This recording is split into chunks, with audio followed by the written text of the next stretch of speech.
First things first, before I cannonball into the spaghetti and meatballs of today's topic, I'd like to let you all know I've been actively working on my Mickey Mouse impression, so please let me know your thoughts. Pluto! So with that out of the way, I'm going to show you all of my analytics from my lifetime of being on YouTube and almost a decade of being on Twitch. Now, the reason for this is, a week ago I made a video called I'm Turning It Off, and in that video I'm explaining why I'm disabling any and all means of people having the ability to donate money to me. No more super chats, no more YouTube memberships, for all intents and purposes, no more bits on Twitch.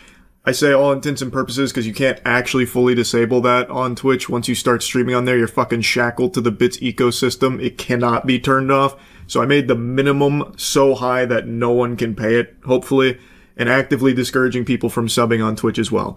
Any and all avenues where people could just give me clams, I am just putting the kibosh on. I should have done this a long time ago, but better late than never. Might as well get the farty sharded now. The reason is super simple. I would much rather you keep your money, use it for yourself, or use it for things you deem important, whether it's charitable causes or what have you, but just stop forking it over to me. Now, since posting that video, there's been a lot of questions and even somewhat of a pushback from other streamers about how, this sets a bad precedent where it, starts to shame other streamers if they don't follow my footsteps here. Let me be clear, I'm not trying to make a rallying cry here. I'm not your dad. You do what you want with your own streams. Keep donations and subs on out the wazoo forever. I don't care. That's your prerogative. This was just my own personal decision. Obviously, that wasn't the most prevalent take or anything, but it is a conversation I saw stirring about after I posted that video, because there are some streamers that believe that normal people having the ability to give them money helps them feel included in the community, part of the crew, part of the ship, and it's integral to the streaming experience to be able to sub and donate and things like that. I've never really shared that perspective. I've always viewed streaming as content that you are providing to viewers for free, and if someone's nice enough to toss you a doubloon, you tip your fedora saying, "Holly jolly, thanks for the Reddit gold, kind stranger," and move on. But it's not an obligation, and no one should feel like they need to be able to give you money to be included in the community. That feels very parasocial to me. But that's just my own view on it. But what I will tell you, breaking the magician's code here, there is no top streamer that needs your financial support to put food on the table or continue providing those streams for you. Also, the bulk of a streamer's income comes from ads in the first place. Anyway, though, I think this stems from people just not really knowing how much money a top streamer can make on Twitch, for example. So let me show you my analytics from my lifetime on Twitch. Now, Twitch analytics are a little wonky here on the back end, so I wasn't able to just set the date range from 2017 to 2025 because it would just freeze. It would just have a conniption. I bet the Twitch HQ server just fucking caught flame with me trying to do that, so I had to break it up into chunks. So in 2017 is when I really started actually streaming on Twitch. I had dabbled in 2016, but it wasn't until 2017 where I got partnered and everything. So from 2017 to 2019, I made $55,500 for those 2 years. And I wasn't full-time streaming at this point or anything. It was just a bit of goofing around, having some fun, and it brought in $55,500. From 2019 to 2021 is when I took it a lot more seriously, as you can see. My time streamed went from 600 hours on the 2 years to 3,600 hours, and I made $1.2 million for those 2 years. And this was before my Twitch contract, so the only ads that were running on my stream were the pre-roll ads, the ones that Twitch would insert themselves. So this was still without ads, by the way. $1.2 million, almost 1.3. Then I got a Twitch contract which necessitated a certain amount of ads, 3 minutes of ad time per hour. And from 2021 to basically 2025, I made $4.1 million. And to those astute observers amongst you with those keen peepers, you might notice that my subscriptions are less than half of what they were for the previous 2-year period. So even though I have 180,000 less subs across these 3 years than I did for the previous 2, I still made significantly more.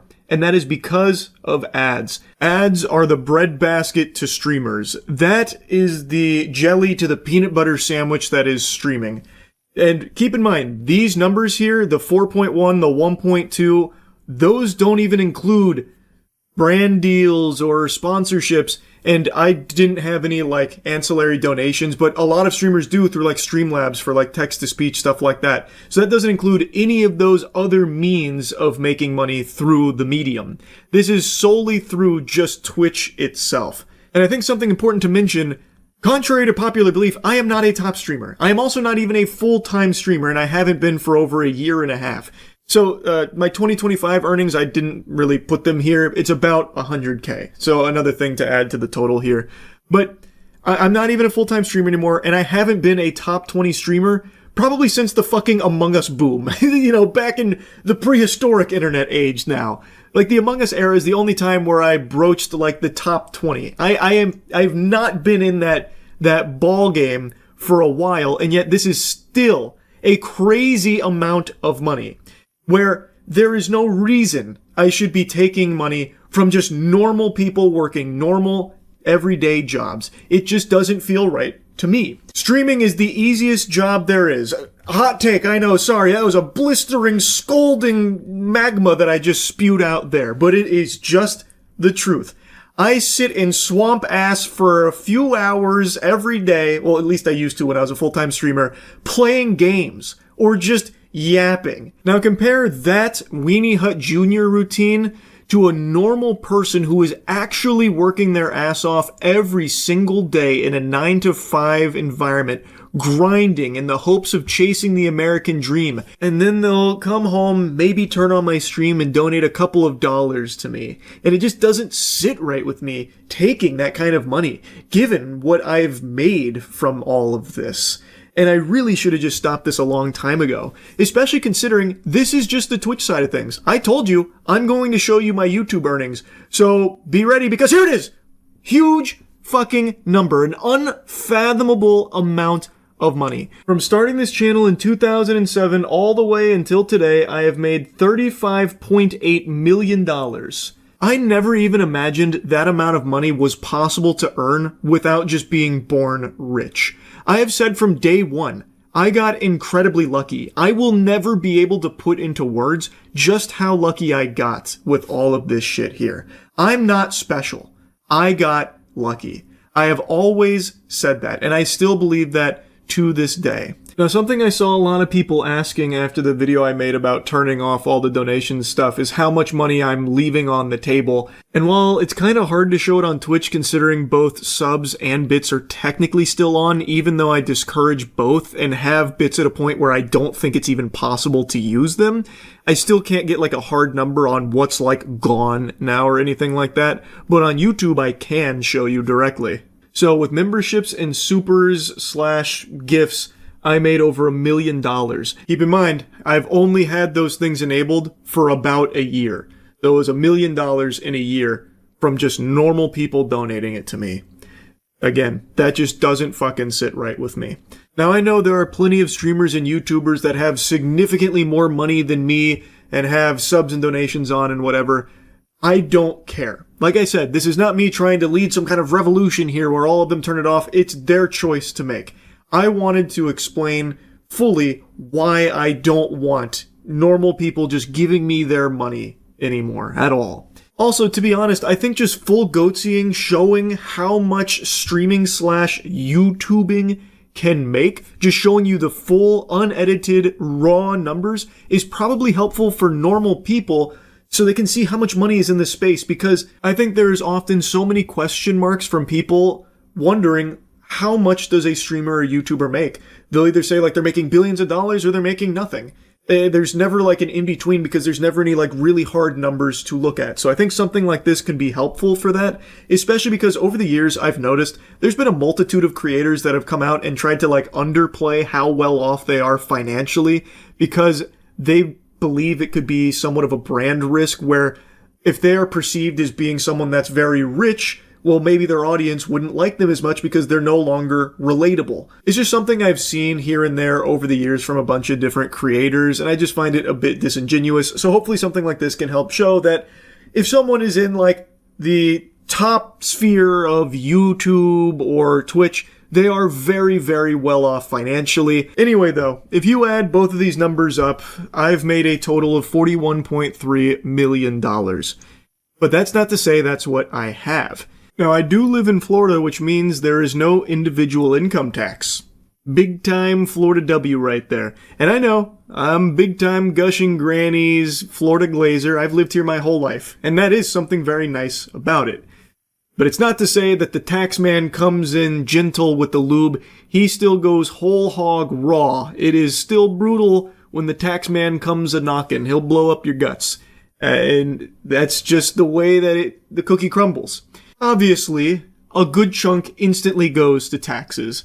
There's also like salaries for the people that I pay on my team, other expenses, and also for the first 4 to 5 years of me earning money through my YouTube channel, I donated every single dollar to charity.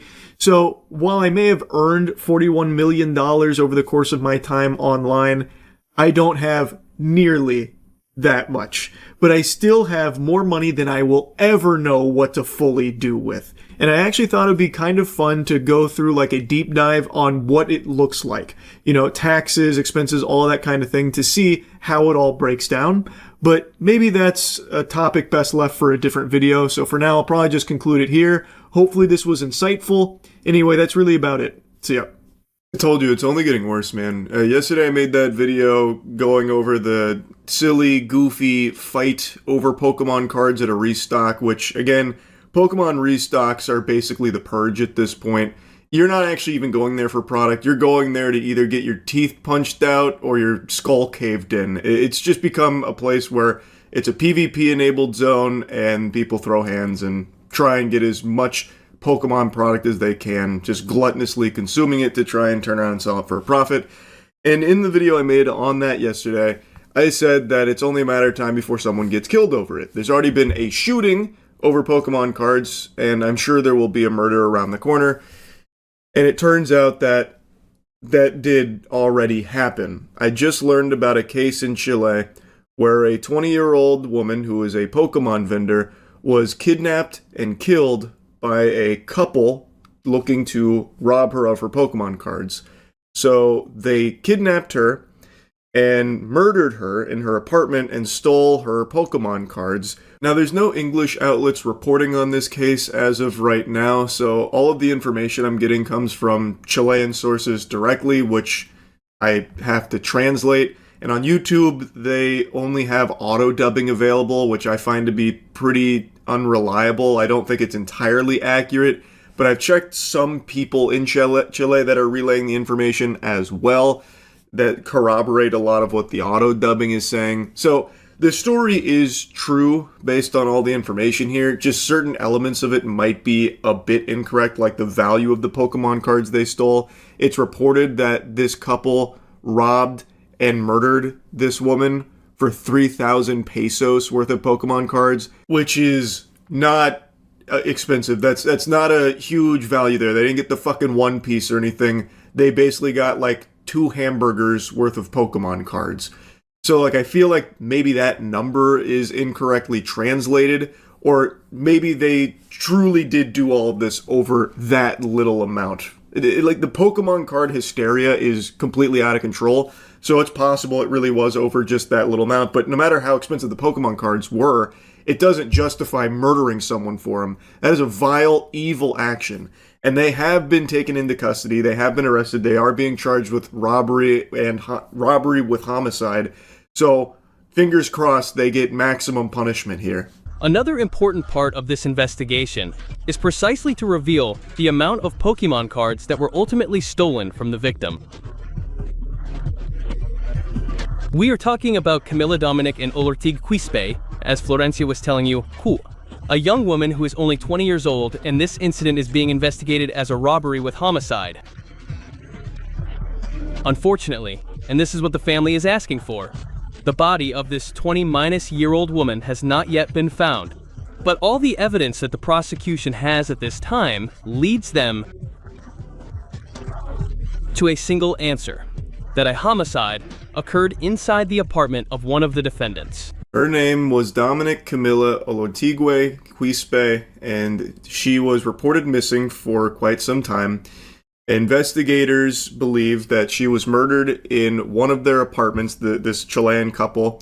They, based on some of the other reports that I read, as well as what I was watching from broadcasts, they found surveillance footage that shows them taking her into an apartment, and she never leaves. Unfortunately, in addition, the two defendants, two people, a man and a woman under 30 years old, are also being held in preventative detention. Now, what happened? This young woman was selling Pokemon cards in a community of young people who exchanged these cards. She was moving around trade with her show. card, where she had an approximate value of cards worth around 3,000 pesos. This would be the method of procedure. What? Why? The reason why the defendant would So they kidnapped and killed her to steal 3,000 pesos worth of Pokemon cards. What the fuck? This was the first report I watched on it that gave the general overview of everything that unfolded. It was a couple. They had got Dominic Camilla to their apartment, and she never left. They have security camera footage of her going in, and then they only ever have footage of the perpetrators leaving. And there's a lot of other things that they found on the security camera footage. But in this report, they said that the value of the cards they stole was 3,000 pesos, which again, that's literally buying like a handful of gummy worms. That's not a lot at all. But in the other report I was watching, they say 3 million pesos, which is quite a bit more. Not that it changes anything here. Having someone's life taken over Pokemon cards is completely unacceptable, and this couple should 1000% never see the light of day again. They should be locked in a hole for the rest of their lives. This is a genuinely evil action that is unforgivable. But I just wanted to show that since there aren't any English sources that are reporting on this as of this moment, I have to rely on translations, and they're not entirely accurate. So the story does get a little muddy. So if there's any things that I'm messing up, I apologize, but this is a very serious story, and one that I just can't help but yap about, man. The state of the Pokemon hobby couldn't be worse. Robbery, because the victim's belongings were allegedly stolen.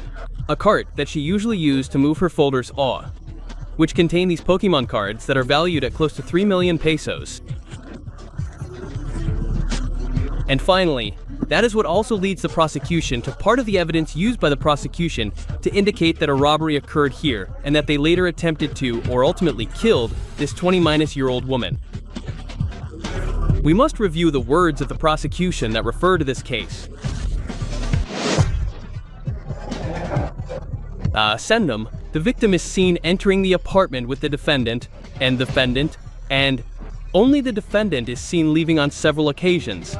And the defendant must have entered with the defendant, and always taking the victim's cart, where she had all her letters, which were the ones with the greatest value. The auto-dubbing is just really falling apart. It's sucking major ass here. But from what I can piece together with this broadcast, as well as what I've read, is that on the security camera footage, they know that Dominic Camilla was in the apartment. She went into that apartment.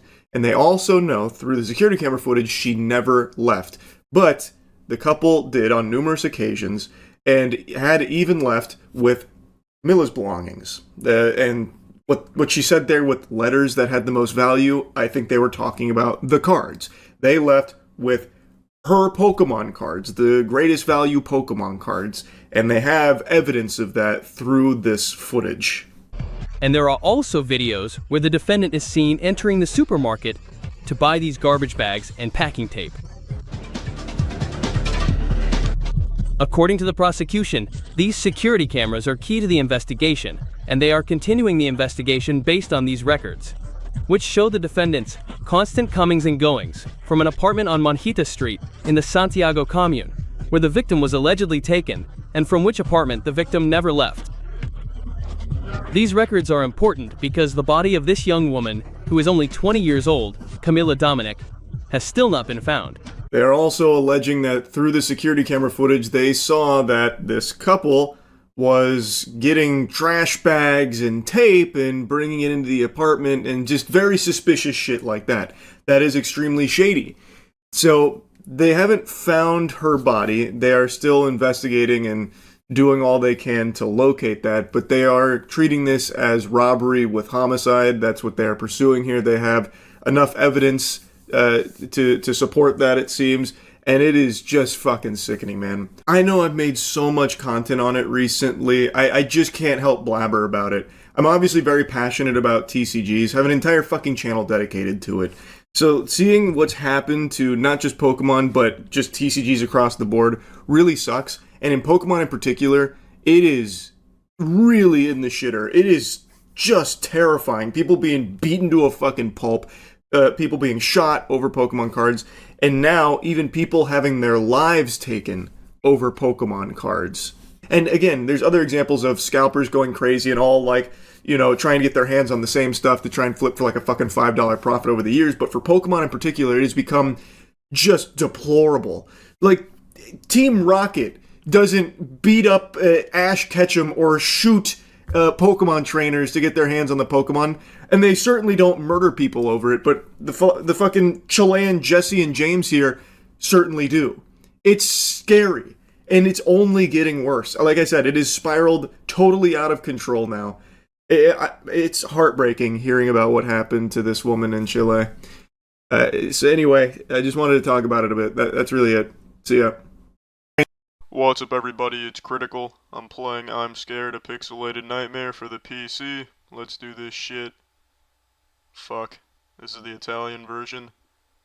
Son of a bitch, I don't know what this is telling me. I can't read this language. This is English, and I understand it. But that doesn't mean I'm gonna watch the intro.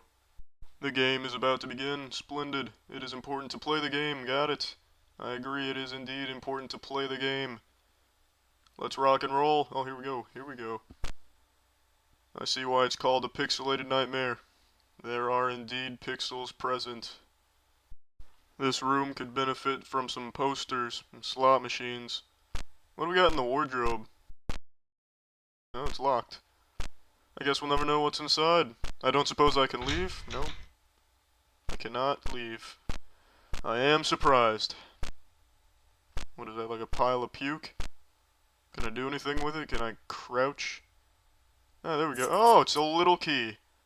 How about we try and open a little wardrobe? Get ready to get your shit opened. Yeah, there we go. What the fuck is this? Is that supposed to be an alpaca wearing a king's crown? Fascinating. Where am I supposed to go? Oh shit, here we go. A hallway. I'm walking on ice cubes. Here's a ladder. Let's roll! Making some serious progress. Where's progress being made? Right here. Somebody ever asks you, hey, where'd you find all that progress? Tell them you found it right fucking here. Locked door. Open sesame. Maybe I'm not supposed to go through the doors. Maybe I'm supposed to run through this wet cement. That was a fucking horrible idea. Absolutely abysmal. Oh, here's an open door, just a few steps away. Unfortunately, I've given my character a concussion after having him ram his head against a waterfall of steel. Is this one of those secret bookshelves where you pull a specific book and it reveals a tunnel to the Batcave or some shit? I guess not. Or I haven't pulled the right book. Oh wait, here we go, here's something. I can't get to it. I still can't get to it. I still can't get to it. Fucking goodness gracious, nearly had to get a blowjob from the key just to pick it up. I haven't been through this door yet. Looks like a parking garage is closed. Is that Jack Skellington? Where's he going? Is he fucking on an escalator going backwards? Is he gone or is he coming back? What an impolite bitch, he didn't even finish eating all of his nipple meat. What a terrible house guest.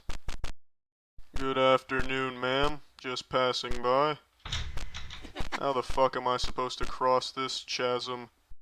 Do I set the rusty key down, shoot it with a beam to make it larger, then use it as a bridge to get across? I doubt it. Pardon me, ma'am, but somebody put some blood on you. You're supposed to be a painting, not a shitting ground for bloody piss squirters. Is every fucking door here locked? Like, what's the point of doors if you're just gonna lock them? Might as well just have walls. Is Is this like King Kong's esophagus? This reminds me of the time Miss Frizzle took the class through the human body in the magic school bus. Another key. Alright. Oh, it's a heart. Greetings, asshole. Where is the fucking at? It just closed out of the game. Hello, do you know my name? How the fuck would I know your name? No, I don't. Oh wait, shit, actually, yes I do. I know how the Rumpelstiltskin I know the Rumpelstiltskin story. Fuck, shit. This game actually adds files to my computer, and it told me its name is Whiteface. Let's play tag. Alright, let's play tag.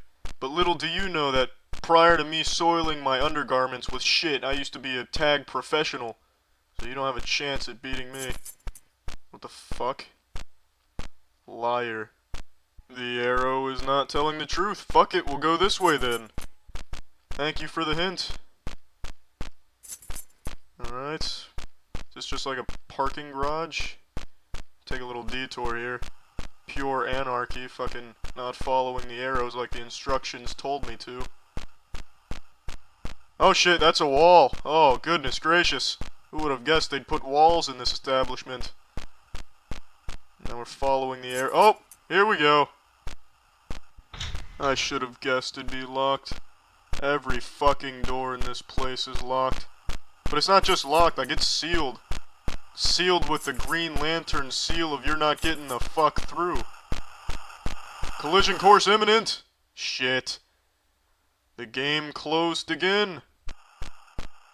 Is this a new arrow? No, that's the same fucking door. Just gonna keep running through this parking garage. I have never seen a lead like this, ladies and gentlemen. The other drivers are nowhere in sight. This speed is unmatched. Oh shit! I'm too fast for you, bitch! This is like my third lap now. Is this a new arrow? Yes, it is! Here we go! Oh, it's an elevator, alright. This is certainly an odd golf course. Here's some blood on a giant domino. Oh, there you are! You're not getting away that easily, bitch! He's got some jets on him! He is fucking fast, he just zoomed through. He gives space shuttles a run for their money. Is this door locked? No, it is not. Hey, there you are, ma'am. You cleaned yourself up. Nice work. Oh, this door's locked. Excellent. This door is also locked. Splendid. Fuck. Shit. Asshole. Bitch. Every fucking door is locked. Is this locked? Oh, there we go. Finally. Oh, this is the first room, isn't it? The wardrobe's locked. No key. Oh, shit. Means you have to go through here. SS. What does that stand for? Spare seashells? Who gives a fuck? Oh, now that is a very useful door. Just leads to a slab of steak. Awesome. I haven't opened a single one of these doors yet. Where are the keys? Oh, is this a key? No, that is not a key. Alright. Oh, here we go. Is this a key? Yes.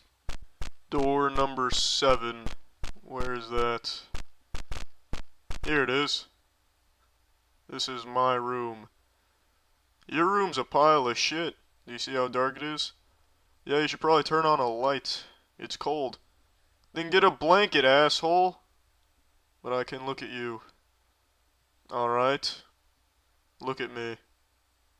Alright. Are you scared? No. I am scared. Go fuck yourself. That was an interesting encounter. Now he just dropped inside out titties everywhere. Is this the end of it right here? Did I complete the game? Is this it? Ah, shit.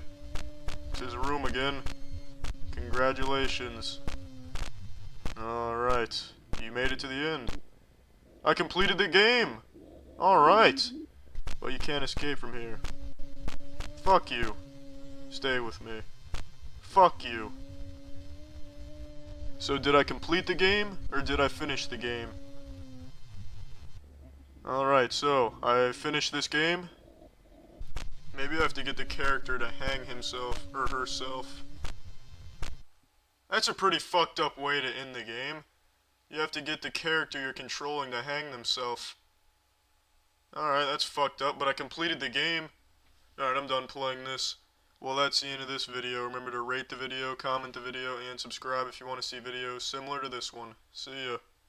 Mind's Eye is the gift that just keeps on giving. And by gift, I mean coal. Like if Santa brought you a lump of coal under your Christmas tree because you were naughty.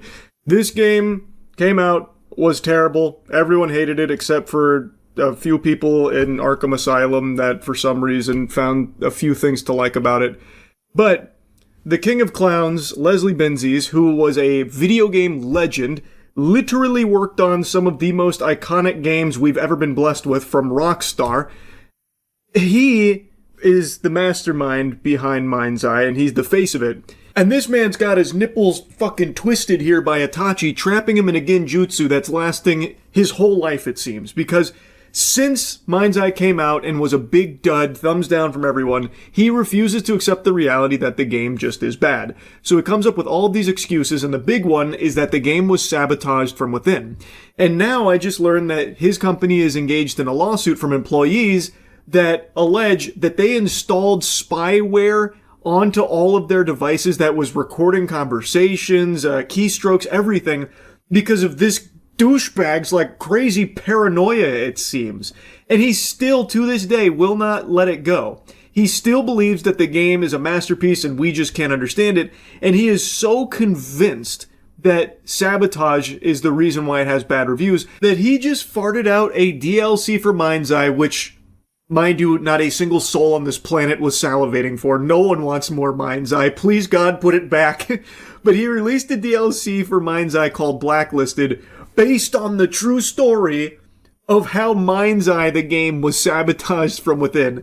So it's a game about what he believes happened with Mind's Eye, where people, saboteurs, were at work, the puppet masters.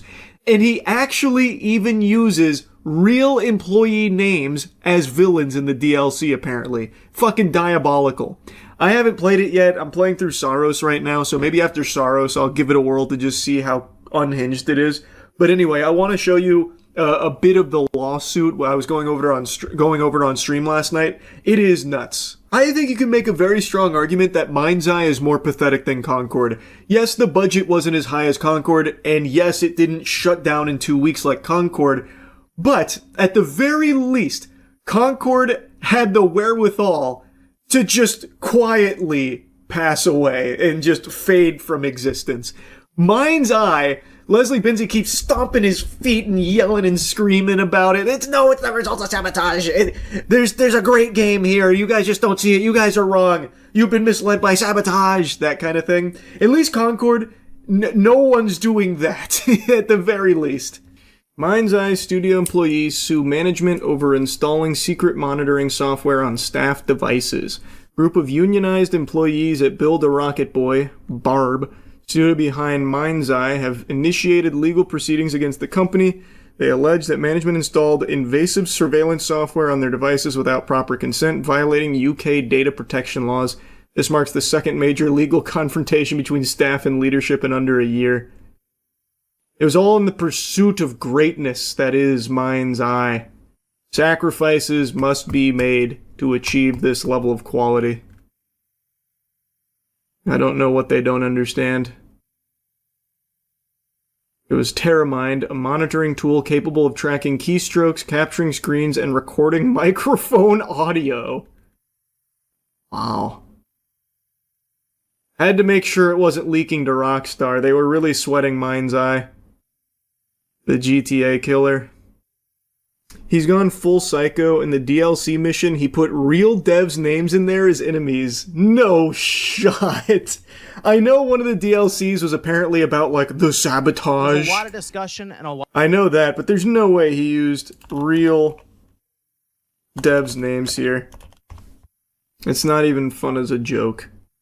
I mean, playing through Mind's Eye was fun bad, but I'm not doing the DLC. Build a Rocket Boy's toxic culture of secrecy and micromanaging, one of the worst I've seen in 20-year career in the gaming industry. While they have conceded to our headline demand of removing Terramine from our devices, many questions still remain about their actions. Man, he actually did go full fucking psycho. What happened to this guy? In a leaked internal meeting cited in the legal filing, CEO Mark Gerhard and founder Leslie Penguinz confirmed the software had been installed without workers' prior knowledge. The IWGB argues that this practice exceeds the legitimate remit of monitoring workers' productivity. Legal experts note that failing to notify employees breaches Article 13 of UK GDPR, which requires employees to provide transparent information about data processing. Employers. He used to be a legend. Leslie did used to be a legend. Now he's a fucking paranoid clown. He still maintains that the reason Mind's Eye flopped was sabotage. It's so wild. He worked on like every Rockstar game, by the way. I know. The first thing that comes up, I was trying to just make a tab to remind myself, but then this article is the first one that comes up about how it's sharing evidence of the sabotage. Crazy. Oh yeah, here it is. He really is committing to it. We will use these people, these names, and these facts for our own fun. We're gonna put some of these names into our upcoming spy mission. What a freak. You made a shit game. It's not saboteurs, bro. Your game is ass. Holy delusion. Oh my god. We've got very strong evidence of this and conducted quite thorough investigations over the months since launch. We've identified parties involved and announced with the authorities both in the UK and US to deal with. You installed surveillance spyware into your employees' machines illegally and are getting sued for it. What evidence could you have possibly gathered other than your employees saying, man, this shit is trash, but I need my paycheck, so I gotta work on it? Like, that's gonna be it. If anyone's doing the sabotage, it's him. He actually think there's gonna be fucking arrests. We'll leave it to them to do what they do, make their arrests or any announcements in due course. I think we're not saying anything further at this stage on that. We'll just let the natural course of justice take its path. I am so curious to see what evidence of sabotage they have. Maybe I will play the DLC. I am beyond curious what sabotage he thinks happens. Because he played the game. He's like, yep, this is it. This is the game I want to ship. This is the game I want to charge fucking $60, $70 for, whatever it was. I forgot now. This is the one. He played it. He didn't say, man, this game is shit. Don't play it. I can't release it in this state. Sabotage has occurred. I can't release it. He played the trash. And now he's grasping at straws. You gonna play Kingdom Hearts for the gaming channel? Maybe 1 and 2, but I'm never touching 3 again. 3 is terrible. It's the mind's eye of Kingdom Hearts. So I decided to look at a Let's Play for Blacklisted just to get an idea for what they were going for here and how it tied into the story they wanted to tell about their perceived sabotage, which again, I have seen no proof of. Leslie Penguinz has hinted that it was Rockstar sabotaging them from within. He said that, hinted at that previously, like alluded to it, but I've seen no evidence of anything, not even an iota, not even a morsel of evidence to confirm that theory. The game's just bad. Like, full stop, it's just bad, and they had to have known it wasn't very good before they shipped it out, but they still shipped it out with all of its problems. But anyway, I'm getting sidetracked. I checked out Let's Plays for Blacklisted, and it's only like 30 or 45 minutes long. There's one guy beat it in 31 minutes, someone else beat it in 45 minutes. I thought it was going to be a huge content drop, but it's not. It's like a tiny tiddlywink here. Granted, they also did like some bug fixes to the base game, but the way that this was portrayed, I thought this was going to be like a, multi-hour, mission that goes through this elaborate story of sabotage. And from what I was watching, it like doesn't even really do that either. It like loosely says this company is being attacked from within as well, from a ring of rich saboteurs.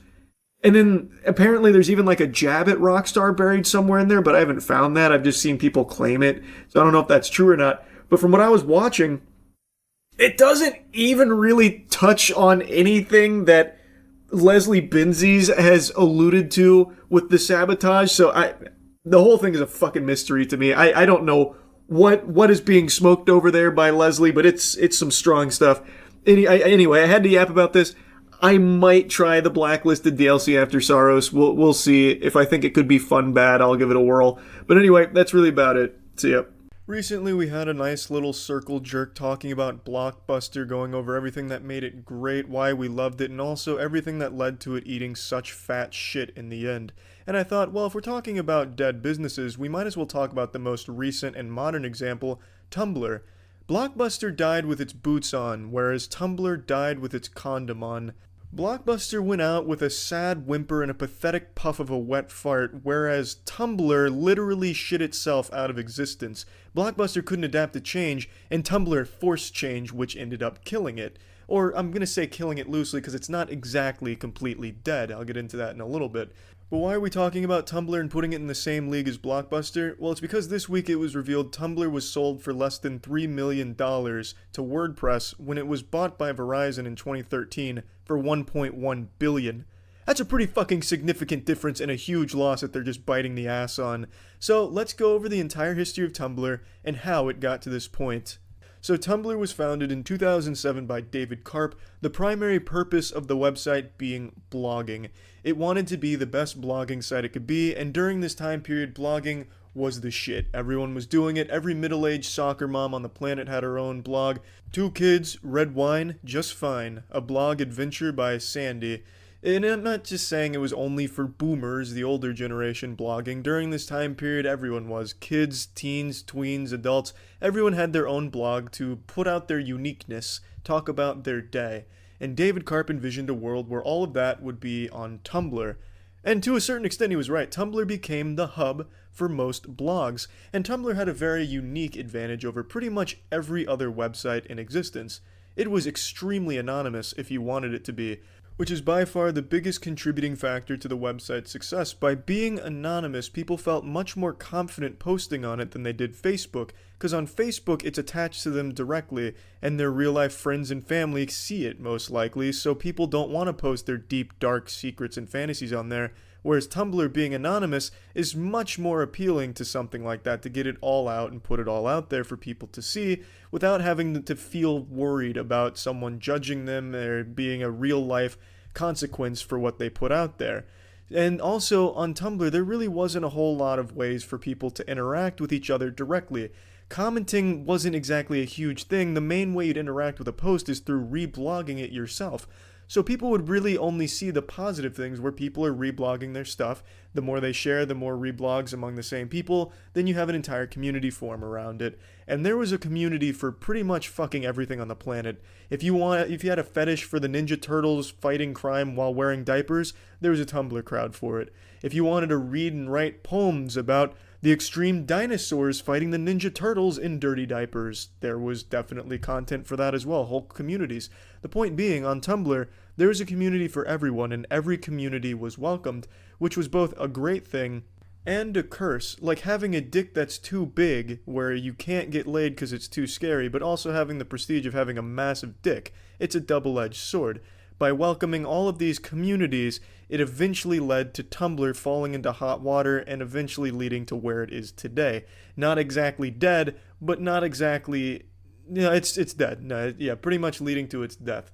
But anyway, within the first 2 weeks of Tumblr's launch, they had 75,000 signups. It hit the ground running, and it wasn't long after that it established itself as the biggest player in the blogging space, as well as really just kind of fan art in general. By 2012, it was beating Instagram and Pinterest in monthly viewers, and in 2013, it was bought by Verizon for $1.1 billion, but they kept David Karp on board to keep things running smoothly, which it did. For the most part on Tumblr for the users, it was business as usual. There wasn't any radical changes under the new ownership of Verizon. However, the identity of Tumblr was slowly changing. Whereas before it was more focused on blogging, now the tone was shifting where it was mainly focused on adult content, porn, fanfic with massive cock and balls, a lot of niche porn communities and fetishists used it. It was basically home to pretty much anything adult-oriented, and that was massive for it, leading to 640 million monthly visits by July of 2018. It only continued to grow over this tone shift. However, this was pretty detrimental to Tumblr as an advertiser, because no one wants to advertise, fucking Ford right next to Batman bending over a rhinoceros with a veiny cock as comes pouring out of the rhino's mouth. So most advertisers were hesitant to advertise on Tumblr with all of this adult content because, in general, on the internet, most advertisers aren't gung-ho about it. I'm sure a lot of you watch YouTubers, and a lot of them talk about demonetization if you say fuck too many times, or if you put out a combo of words like fuck ass or ass fuck. Sometimes that'll even be enough to scare advertisers off. Tumblr had that times 100 million. It was very hard for them to find advertisers after their initial Adidas deal in 2012. They struggled very hard in that department, and in 2017 is when things really did start to change a little bit for Tumblr. In 2017, David Karp leaves, and by 2018, they start to notice things are a little bit wrong with the site. There's some very degenerate communities on there, and then in November of 2018, the final nail in the coffin strikes where it's removed from the App Store because child pornography now has a home on Tumblr, and that was a huge issue for obvious reasons. And then, the story in December 2018, December 17th, they outright ban porn and overly adult content nudity. That's really when Tumblr died. That's the day the fat lady not only sung, but shit her pants for Tumblr. That was pretty much the end of an era. Up until this point, everyone, myself included, and if you say you didn't use Tumblr for porn, I know you're lying to me. Everyone was using it to find good porn, or even just look at the GIFs, and that was enough. It was the go-to for any type of fetish, anything. It always had all of the adult content, and that's what its identity really became. So when you took that away, you had to know it wasn't going to bode well for the site, and only days after the announcement, its users dropped by 30%. And nowadays, most people don't even talk about Tumblr outside of Tumblr unless they're pissing on its grave. But the interesting thing is, Tumblr's not dead. Tumblr is still getting, as of August 2019, 380 million monthly visits. So I have to wonder, why the fuck did it sell for less than $3 million with that kind of power? That's still a massive site. And also, who's still using it? Because, like I said, it's not really talked to outside of its own website. Most of the people that were power Tumblr users, huge blog masters, guru gamer assassin Tumblrs, have moved to other sites, Twitter, DeviantArt. They take their talents elsewhere. There's really no one left on Tumblr, so how? How is it still so massive? And I've looked for the last couple hours, and I really can't find where it's coming from. I have to wonder if it's like a giant fucking conspiracy or something from David Karp, like he set up a fucking Bitcoin mining farm, but for mining views on Tumblr. So I have to wonder, what fucking idiot made this deal for Verizon if Tumblr is still pulling these kind of numbers to sell for $3 million? It makes no sense, unless there's more going on under the hood, or maybe if it's just as simple as the executive was, coming into work after a fat key bump of coke and injecting meth directly into his penis veins, and he just, stumbles in, Tumblr, I'll give it to you for $3 million and you kiss my wife on the lips. Deal? I just don't get it. Maybe it was a huge accident like in Rocco's Modern Life where Big Head accidentally bankrupts the entire company. I just don't understand why they would sell it for so low if these numbers are accurate, which multiple sites say they are. It's fucking wild to me. So it's not exactly dead if you're going by just pure volume. There's still clearly a lot of clicks coming through on Tumblr, but outside of its own website, it really doesn't seem to have the same impact that it used to. Whereas people were always linking to Tumblr shit, talking about it, and using it, mainly for porn, almost exclusively for porn towards the later span of its life. And there's nothing wrong with that. Bring back porn on Tumblr, and you'll probably revive Tumblr if I had to guess. But under WordPress, I don't think that's going to be the case. But anyway, that's the history of Tumblr and the death of Tumblr. Though it's not exactly a death because it's still super popular. It's kind of like in Hey Arnold with a Dino Spumoni faking his own death. It's kind of what Verizon's done to Tumblr. We only pretended to kill it, it's still popular, just not as popular, which was surprising, man. I really can't express how shocked I was by the numbers it's pulling after the huge blow it took to getting rid of adult content. But anyway, that's it. That's the story of Tumblr. So yeah. Yeah, I actually got to have a conversation with Aaron Paul. I don't think any of you have ever seen me like fanboy giggling and kicking my legs up in my chair like in nervousness and excitement, but you're about to. I've said this a lot. Breaking Bad, I think, is a perfect show. I followed Aaron Paul's work for the longest time. I am lucky enough to be in a game with Aaron Paul, but I never met him or anything. We recorded lines on separate ends of the country. So, Matt reached out through Dispatch to see if Aaron Paul would be open to just like shooting the shit with me for a little bit. And he was. And I think we had an amazing conversation. And not only was I, butterflies in my tummy, even my technology, I think, was nervous meeting Aaron Paul, because my mic, for some reason, set itself to like half power. So it actually is kind of hard to hear me, and I sound really, really shy and like quiet and timid, because for some reason my mic volume set itself super fucking low. So I want to just get that out of the way at the top of this video here, because it does sound like I'm doing like a little bit of ASMR sometimes here in this conversation. But trust me, I was bold and assertive with my intonation and everything, so it's just the mic kind of let me down a little bit on the recording. Now, to be clear, while we are in Dispatch together, this is not like a PR push for Dispatch or anything, but it is something we talked about because we're just both very hyped to be a part of the project. But I want to make it clear this is not a sponsored video or anything. I don't want that shit to get twisted. This is truly just, it was almost like a Make-A-Wish thing here for me, where because we worked on this together, we were able to at least ask if he'd be interested in, talking to a fucking Cro-Magnon goober like me. And he was nice enough to take some time to sit down and entertain some really dumbass questions from me here. And so, now my plan was to let this, fucking rip here raw, no rubber condom off, like no cuts or anything. But because my mic was cutting out, for some reason, it ended up muting all the audio in certain segments, which now just leaves entire sections blank. So I am going to cut those out and try and contextualize it a bit for what we were talking about in order to lead into the sections that once again have sound. But yeah, I just wanted to give you that little warning here at the top. Oh my God. Hey, how's it going, brother? Oh, it is all happening. How you doing? Good, man. How are you? I'm doing good. Such a pleasure, man. Oh, man, it's an honor for me, brother. This is huge for me. Oh, I appreciate that, man. It's huge for me, too. I've become such a massive fan of yours. Really? Now, yeah, that's over awesome. through this whole process, and Pierre was just singing your praises, and here I am. So it's great. Hey, give him my best for me. That's super sweet. I'll have to slip him some money under the table for the good PR he gave me.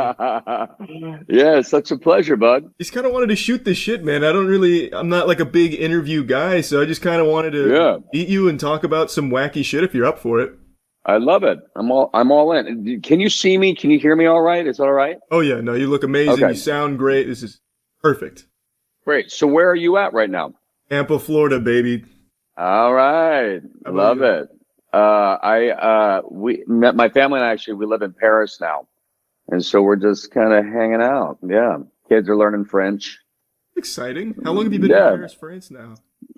We've been here for a few months. Oh, okay. So this is fresh. Not long. Yeah, it's a very fresh move. All right, let's hear it. What's up? Are we beginning? Are we in this? Oh yeah, no, we're going in. We're let's go, baby. Hey, are we live right now? Well, just kind of, just recording. Kind of.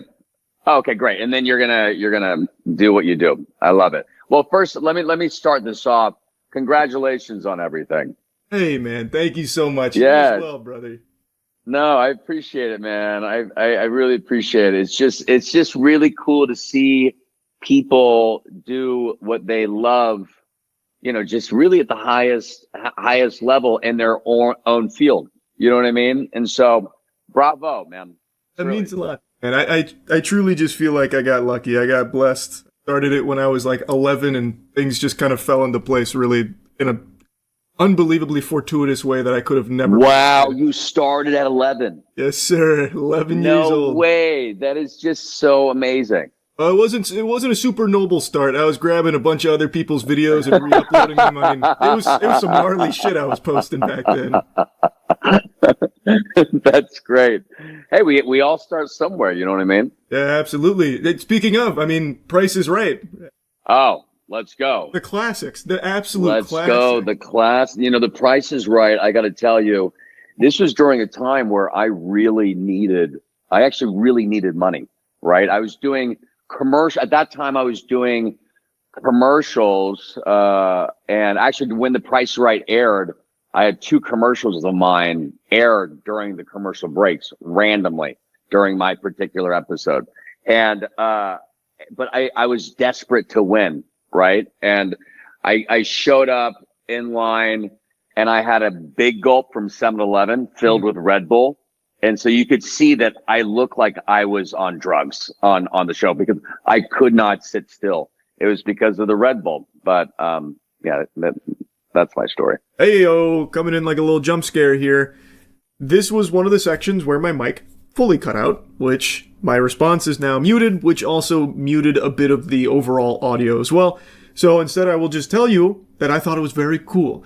I'm sure a lot of you have seen the infamous Aaron Paul on Price is Right clip. It's a really fun clip to watch. As he's mentioning, he looks wired. He is expressing enthusiasm that you probably wouldn't see me express if I witnessed the birth of my first child. Like, I don't know if I'm able to convey that level of enthusiasm. It looked like he won the fucking Super Bowl on The Price is Right. Super hype. So here, I got a wacky one for you. Aliens. I want to dive right in. How do you feel about aliens? I mean, I'm all in on the aliens. Yeah. Oh, okay. So, what do you think? I mean, are you not? Oh, I super am. Me and my dad, we get into arguments all the time because my dad, big time firm believer, he thinks aliens built the pyramids. He's all in on Kunku. I mean, look, I think it's pretty ignorant to think that aliens don't exist. Absolutely. Do you think they visited us though?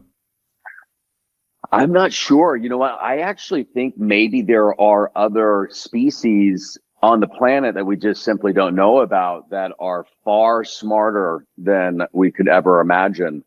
You know what I mean? There's new things that are being discovered constantly, that have been here forever. I mean, far before humans. And so, I mean, if you look at like microorganisms, for example, that was just recently discovered, in comparison of, humanity, but, and they're everywhere. Oh, you know what I mean? Especially like in the ocean, you got like some fucking nightmarish creatures. There's some pretty crazy stuff. I mean, look at, the movie The Abyss. Yeah. I mean, that's the storyline. That's kind of what I maybe believe. Maybe there are super intellectual species that live deep, deep, deep, in our waters, but who knows? What do you think they built the pyramids? Maybe, man. I mean, the pyramids. The fact that the pyramids were just built for it feels like they weren't tombs, right? They were just built for a purpose. Like there's something going on. Yeah. Right? Yeah, my dad, what is that purpose? That's you tell me. According to my father, who I think preeminent expert on everything extraterrestrial. This guy, I swear, if there are aliens coming, they'll contact him first. I love it. He likes to say the pyramids he believes were used since they're lined up with the Orion's belt, like perfectly within centimeters or something. He believes it was some kind of like communication device that the aliens gave humans the blueprints for to talk to them or something. I don't remember. Yeah, I mean it's pretty surreal. There's some incredible things out there for sure. Yeah. Now, kind of piggybacking off that, how about ghosts? What do you think of ghosts? Oh, ghosts, man. You know what? I don't know. I think our minds sort of play tricks on us, maybe. But the thing is, I don't know. So I'm open to it all, Yeah. I always say, what you know until you know something else, right? And so. Yeah, so I'm a big time Scrooge when it comes to the paranormal. I bah humbug it, but like you, I like to be very open. See, I like to be open, but I think I'm right on your level, buddy. Yeah. You know what I mean? Yeah, I think our minds can easily play tricks on us, and we tend to, if we believe in that, we tend to just really lean in. But I've been doing a lot of ghost hunts recently to prove myself wrong, because I think it'd be really fucking hype if... I love ghost stories. I love like films with said ghosts. But yeah. It's fun, man. Nothing's happened so far, but if I ever have a paranormal experience where I'm levitating and... Will you call me? Oh, for sure. Oh, my God, yeah. Okay, I hope so. I hope so. I hope it's something truly horrifying, like I end up in a mangled corpse or something because a ghost just annihilates me. It'd be incredible. You're like, you never believed in me, and then just coming after you. And now here's one of the instances I briefly mentioned at the start of the video here, where this whole section is a bit fucky because my mic wasn't picking up some of the audio, which ended up muting some of the audio just on the recording itself. So I'll just go ahead and intro what this topic here was that it kind of bounced to. Aaron Paul was mentioning about how excited he was about the response to Dispatch. So then we started talking a bit about Dispatch for a minute. Just really excited that the world has really responded to what you and I and the rest of the team have put so much love into. You know what I mean? Yeah. And I mean, for me, it took 2 years. I don't know how long it took you to, finally from start to finish, but it took a long time for me. Yeah, no, it wasn't short. Yeah, it wasn't short. And I mean, I just got approached by a guy. I was picking up smash burgers last night just down the road, and he came in from outside and he approached me and said, "Hey, Mr. Paul, it's just so nice to meet you. I just want to thank you so much for doing Dispatch." It was just, I've been getting approached from so many people on the streets about this game, and I just love that it really resonates with people. So you're the heart and soul of Dispatch, though, man. Dispatch does not hit as hard if it's not Aaron Paul as Robert Robertson, man. I'm telling you, you are like the catalyst to why that game is so good. Your performance is incredible. And I'm just lucky to be a part of it, man. The whole team crushed it. The writing is amazing. Animation's amazing. Isn't it true? I think it's really special, and this is why I leaned in. It was sent to me. I've been asked to do games in the past, and I've really wanted to jump into the gaming world just because I love gamers, and I love how it kind of just unites people, and my brother is a gamer through and through every day of his life. He's in the game world, and most of his friends are people that he's met through gaming. He's never met them in, most of them in person, but it's just scattered throughout the world. And I think it's just such a beautiful thing to see how it really brings people together. I mean, this is your world, right? And it's really cool. It's really cool to see. And I'm very proud to finally, sort of be a part of it. Yeah, man, absolutely. It is a special game. Like, I think there's very few games that have this kind of passion that is clearly coming through I think they've done an amazing job. Yeah, we're spoiled, buddy. Yeah, absolutely. Yeah. It's only downhill from here for me. Like this, I'm never getting another role like this. All right, well, we can hold hands as we are falling down. Yeah. It's all right. We have each other. It's fine. Exactly. That's all we need at the end of the day. Yeah, exactly right. Exactly right. So I guess kind of speaking on the acting side of things, I have a bit of a big guilty pleasure, and I'm curious if you've got something similar. I love like horrible movies, like really bad movies. I love it. You do? Yeah. Are you kind of in the same boat at all? Do you ever watch anything that's like so bad? I mean, man, I don't know. I don't know if I'm in the same boat. Like, can you give me an example of something that is so bad that it's good? Are you talking like Sharknado? Yeah, is that sort of the vibe? That's kind of in the vibe, but and nothing against Sharknado or the people behind Sharknado. Right. Congratulations. But I don't know. I mean, I lean into, and like the old school, like Adam Sandler type humor. I mean, I think he's so brilliant, but a lot of the humor is very dumb humor, right? And which is great, but I don't think that's in the category of, because I think his movies are perfect. You know what I mean? So give me an example of very bad. What movies do you consider very bad but you're in love with? So I think the classic go-to for most people is like Tommy Wiseau's The Room, but I've got Okay. I've got a bit of a pinky up pretentious pick here from a few years ago called Moonfall. Have you ever heard of Moonfall? No.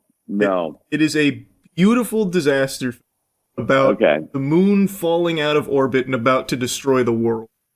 Oh, wow. And it is fascinating. Like, I don't want to spoil too much, but it goes in directions you would never, ever possibly expect with the most That's so interesting, because I always thought, you know what, that would be a great concept of a movie. There's always movies about asteroids coming to Earth and destroying Earth. Right. But what if an asteroid came to the moon and really just annihilated it? What would how would that affect Earth? So is that kind of similar to what? It's similar to that, but if you were like overdosing while writing it, like, it is insane. Like, in all the right ways, it is insane, which makes it so fun. That is great. Okay, I'll check it out. Have you seen, first of all, are you up to date on, do you watch The Studio? You watch that show? Oh, no. I've been meaning to catch up on it. All right, well, there's a great movie that Seth Rogen, he's a big studio head, and they're trying to create this movie about a zombie apocalypse that's sort of spread through diarrhea, and but there's a movie that was made forever ago. Maybe they got inspired by this movie for the show, but it's a film called Zombie Ass. Zombie Ass, huh? Zombie Ass, and it's just all about that. It's about a zombie apocalypse that happens all through your bowel movements. So when you have a moment, check out the trailer for Zombie Ass. Okay. And it's fascinating. I never watched the movie, but I saw this trailer 20 years ago, and it's something that has stuck with me my entire life. All right, I'll have to give you my letterboxd review on that. Maybe I'll be a big zombie ass. Yeah, you might. It might fall to that category perfectly for you. But I actually love the trailer. It's just so far down I mean, it is just so terrible. But you can't look away. You know what I mean? That's the best feeling right there. That's what I look for. Yeah, I love it. What else what are you into right now? Like, what's been like your big go-to, whether it's for like entertainment or maybe just like a new hobby you found yourself diving in on? Oh man. Well, I'm obsessed with running. I never used to be like an active person. I used to hate running, to be honest. This isn't really a very exciting answer. I'm just trying to think of something that I'm really obsessed with. But it's something I have to do every day. It's one of those things. It took me a minute to get addicted to it, but now I just love it, but yeah, it's not all that exciting. Out here, I'm trying my hardest with French, I guess that's like a new hobby. My kids are far better than I am. I mean, they're in a fully immersive school. I have a 7-year-old and a 3-year-old. Girl, boy. But yeah, what else? It's not, I mean, I love movies, I try to watch a movie. I try to do it every night, if I can. But yeah. What about you? Oh man, just kind of same old shit over here. I've been learning magic tricks. I mean, I guess that's a new one. Do you have one? Can you show me one? Oh boy, I don't know. Oh, can you show me one? Oh, all right. Since you're asking so nicely, give me 1 second. Let me get my deck of cards. Okay.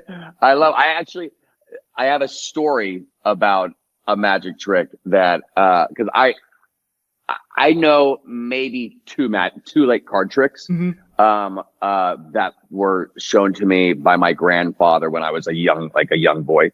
And I remember, when I booked a Mission Impossible movie that J.J. Abrams was directing. And I remember when I met with J.J., my friend did Lost with J.J. and she told me, JJ's obsessed with magic. So bring up magic when you meet him. I go, I will. And so I brought up magic my first day on set of Mission Impossible, and I had not met Tom Cruise yet. And I'm talking to JJ. I go, hey, so you're into magic? And he's like, oh my God. He goes, wait, do you know magic? I go, oh, well, you know, I started backpedaling. I go, oh, yeah, I know maybe a couple tricks. He's like, you got to show me. Like, soon you got to show me. I'm like, okay, yeah. So I was like, oh my God, what am I going to do? Anyways, Tom Cruise comes walking onto set with JJ. And the first thing out of JJ's mouth when he introduces me to Tom, he goes, Aaron's a magician. I'm like, oh, no. And this is in front of the entire crew. And they have a deck of cards to give to me. He's like, come on, show Tom a trick. I was like, oh no, this is not happening. And the first time I try the trick on Tom, it fails miserably. No. But in classic Tom Cruise fashion, he just shakes my hand and kind of laughs. And he's like, no, do it again. I was like, oh no. And so I just pull out like such a child magic trick that it's just such a no-brainer. And I just do this kid's trick to Tom Cruise, and it worked, but it's just so lame. But he was just so sweet about it. Anyways, that's all I got. That's awesome, but though. Isn't that such a funny and also kind of sad story? No, nothing sad about it. I think that's special. And now he'll always remember you as the magician that blew his mind. Okay. All right. Well, what sort of magic you into? So when I was a kid, I used to love magic. I used to buy like the DVDs for like illusionists to do all like the flourishes and all that. Yeah. And we were filming a video last week where we brought in a magician just for some fun. And I've just got the fucking bug again. So me and a couple of friends have been learning so many magic tricks. I love it. That's great. It's fun. It's so fun. It is so fun. I love creating magical worlds for my kids. So I'm very much on that same page, you know? Yeah. And so I should really learn. I should learn more. To like fascinate them, because I'm really into it as well. So I can teach you a couple of them that I've dusted off the knowledge of. Okay. You know what? I was just in New York. I was in New York twice over the last 2 weeks. And each time I went to this beautiful thing, called Speakeasy Magic. And, it's the theme of the bar is the Overlook Hotel from The Shining. But then you are told to go through this sort of like secret passage. I don't want to give anything away, but I recommend whoever's watching, if you happen to go to New York, go to Speakeasy Magic. It is the greatest magic show I think I've ever seen. It's just like brilliant magicians come to your little table, just like in rotation, and they just constantly show you close-up magic. So cool. But it's the greatest close-up magic you've ever seen. That's exciting. Yeah, that's cool. So, I don't want to put you on the spot. I feel like I'm being JJ Abrams right now, demanding that you do a trick, but yeah. Have you done some tricks on, your We did, when the magicians came, it was in order to do street magic. So yeah. The idea was they'd show me tricks, blow my mind, and then I would then learn a trick or two to do street magic in Tampa to see if I could, great. Yep, see if I could impress anybody. So I did do a few tricks, and I got to tell you, those people will never be the same after what I did to them out there. Well, remember when David Blaine's special came out, Street Magic? Oh yeah, back in the day. I remember DiCaprio was a part of it randomly. Yep. He did all the cool shit, sticking the ice pick into his hand. Dude, I pulled an ice pick out of David Blaine's hand in a hotel room in Comic-Con in San Diego. Yeah, I still have that ice pick. That's awesome. Was that in the special, or was that just for fun? No, it was in the special. Oh, it was in the special. But yeah, but it's legit. I mean, he just does it. He just kind of goes through, pain hypnosis and just leans in. Okay, what are you gonna? You're gonna blow all of our minds right now. I know it. I can do a little one real quick. Let me just grab this deck of cards. It's not okay.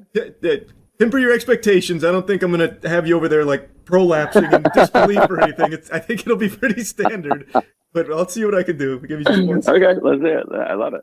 I'm very excited about what's to happen. I think all of you are. It's going to be great. He's going to blow our minds. Where is he going? What is he doing? Is he setting up the deck right now? Is that what's happening? Okay, let's see. The anticipation is killing me. See if I can pull a little something off here.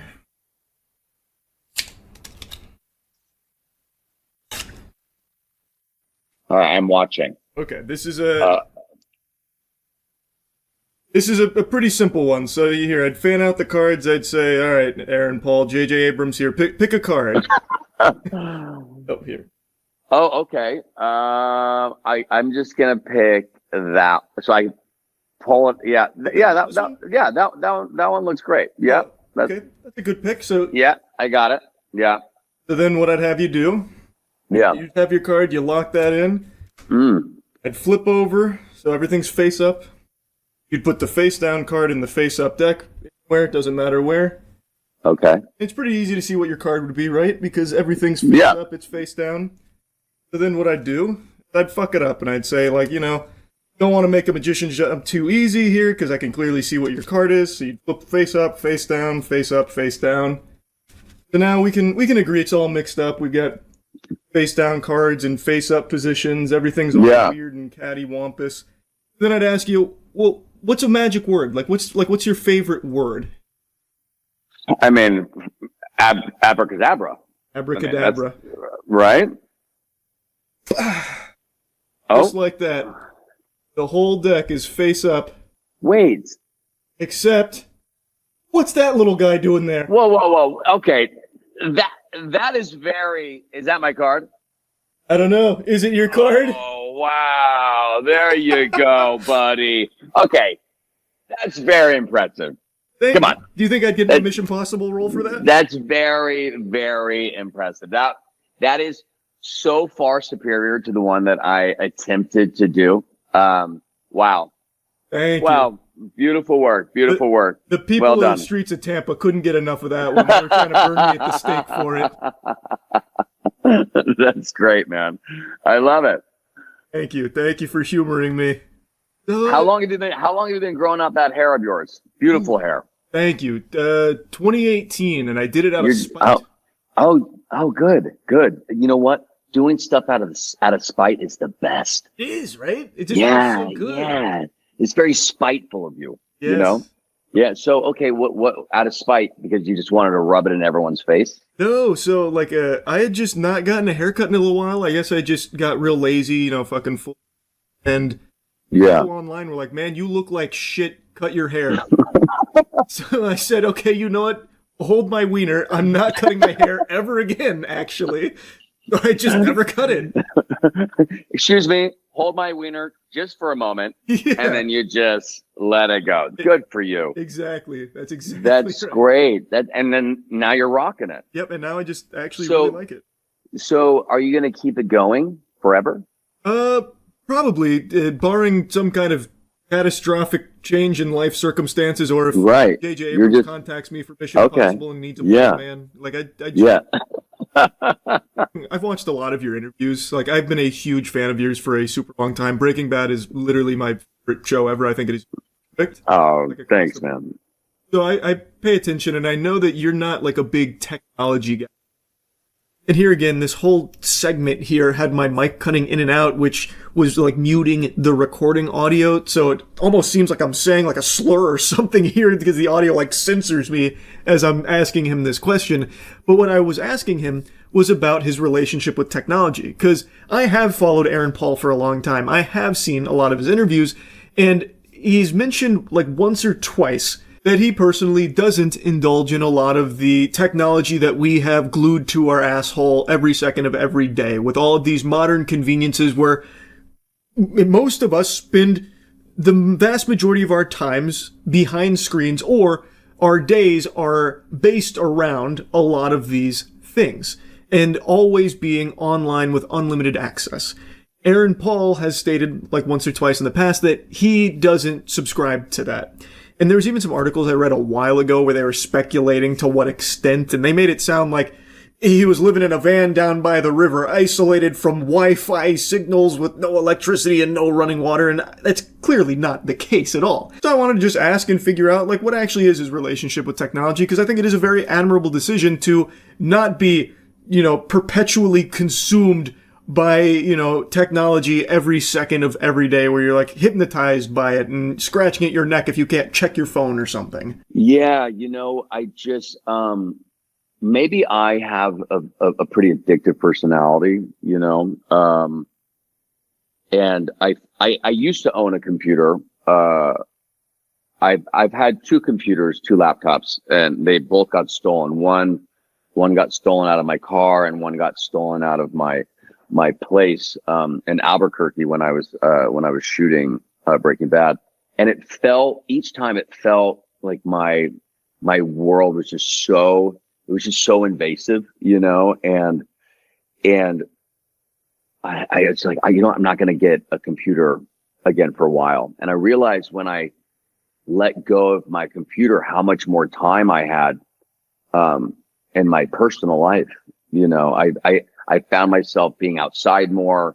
I found myself just doing other activities outside of just sort of surfing the web. And then same thing, like I used to smoke back in the day. I quit like 20 years ago. And the moment I quit, I realized again how much more time I had. And so once I mean, look, I'm talking on my iPhone right now, right? I still have a smartphone, but I try to use I just swap out my SIM card. I have another phone I use called the Light phone. And I just love it. I feel lighter when I go out into the world. I stopped getting the sort of like the phantom, vibrating phone in my pocket. That stopped. I stopped just like doom scrolling, I just felt healthier. You know what I mean? For me. But yeah, I encourage people to, I'm not anti-technology by any means, but I think it's important for people to control themselves. They should control the technology versus, technology kind of controlling them, which I think in a lot of cases, is the case. Absolutely. So like, I was going to mention, I actually made like a pretty big disconnect from the online world. Like like you, I was very much every day doom scrolling constantly. A year ago, kind of just cold turkey tried to reduce that as much as. Then, of course, the audio goes once again to the back rooms here. I don't know why this was happening. My guess is that on the call, my mic was being prioritized by the call, which then lowered it for like the OBS recording. Because on the call, I could see the levels were great. I didn't check the OBS levels, but it's clear it wasn't really good on OBS. But anyway, what I was saying there is that I definitely understand that perspective, because I recently, over the last year, have made much more of an effort to disconnect from a lot of like the online stuff every second of every day. And unsurprisingly, it does feel better. I think pretty much anyone who like reduces the amount of time they spend online will probably tell you, preach the gospel, that they do feel better for it. And something I've been pretty outspoken with for a long time now, even before like, taking more time away from like perpetual internet shit, is that everyone kind of retreats inside now, because a lot of technology is wanting you to do that, because you are much more profitable when you are inside fucking hooked on their product like a child latched onto their mother's teat. When you are suckling from things like, AI, if you're using AI as your best friend and constantly be chatting to them or whatever, and only talking to people through the internet, you're not making like powerful connections. Like, yeah, of course you can connect to people and it's great for that, but you miss out on so much of like a social experience of life by not being out in the real world for meaningful periods of time. And I think that is just so important, and it's why we're seeing so many people being less and less happy. And I talk about this on stream. This isn't a new thing for me. This is something I yap about quite a bit. I think one of the most important things you can do for your own mental health and well-being, and also just to get better at the socializing with humans, is to actually go out and meet humans, to be in the real world as opposed to constantly online. I don't think it's any surprise that people feel more alone now than ever, because people are inside now more than ever. Like, it's not the biggest mystery in the world. So I think that Aaron Paul's decision here and the way he explains it makes a lot of sense to me, where he's reduced the amount of technology that he consumes in his day-to-day life. It's not zero, so he still does, of course, have plenty of modern conveniences. He's just not constantly inundated with them. So I do think that makes sense. Hearing that he didn't have a computer is very interesting, though. That would be very tough for me to to live my life without at least having a computer. Even outside of like just being able to see what's going on in the world, not being able to play games. Goodness gracious, Lord have mercy. That's a fate worse than death. Imagine a world no games. I mean, I don't think we're meant to have all of this information. Well, I know we're not meant to have all this information. Like, we're not supposed to be drowning in information. You know what I mean? And not only that, we're not supposed to be like as available all the time, connected to every human being on the planet. No. I mean, I couldn't agree more. Hey man, I mean, I'm such a big advocate of this phone. It's called the Light phone. I would love to send you one. Sure. You would love it. And I think it's just important for people to know that there's other options out there. You know, I mean, smartphones were built, they were designed really to become addictive, you know, and it's become a drug in a way, and just a drug that's fully acceptable, globally, you know, and I just feel, like I built a cabin in the mountains of Idaho. I grew up in Idaho. I love that state. But when I built it, I really wanted people to come and disconnect. And so I have a hidden Wi-Fi.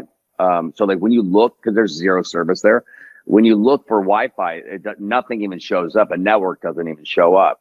And so people will ask, like, well, what's your Wi-Fi? And I just say, we don't have one.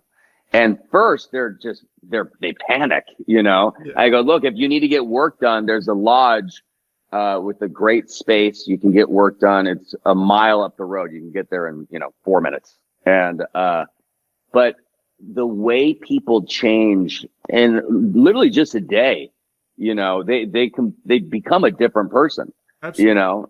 Yeah. And so I can't recommend it enough. I'm going to send you a phone. I'd love to show you the farm around here. We're going to work on getting a lot of cool shit going. Like, I mean, you have the alcohol, and something that kind of inspired us for is we want to do like a little vineyard at the farm. Okay. Not as like a business or anything, just for like some fun. But if we ever start making some high quality wine, I'll send you some of that. There you go. I love it. Hey, I'm all about that, man. Working with your hands, growing stuff yourself. After so we're doing a year abroad here in Paris, and then we're actually moving. We have a farm in the countryside in California, about an hour and a half outside of LA. We've had it for about 5 years. It's an old walnut farm. But we have a very small vineyard. It's a blend. It's a 70-30 split of red grapes. But the thing is, it's all dry farming we do. This is the first year that we're actually going to finally harvest the grapes. But we have 300 separate vines, and each vine usually produces, apparently from what I hear, produces about a one bottle. So we'll get roughly 300 bottles. That's gonna be so exciting. Yeah. So when that's done, I'll send you some as well. Brother, I'm excited for this care package. You're like Santa Claus right now. This is awesome. I do what I can. You know what I mean? But I hope it's good. I'll send you some walnuts. Send you some wine, send you some phones. It's great. What more do you need? You know? Well, I'm excited for you to try the company that Brian and I started. It's a labor of love. We've never taken a salary. We've only hemorrhaged money into the company. We're very proud to say that we've hired all of our employees personally. But when we were launching this thing, we were in Florida all the time, all over Florida. Oh, yeah. Rocco's Tacos, legendary.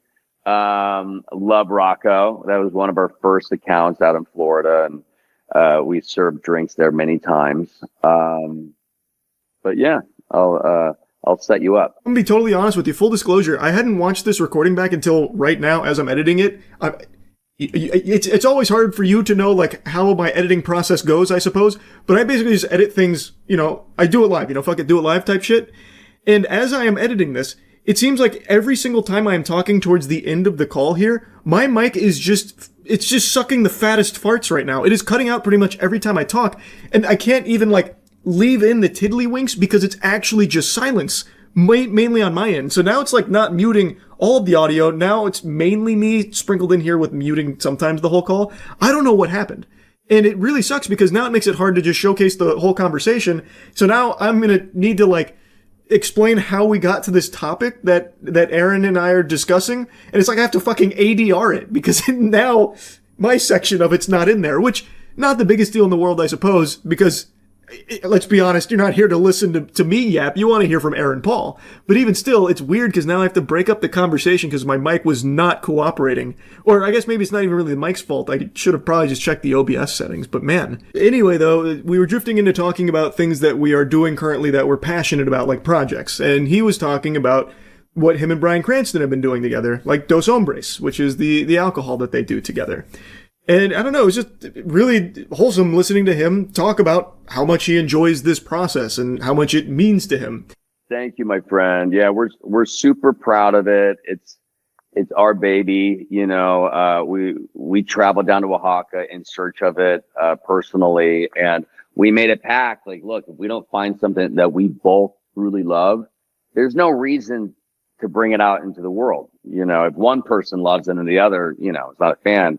There's no reason. And so it took us a minute to find it, but we finally did. And, we're incredibly proud of, the company that we've built for sure. Yeah, absolutely, brother. You guys have crushed it, man. And like you said, if it's not something that you are passionate about, if it's not perfect, what's the, like you, exactly. It's something that you want to do out of the love of doing. I think that shows pretty much in everything you do, by the way. Like thank you, bro. Everything I've ever seen from you, it always feels like, oh, Aaron Paul's doing this not for like a paycheck or something. He's like all in on this. Look, I haven't made any money off of that. And same, I actually just started, not just, I've been working on it for a couple of years, but we've been on the market for almost a year. I started a fine food group randomly with a buddy of mine who's a world-class chef. But we wanted to bring out humane, sustainable products that, companies and customers can trust. It's called the Only Fine Food Group. And so once I have a bunch of stuff to share with you, I'm going to send you a big gift basket. I'm going to wrap the bow myself. I might just hand deliver it to you. Would love that. But yeah. It's good, man. It's just fun to find stuff that you are passionate about, whatever that may be, and just lean into it. You know what I mean? I think a lot of people, not a lot, I think every single person on the planet has ideas, right? It's just all about following through with those ideas and just kind of marching forward, and don't let anyone get you down, Absolutely, man. I think that's a very inspirational thing here too for those people that have ideas and don't know how to start or don't have the motivation. Right. Big thing, man, is you just gotta fucking rip it. You just gotta send it. You just gotta rip it, baby. I love it. You gotta send it. Exactly right. And also throw a bunch of shit on the wall. Absolutely. See what sticks. Yeah. There's so many options now. Like, while there is like an over-reliance on technology, a lot of what's happened as a result is a big barrier to a lot of things has gotten smaller. Right. So like now is a great time to start for things that you're passionate about, because you can find unlimited resources on like what you need to procure it or where you need to start, which is just great. Like I think it's just See, that's one of the things that I actually love about AI.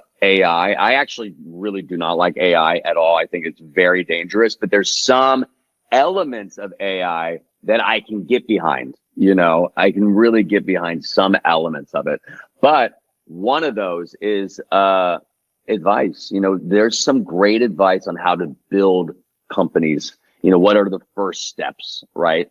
There's also a great book called 0 to 1. So great books of learning how to really, what is the first step?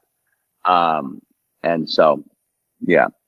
Yeah. I love this conversation you and I are having. We're just so all over the place, from aliens Yeah. to pyramids to business to magic. I think it's great. I hope it works out. Well, I personally think it worked out really well. I very much enjoyed this conversation. It is unfortunate that I fucked up the recording in such a big way, though. And I know there's a bit of a meme with me being inept when it comes to technology, but come on. Like, I feel like I'm somewhat blameless here. Like, how was I supposed to expect my mic to set its audio to only be communicative with whales? Like, I didn't expect it to just start, like, muting itself with, like, no, like, actual decibels or anything. Like, it was fine on the call, but the OBS audio, for some reason, was just set super low and just ended up muting and nuking a lot of the content. So, my response to this is not even audible, by the way, so that's pretty cool. But yeah, it was a very fun conversation where I am not an interviewer. I have never really done formal interviews or anything like that, but I love to have conversations with people. And I really appreciated how willing Aaron Paul was just to go all over the place with me here. Like, there was no through line or anything with our conversation. It was truly just shooting the shit, which is something I really like to do. It's something that's a staple on my streams where we just shoot the shit. And I really enjoy just that whole type of vibe. And it was a lot of fun to talk about just a bunch of things with Aaron Paul. So I completely share the sentiment. I loved the conversation. We did also talk a little bit more about Dispatch because we are both still pretty giddy over just how good the game has turned out to be and how much people seem to like it. But I want to make it clear again, this is not a sponsor or anything at all. Again, we are just all over the place just talking about things that we like. And like that, again, has just been a topic that we wanted to talk about together. So it is here. I hope that you and I get to do multiple seasons of this game. Me too. You know, I love talking about people that you want to cheer for. The team behind Dispatch are just all so great, so passionate about what they do. You know, the love and the care they put into these stories is truly blinding, and it's what really resonated with me when I first got the scripts that were sent my way. I mean, it was a stack of 8 scripts, thick scripts, right? It was a daunting thing to kind of take on when it was offered to me. But I read sort of the clip notes of it. I saw a little teaser trailer and then a beautiful scene that was already animated. And I was like, wow, this game is really different, and I love the rollout. I miss that because, it gives you the sort of the water cooler talk at the end of the week or the beginning of the week, right, of the particular episodes or that you completed. It's like when Breaking Bad came out, right. It aired Sunday nights, right? So people would get together, at work on Monday and just, talk about what they just witnessed. It's very cool. So I hope we get to go, I hope we get to do more. Me too, man. I'm super excited about doing. I mean, I'm sure you've seen it's fucking crushing it, man. 1 million copies. Dude, it's crazy. How does that make you feel? Are you excited? Oh yeah, man. So, yeah. I mean, I'm sure you're probably familiar with me in the Hunger Games Mockingjay Part 1, but of course. I mean, everybody. Honestly, people in Paris still talk about it. Yeah. And yeah, it's true. It's true. I mean, you made a serious impression globally. So yeah, I was snubbed at the Oscars that year, but I know. I'm honestly still pretty pissed. I don't think about it much anymore. But like aside from that, this is like the first like real role I've had. So for it to be a banger like this is crazy. I just love to be part of the team. It's very, very cool. And I love your enthusiasm. Watched your videos and you're like, your whole thing is like, I just hope I don't suck ass. And you certainly don't, man. You certainly don't. It's very cool. The unfortunate thing with doing this is it just takes so much time to do it. So it's hard to get people together to kind of really work off of each other. Right. But luckily we were able to, in our cans, like in the sound booth, we could hear sometimes, the other performances, but it was cool, man. It was a fun ride. I'm excited for people. I'm not sure where I know the last run of episodes was like a pretty serious cliffhanger. I'm sure when this comes out, maybe all of them will have aired. I'm not sure. But yeah, I can post this whenever. The finale is on Wednesday, so oh, great. I've been streaming it. Like, I am super invested in it. I think it is an extremely, extremely compelling story that I can't wait to see how they wrap up. Because I don't know. Like, I have no idea. Oh, you don't know? No, I have no clue. Oh, okay. Yeah. Yeah. So was it the last set of was it a pretty serious cliffhanger? Yeah. It was with Chase. Yeah. So you don't know what happens to Chase yet? No, I have no idea. Okay. Sonar's lines are, I'm doing coke looking at boobs. I don't know what happened. That's so great. Sonar's great. Yeah, you're gonna I'm interested to see what people feel of the whole thing.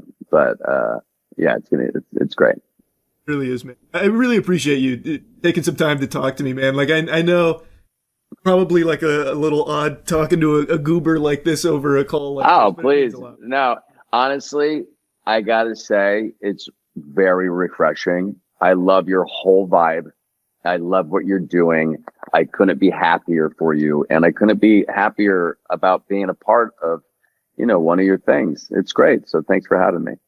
Thank you so much for being here, brother. Like, again, it's a huge honor. Like, truly, I've had to like do my best to sit in this chair without like jumping up and enjoy that. Thank you so much, brother. I hope you have a wonderful rest of the day, man. I'm looking forward to hopefully talking again. Yeah, for sure. Would love that. And next time I'm in Tampa, I'm hitting you up. Fuck yeah. Can't wait, brother. All right. See you, bud. See you, man. What a nice guy. What a genuinely nice guy. Even pretending to be impressed by my magic trick and all. I really appreciated the conversation. We got to talk for like an hour, feel each other out, and I hope we get to do more together in the future. I think it'd be a lot of fun. But yeah, I wanted to share this with all of you, and that's really about it. So yeah. See the video of the New Jersey man breakdancing at town hall meeting to protest property taxes. Chat kept mentioning that yesterday, and I forgot to look it up. Let's see. How good are his moves? Oh, that's awesome. Glad you're liking the cheeky so much, Chunk. Town council candidate in Cranford, New Jersey, breakdancing at a public meeting to protest a property tax hike.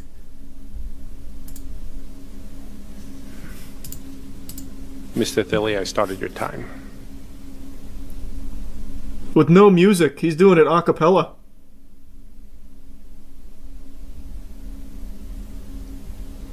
Stand the fuck back. This guy is serving. Hold on. Wait a minute. Now he's looping animations now. He's hitting the same emotes.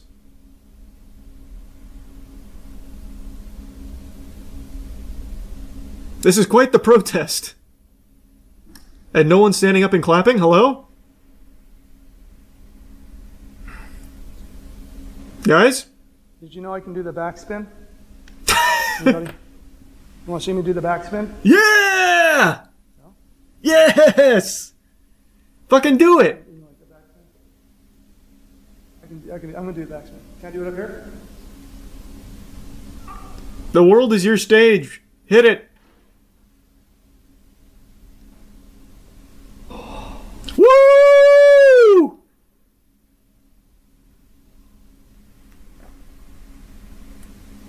Why did our taxes go up so much? Boom! Imagine they just start booing him.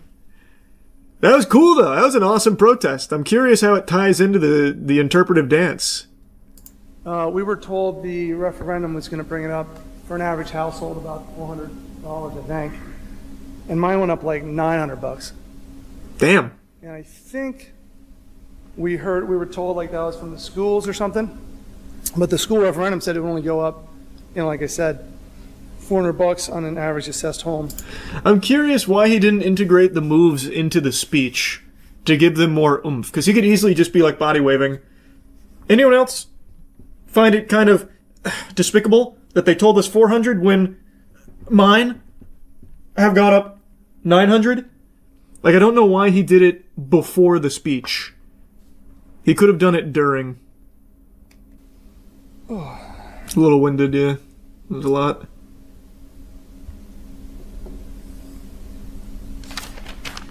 Counselors, your response?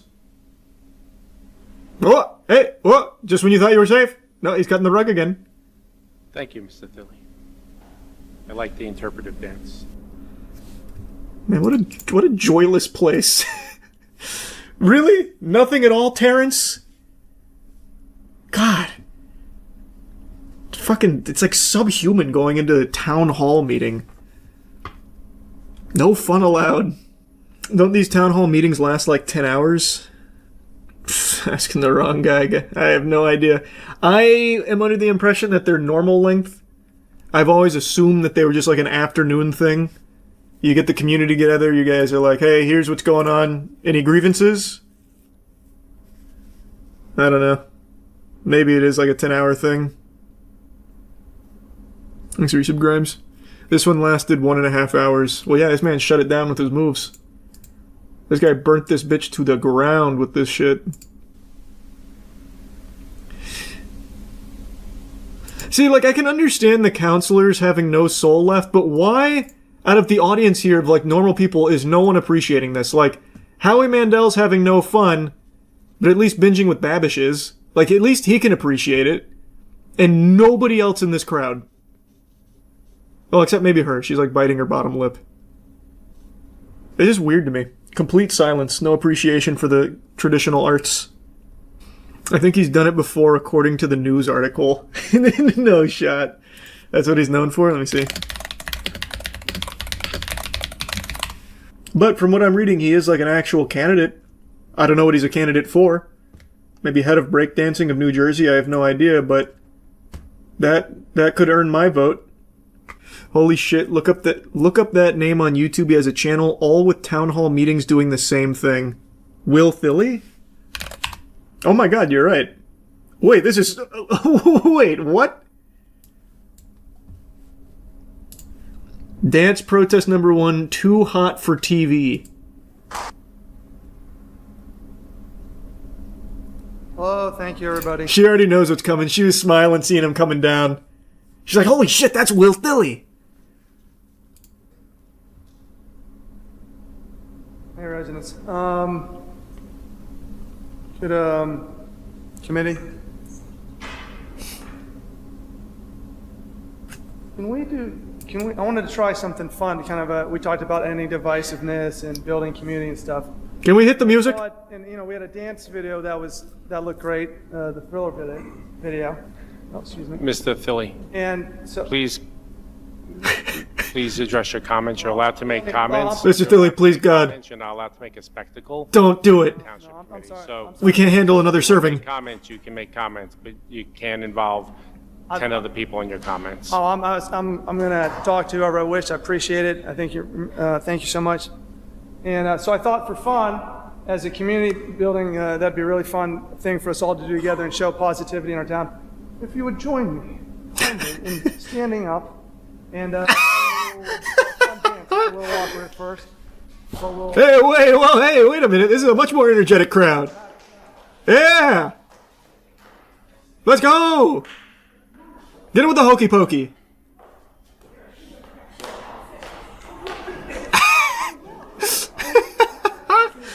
There's chaos! Anarchy! Oh, wait! Oh, baby! I can only see out of the corner here. Hey, are you writing this down? I don't see you taking notes. Your time is up.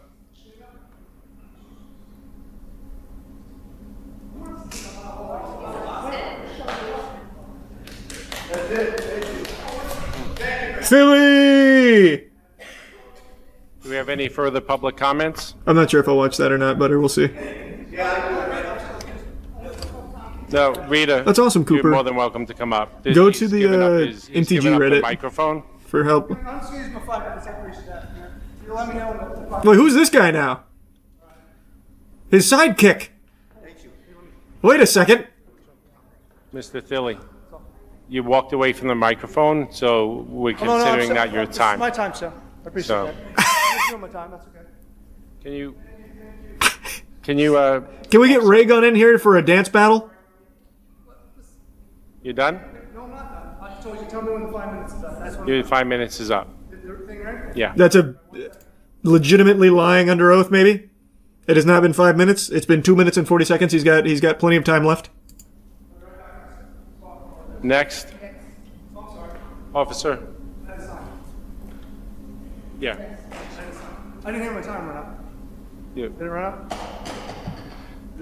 Why did our taxes go up so much? WillBilly.com. Rita, please come up. Reminds you of the rent is too damn high guy. Hey, when you're right, you're right. Is your sub DeLorean? Let me see. I've got to see others now. Join me now. I will take back our town. Oh, this is from a year ago. Roof is done. Oh, that's got DMCA music. He's even made his own like music videos here. Cougars Never Quit motivational video. Is there anything you want to say about anything I've said, or I'm listening? Nothing? You've intimidated them with your spiritual pressure, Will. I'm not asking any questions, so I just wanted, please, can you not say anything about me after I leave the podium? Okay, so it seems like he's only danced a couple of times. It seems like it's more of a new thing that he does. Wow, this is sold out crowd on July 8th here. Holy. Thank you, Mayor. Penguinz. Wow. So, I got a sunburn Oh, on my neck here, like doing all that. that's a shame. Yeah, it seems like the dancing's not something he does all the time.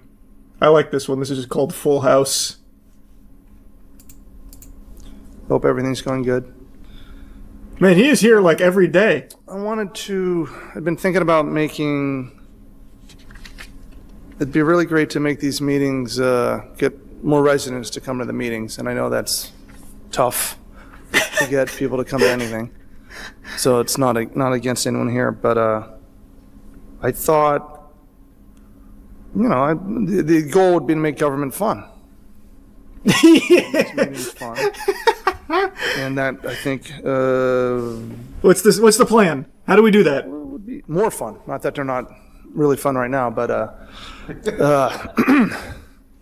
just thinking of on my own, thinking of ways to get people down here, because that's great. Everyone gets to know you guys in a more personal level as we relax, and So I thought for sure he was going to start dancing. I think would be possibly to have maybe a question and answer session where. No. We need more dancing. Maybe that's the reason for the dances. He wants more people to attend town hall meetings. It could be it. It's certainly possible. His thing is make developers pay their taxes, not us. That checks out. Like he's actually, he is running with like an actual purpose. Like the dancing is kind of silly, but it looks like he actually does have like a real thing he wants to accomplish. Well, that's good. I just saw a very wild clip. Politicians are no strangers to weird takes, but what Ted Cruz just said is so shocking. I actually can't believe this is real. I double-checked if this was like AI or like a bad lip-reading video or something dubbed over. It's not. He said it with his whole chest. Senator Booker also said we should have bipartisan agreement. I think that's a great idea. We should have bipartisan agreement. How about we all come together and say, let's stop murders? How about we all come together and say, let's stop rape? How about we all come together and say, let's stop attacking pedophiles? I want you to look at what happened when the National Guard went to D.C. What in tarnation? Pardon me? Can we roll that back, put it on the Jumbotron, please? There's no way he just said that out loud, right? What a crazy Freudian slip. Or maybe not even a Freudian slip. It looks like he is reading off a piece of paper for his monologue here. He might have wrote that down as like a really strong stamp that he needs to get across here about people need to come together to stop attacking pedophiles. What? Teddy, sweaty and ready out here trying to defend pedophiles or some shit? Man, those Epstein files are never coming out, huh? Heavens to Betsy. Now, you have to imagine that's not what he meant to say, so you would think that he'd pretty quickly scramble to set the record straight so there's no confusion on where he stands. I don't think he wants to be known as Ted Stop Attacking Pedophiles Cruz, but he never goes back to, like, explain what he tried to express.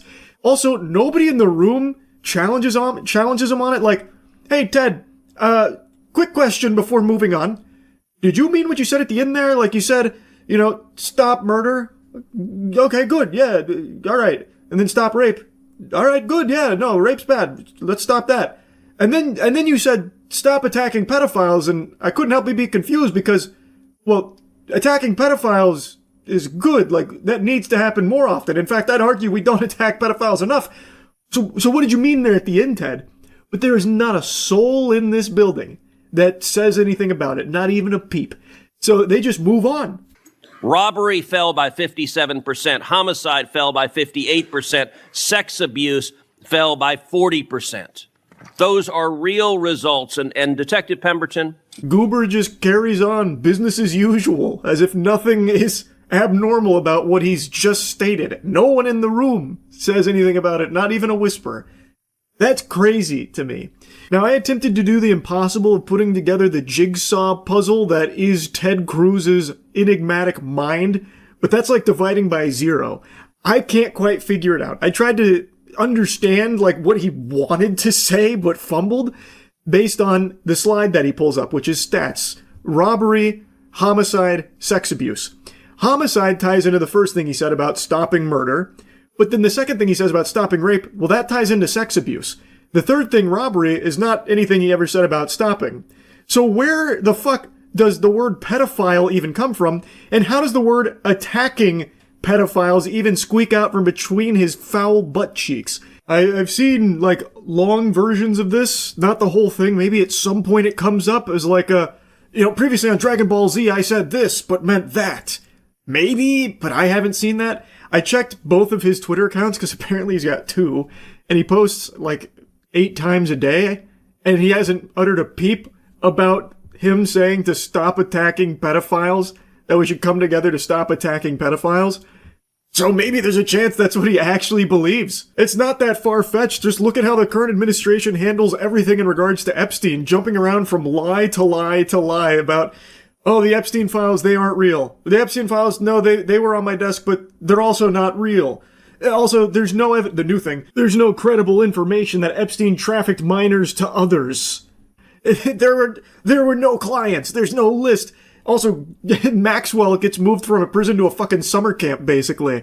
So maybe Ted Cruz is just going full mask off, saying, like, alright, enough is enough. Can we stop attacking pedophiles? The Epstein files are never coming out. Like, maybe that's what was on his mind. All in all, it's a pretty interesting strategy here from old Ted Cruz. The think about the pedophiles approach. Why won't anyone think of the pedophiles' feelings? No one's considering that. Stop being mean to pedophiles. Can we all come together and agree on that? Holy shit. It's unbelievable, man. Anyway, I just had to show you this. That's really about it. See ya. Flat Earthers versus scientists. Can we trust science? Well, before even watching it, I'm gonna go ahead and answer that. Yes. If there's one thing in the world you can trust, it's probably going to be science. The fucking hot dog man or flat earthers probably aren't the most reliable source of shit you can trust, I would say. That's like trusting the guy who sells you laced weed behind the dumpster to trust him with your finances. Alright, now I'm ready for action. Let's see if we can truly trust science. It's been a question on my mind for a long time. I'd always debate who's more reliable, a flat earther who's sniffing their own farts and shitting in their diaper, or science. And it's really a toss-up. Hey guys. Puzzle piece. And then one of those pieces just wasn't fitting. I'm always open to... To who? Who went through their whole life hollow, knowing that they've been lied to, that the world is not a globe and a piece of them has been missing, and that's why they're still a virgin at 40 years old? I'd like to tear them to pieces. That looks like a flat earther. Part-time biker, full-time alcoholic abusive father. Definite flat earther. My name is Dan Glatman. I work as Dan the Waterman in the drinking water filtration. It was created by a higher power.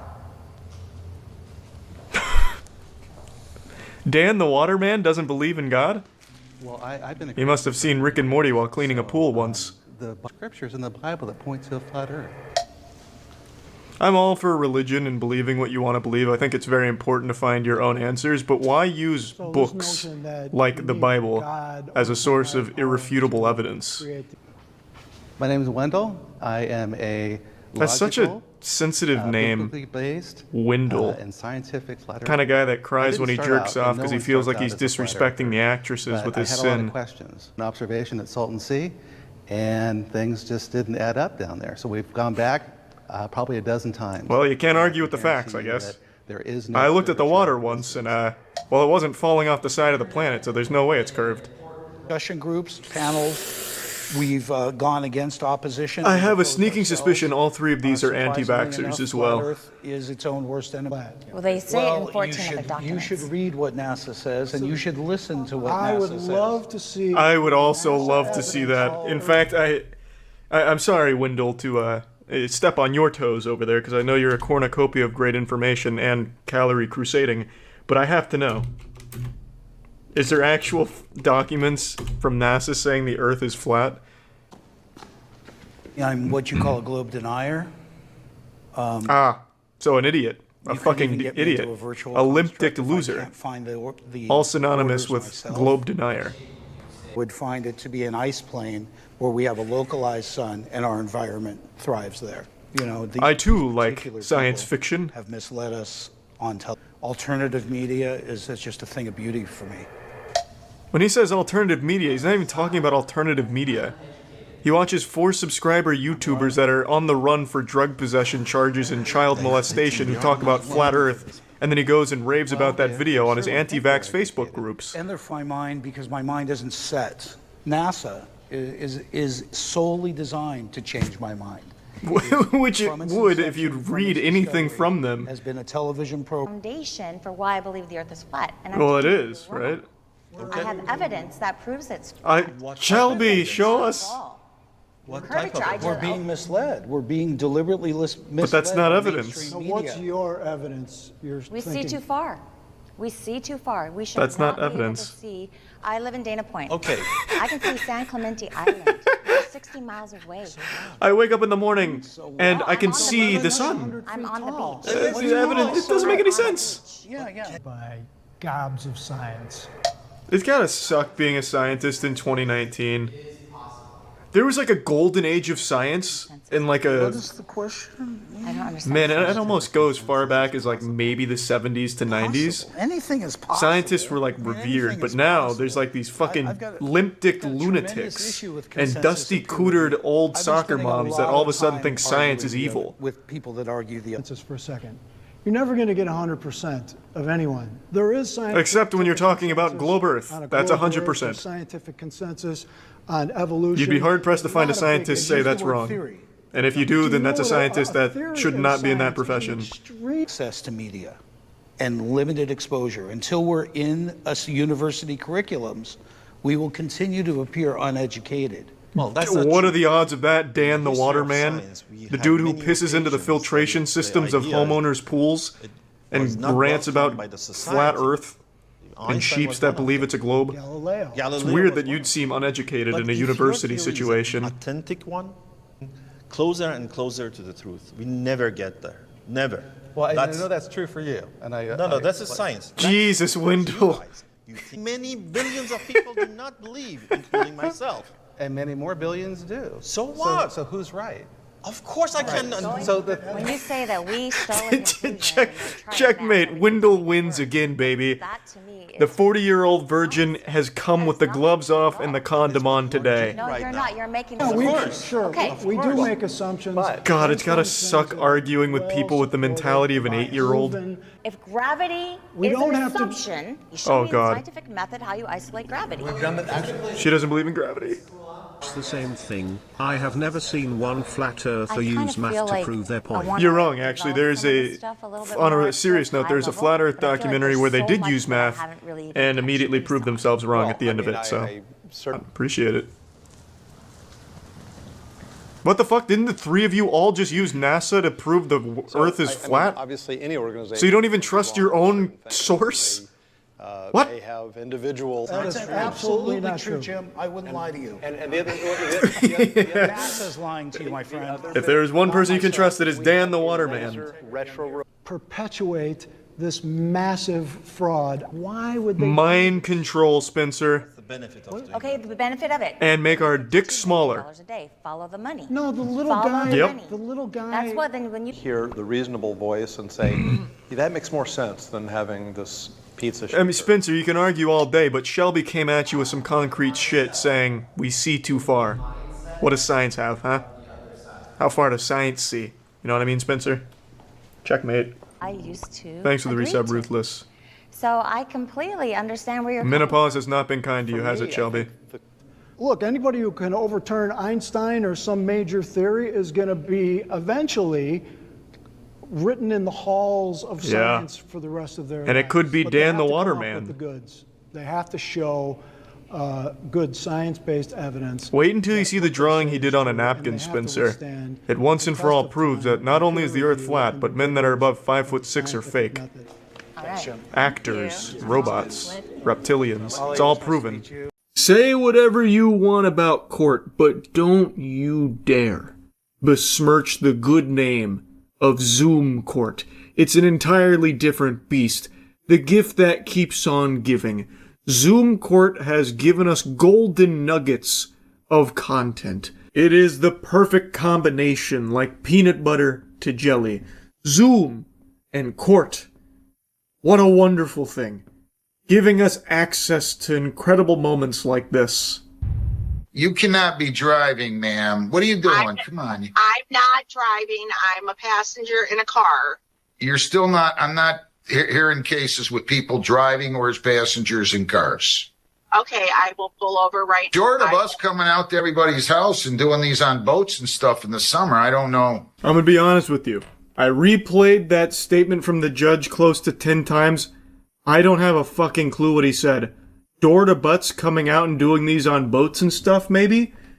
But I've never heard that expression, door to butts. So it's probably not that.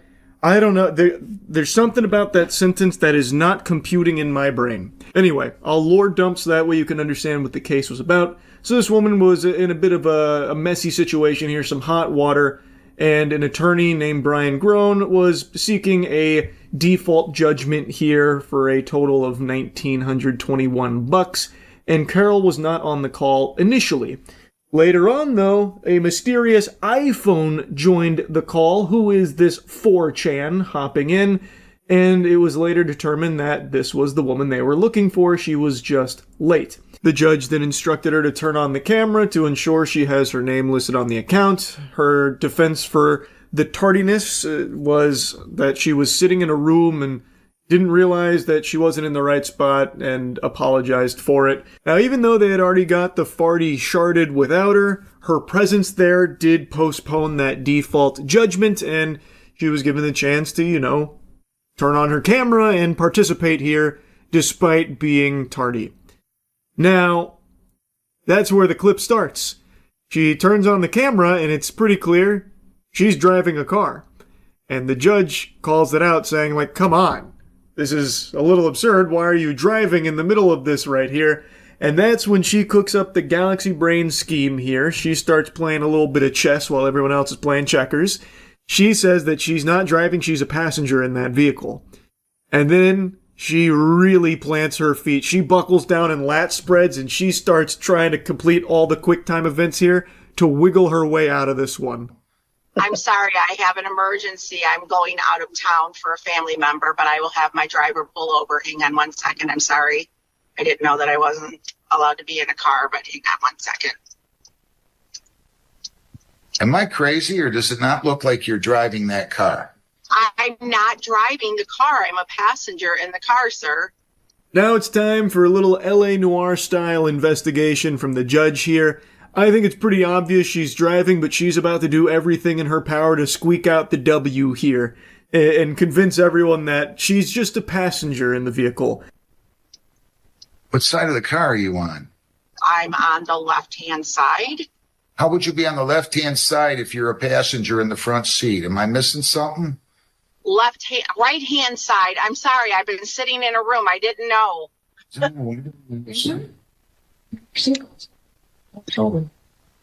the seatbelt's coming off of the driver's side. Right? You know you're lying to me, right? No, I'm not, sir. Great questions from the judge here. I also think her head movements are pretty clear. That's a dead giveaway. She literally looks around as she's making this turn, but the judge makes very good calls here. How could you be on the left-hand side if you're in the passenger seat up in front? And she's like, no, I meant that's not what I meant. That's not what I meant. And he's like, but the seatbelt's coming out of the driver's side, which she had no rebuttal for. She just lets that one kind of dissipate. She just hopes that they forget about that one, like a video game NPC. Must have been the wind. Just de-aggro there and not follow up on the seatbelt question, which was a great observation because that seatbelt is indeed coming out of the driver's side. If she was a passenger, it would have been on the other side there. Let me see the driver. Let me see the driver. Hang on 1 second. Now. I have to ask their permission. Now. Oh my God.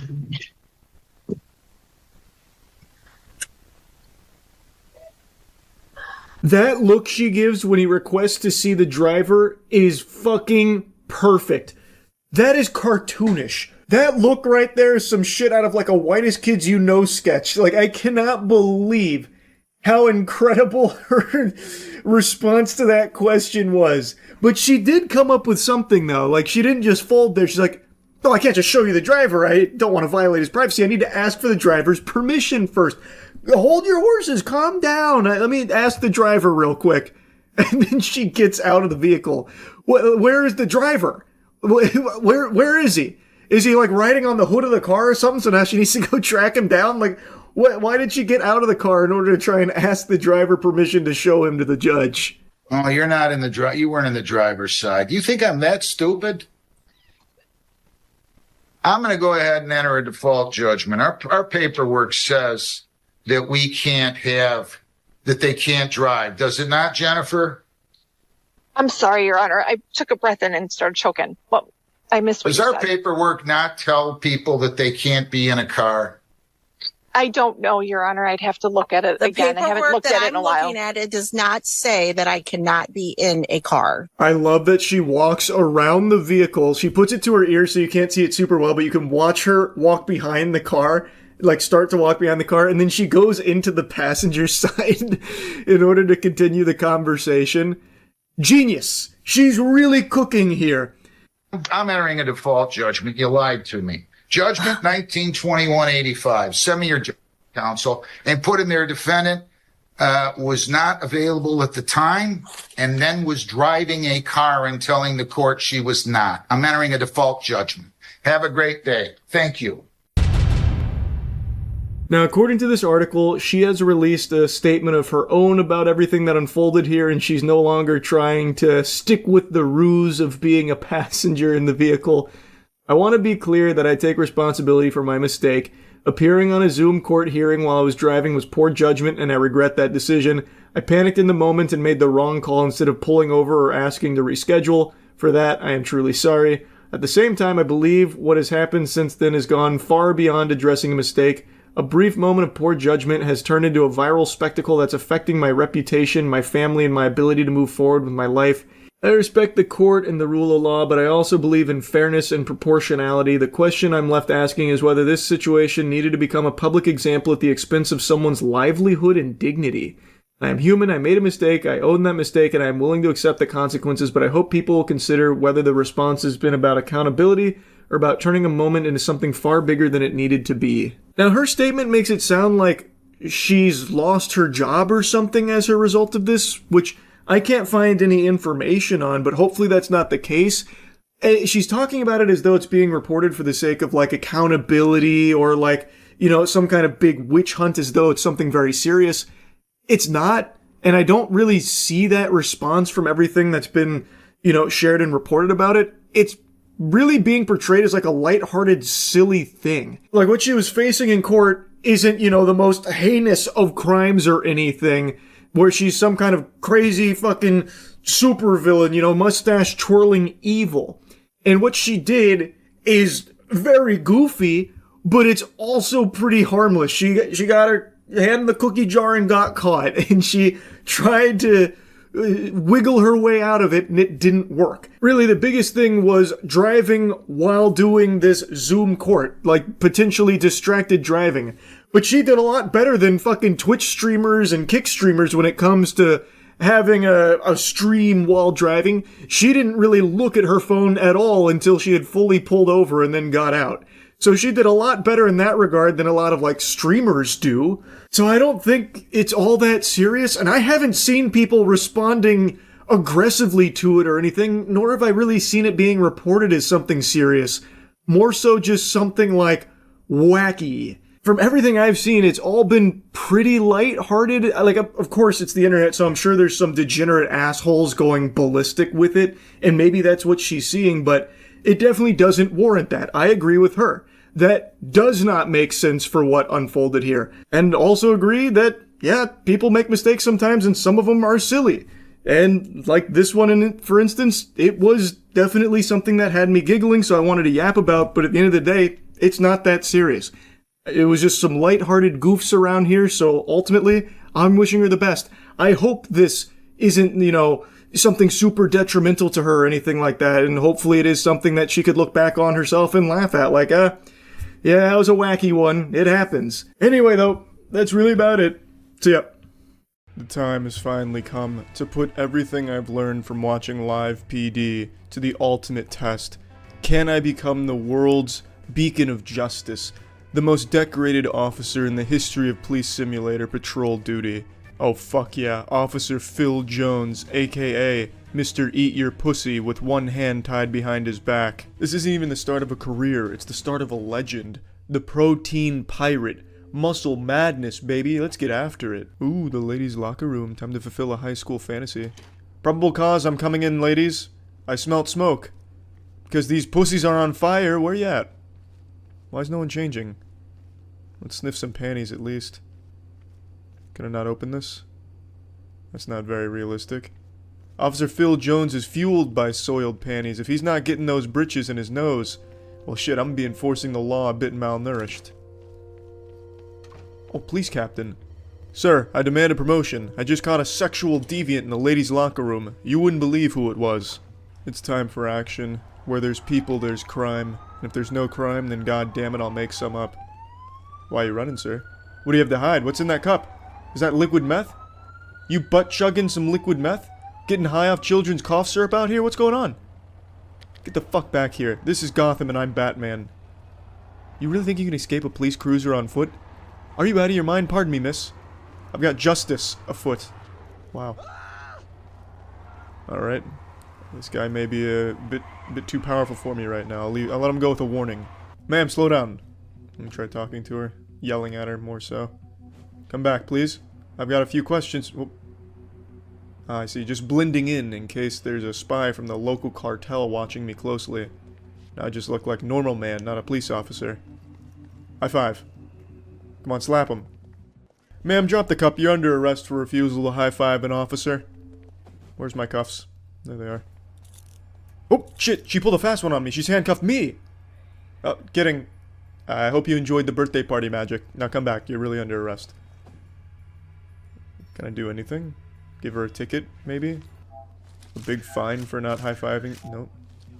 I'm just like Fortnite gesturing right now. I don't understand. None of my gadgets are working on her. Is she immune? Is she above the law? Who is this? I'm not letting her get away. No crime goes unpunished in my city. I'll try this, maybe? No, it's not working either. Why am I not pulling out any of my gadgets? Are they like biometrically scanned incorrectly? I can't... Oh, here we go. Come back! Shit. Fuck, she got away. Oh. Hello, fellow officer. Just police business as usual? If you'll excuse me, I've got business. Where do you think you're going, motherfucker? You didn't high-five me. You can't get away from me. The long dick of the law doesn't stop. I found you. There we go. Taser out. Remember you brought this on yourself. Come on. There we go. Suspect down, suspect neutralized. HQ, this is Phil Jones in the wild, reporting a code 644 entitled Asshole thought she was too good to high-five an on-duty officer. Subject has been taken down, we may need an ambulance. Good afternoon, sir. High five. Please drop that and give me a high five. Nope, alright. Brought this on yourself. Hey, what the fuck? I was arrested. What about these lawless hooligans refusing to high-five an officer? Are you fucking kidding me? Alright, it seems the corruption has really taken its toll at the police station. But how deep does it go? Have these fangs of corruption sank so deep to penetrate even the highest members of the police force? I'll have to investigate. This is a rape van. I should call it in now. I don't even need to interrogate. I already know. Frederick, huh? You look like a serial diddler. Well, I'll do my due diligence. Let's investigate a bit further. Pop that trunk for me. Let's see what we're working with in the back. I'm expecting dead bodies, mummified remains, sarcophagus, stolen DVD players. What do we got? Empty, huh? To the untrained eye, it may be empty. I'm sure there's... Well, I'll be honest, I didn't see a baseball bat or gym bag, but I'll take Officer Phil Jones' word for it. So what are you doing with a gym bag and baseball bat? Tools to commit a crime. I'm gonna have to frisk you. What else are you carrying? What other deadly weapons do you have in there? Switchblade? Butter... Whoa! What the fuck? What was it? What is this hocus pocus? The cars are fucking ollieing over here like they're on a skateboard. Why are all these cars hurtling?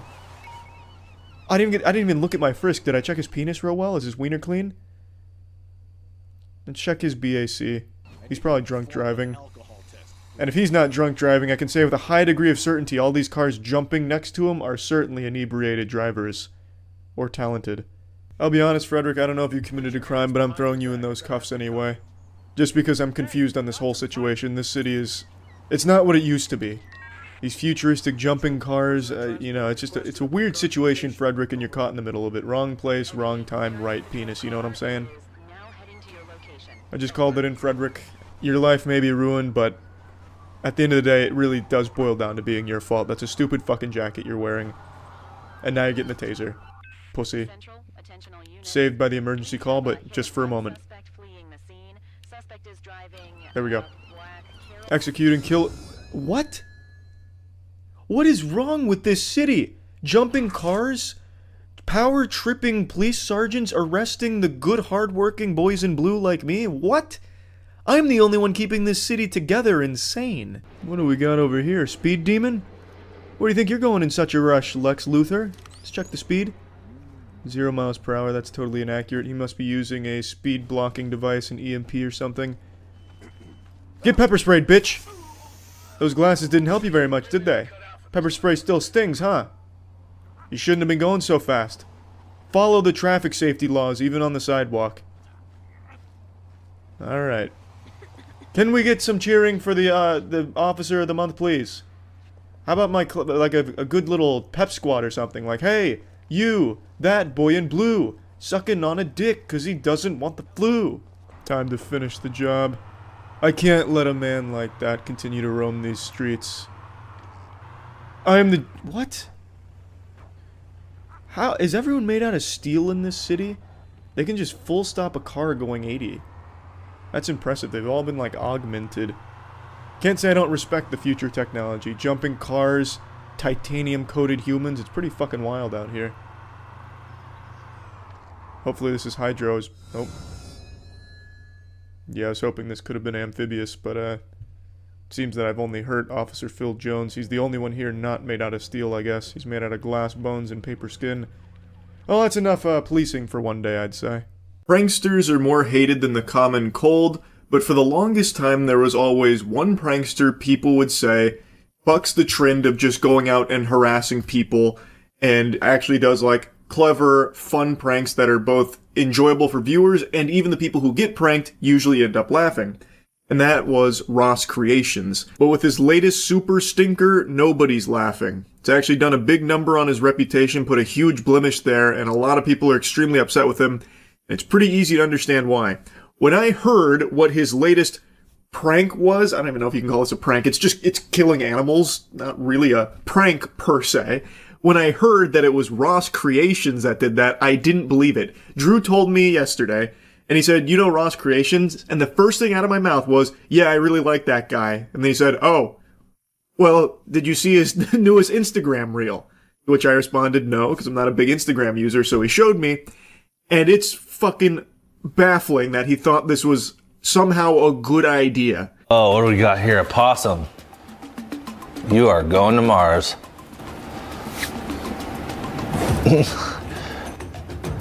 Yes.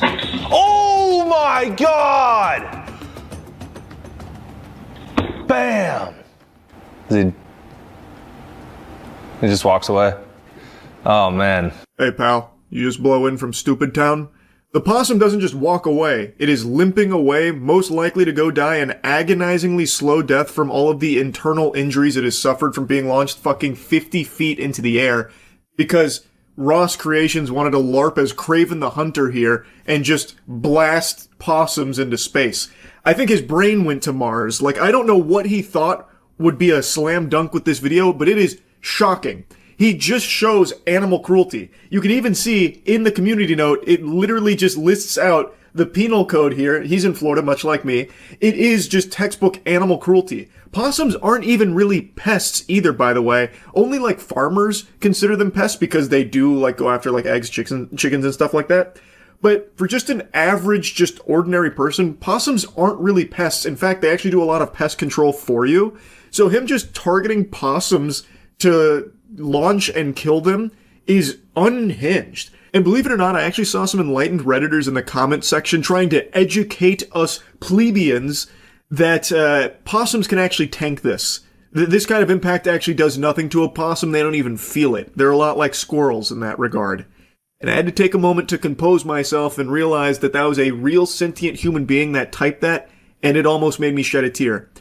Buster, possums are not like squirrels, they're significantly more dense, and they do reach terminal velocity. So while it may not have just exploded on impact like a fucking bomb going off with blood and gore flying all over the place, you can clearly see it limping away, and it is absolutely suffering, and no doubt will likely die from those injuries it sustained. That is an extreme distance to fall that possums cannot just tank. Some of these goobers in the comments section were talking about possums like they're goddamn Thanos. Like, that is not how this works. This device is an alley-oop for gravity to assassinate possums.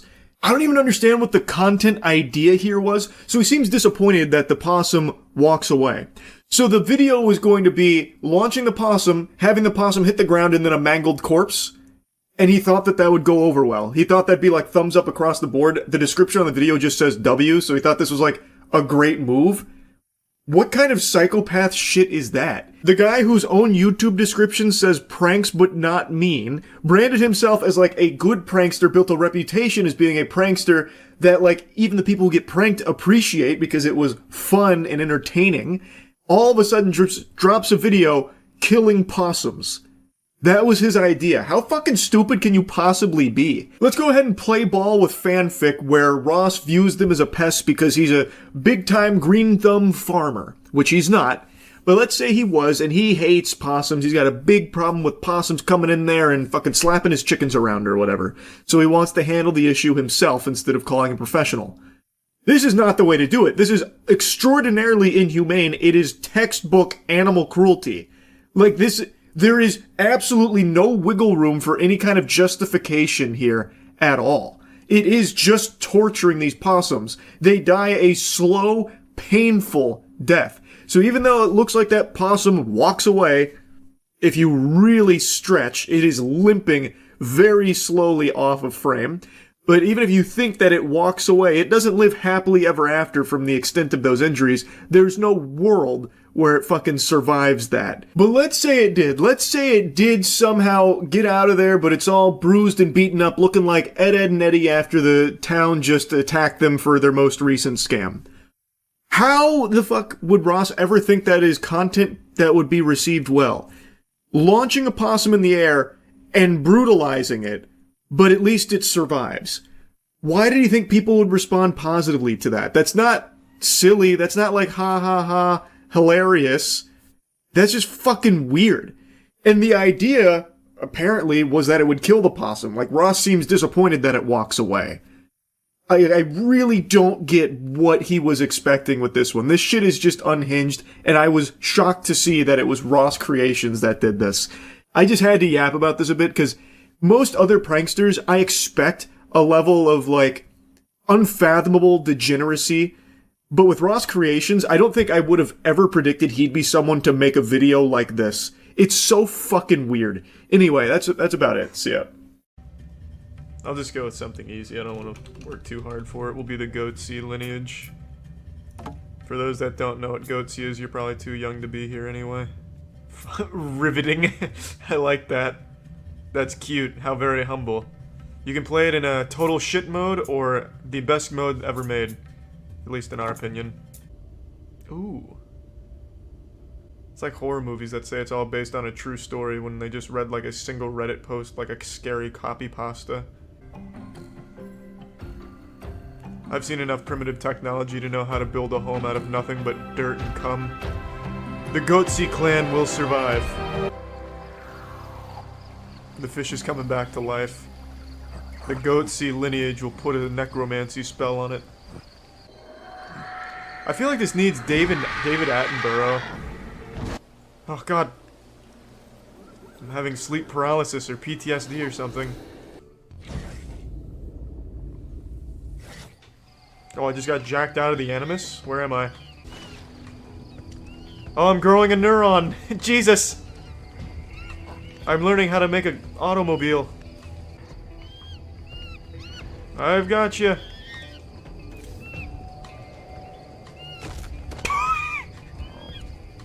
And just like that, the last of the Goatsy clan was eliminated.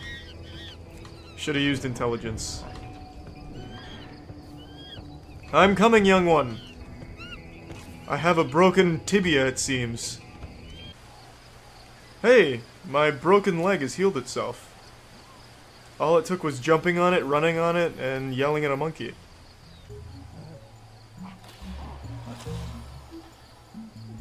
What do you mean, new food discovered? You're telling me this monkey got to this level of maturity without ever having a sip of water?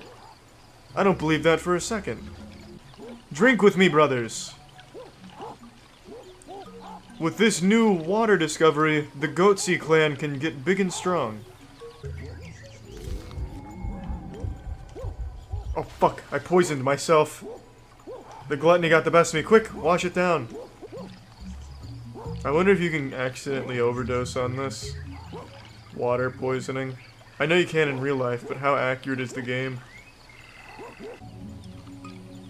Nah, I really do look like a mime performing for quarters. That's how Goatsy will make our living. We're not gonna make it past winter at this rate. Let alone evolving to a spacefaring civilization. The only way we survive is up this waterfall. Porn at the top. That would jumpstart the evolution significantly. The bottom right isn't a radar. It's like looking for fucking Dragon Balls or something. It doesn't change no matter what. It changed when I switched monkeys, though. When do you evolve to make hentai? Probably right after we learn how to masturbate, I'd say.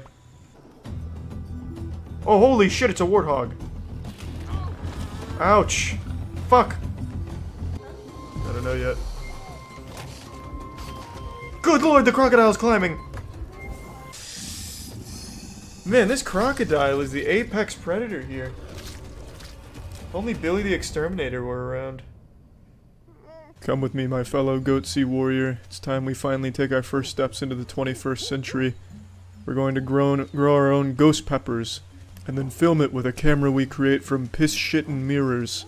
The entire jungle will love this. We may not be wealthy in nutrients and food, however, we'll have something far more valuable. Clout.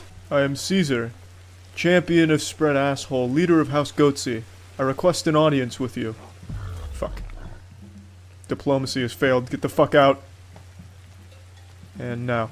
Why can't I? I'm not dodging. What the fuck? Well, just took that hit to the chest and now my nipples are erect. How is my commander doing? Oh, he wasn't even here. Tried to solo him, I guess. Alright. Just sleep it off. Rest with me. Everyone knows boars are like lightning. They never strike the same person twice. I'll sleep off this broken leg and then we get right back to the exploration and the expansion. There we go. Oh, good lord! You slept on a snake. Now that's that kind of fearlessness we need in the Goatsy house. He used a snake as a pillow. That is a being of pure testosterone and high-octane energy. No fear whatsoever. Ice in the veins. Fucking monster. What on earth is this sound? Am I being stalked by Darth Vader? Who's hyperventilating? God damn. Someone's hitting that oxygen mask hard as shit. Slowly. Use your Zetsu so it can't sense our Nin presence. Oh. Alright, well that works too. A decoy. Perfect. Now we can swoop in, kill the snake, steal the meat. That just helped us out a lot. I still have my rock, right? I can't. No, I don't have my rock anymore. I don't have to barehand it. Strangle it like Bart Simpson. Does he see me? No, just a coincidence, yeah. Okay, good. Nope, it might be onto me. We've been compromised. Good God! I'm coming! Oh, fuck! Mummifying him. Oh, shit. You slimy son of a gun. I definitely thought I slipped out of that one. There we go, got it that time. Where's my melee button? And where are all these boars coming from? Who's sending these hogs? I didn't even see that shit. Was it invisible? Alright, well that's another good distraction. Melee, where's my haymaker button? Quick! Use the devil breaker! Well, I'll try and steal the meat while it's just asleep, I guess. Oh, it's back. I've already mastered the timing of the perfect dodge. You'll never touch me again. It's a waste of your time and energy. I can go for this meat all day. I mean it, I really don't mind. I'll treat this like a goddamn Mario Party minigame if I have to. There's only so many times it can lunge at me before it gets tired. Or the programming on it breaks and the AI just malfunctions. I was really close that time. I wish my teammate would come help me carry this meat back to camp. With 2 people it could be a lot faster. But for some reason he's just jerking off right next to the snake. Just sitting over there, not even at a safe distance, just watching from the very fucking front row for no reason. At least sit on him. Slap him around a little bit. I've got the snake distracted. Do something. Put a finger in its ass. I don't even know why I took him on this journey. Let's try intimidating. Oh! God, fuck. Oh, he slipped out. Good work, good work. I'll just try and scare the snake away. I don't think it'll work. I don't know why it would be afraid of us after it can clearly see that we can't fight back. We can't even throw like a wet noodle punch at it or anything, so I don't think this intimidation strategy is going to work. But it's my only option. Just come sleep. Everyone knows boa constrictors won't strike if they think the target is asleep. They have like the Knight's Honor code. Come sleep. Hey, god damn it! Just come up here and come to sleep. Fuck. You'd be totally fine if you just joined me up here for rest. Or sleep down there, I guess it doesn't really matter. Alright, now we just sleep it off, snake will get bored, snake will leave, we'll be fine. And then we can finally take the meat, assuming it doesn't rot. Here's hoping acid rain doesn't wash down or something. Oh. You see, that's what happens when you sleep down there. Why didn't you just come up on the fucking branch? Made himself like a bed of broken glass and broken dreams down there next to the snake. I don't know why he wouldn't come up here and sleep it off. Intimidating the snake still doesn't work, to no surprise. I don't think I'm gonna get this meat ever. It's very vigilant. I'll just find my own source. I'll just look for like a fucking Wendy's or something somewhere out here in the jungle. I don't know if this is like a big fiery debate or if I just got thrust into like a very tiny pocket of hostility, but there is right now a raging battle of people debating whether or not balding is real. Kind of. That's the statement that started it. That was like the shot heard around the world for this topic. I don't believe in male balding. Why? First of all, if you're a male and you want to go bald, that's fine. Like, good for you. However, if you're a male and you don't want to go bald and you're balding anyway, that's where I take issue. That opening line right there, I don't believe in male balding, actually reached through the fucking phone screen and tickled me. I was smiling. It goes so hard. I don't believe in male balding. Shit is a myth. It's like a cryptid, almost. I've never seen a bald man. No such thing. That's a goddamn lie. That's a deep state hoax right there. That's like 5G. I don't know. I love that. It just slaps. It's not exactly what she's saying, but it's how she lays the foundation. The point she's making is that she believes that balding is a solved problem, and if there's anyone who is bald without wanting to be bald, it's due to their laziness. It's fundamentally what she's getting at. She's saying, like, if you're bald and you choose to be bald, yippee, good for you, she says. But if you're balding and you don't want to be balding, well, you're just lazy. Because women in this day and age have to do so much to upkeep their looks, and men cannot be bothered to just put some cream on their head or take a little vitamin or get a hair transplant even. Women are doing more than that. So her point is, compared to female beauty standards, men balding is a significantly easier issue to tackle. You can really grab that one by the fucking nipples and solve it with creams and pills and hair transplants. And if you are balding and don't want to be, well, you're just a gluttonous sloth who's too lazy to fix this problem. And that's kind of the gist of it. I don't think she's super knowledgeable on how expensive, like, hair transplants are. They are not cheap, especially in today's day and age. Also, being put on medication, also not super cheap. So, like, yeah, you can get, like, the finasteride, the minoxidil, and, like, the combo there, get it with the fucking 2-piece, and from everything I understand about it, it seems to work to some degree. It varies person to person, obviously, because not everyone's just a fucking clone, so it doesn't work for everybody, but it does work a little bit for some people, and for others, more so. But it's never like the cure to baldness, as I understand it. There's not like a magic pill. Like, there's no like Phoenix down for your hair. Like, you can't, chug your way to a full head of hair again. Like, it is tough, and it is very expensive. And she's saying women do significantly more than this, but men can't even be bothered to do the bare minimum of stopping the balding with these pills, creams, and hair transplants. Again, there's not exactly, like, it's not Courage the Cowardly Dog where Eustace gets that handful of shit and can rub it on his head to fix the baldness, which ultimately led to other problems. Again, a lot of the medication does have, like, side effects and stuff, too. Like, it's not exactly the easiest thing. And I recognize that for women, there are a lot of things they go through for the sake of, like, the beauty standards that are put upon them that are also very difficult. But I don't think those should be celebrated either. I don't think there's anything good from putting this pressure on women or men to adhere to the beauty standards that people think they should. More stigma for guys to do beauty products, and that includes like hairline stuff. Guys are like more generally insecure about doing stuff like that because they're not really supposed to. Beauty products, we were sold that that's a girl's thing, not a guy's thing. I don't know how much of an excuse that is. There's not as much pressure on men in society as there is on women to upkeep their looks, and they just kind of get resigned to the fact that they're going bald, versus if you ask any single woman something that's happening to their looks that they don't like, they will go ahead and fix it, whether it's like an at-home DIY solution to like professional, super expensive treatments. Now in the comment section, everybody was dunking on the guy here, saying that he was mansplaining and not listening, and that he's like not even engaging in the conversation, and everyone is on her side about how she's, out here spitting and shitting the truth. Like, these are all facts that she is speaking about baldness not being real and easily solvable. I don't think he did anything wrong. He's right. There is a stigma around men using, like, toupees or wigs, because then it's kind of like, I'm 5'6", right? A lot of people joke around like, just go get height surgery. Well, the people that get height surgery are constantly fucking clowned on. They get dunked on more than me at 5'6" when I play pickup basketball.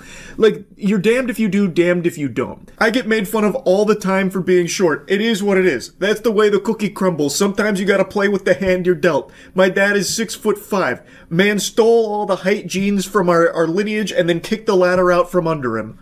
Can't do shit about it. I gotta live with it.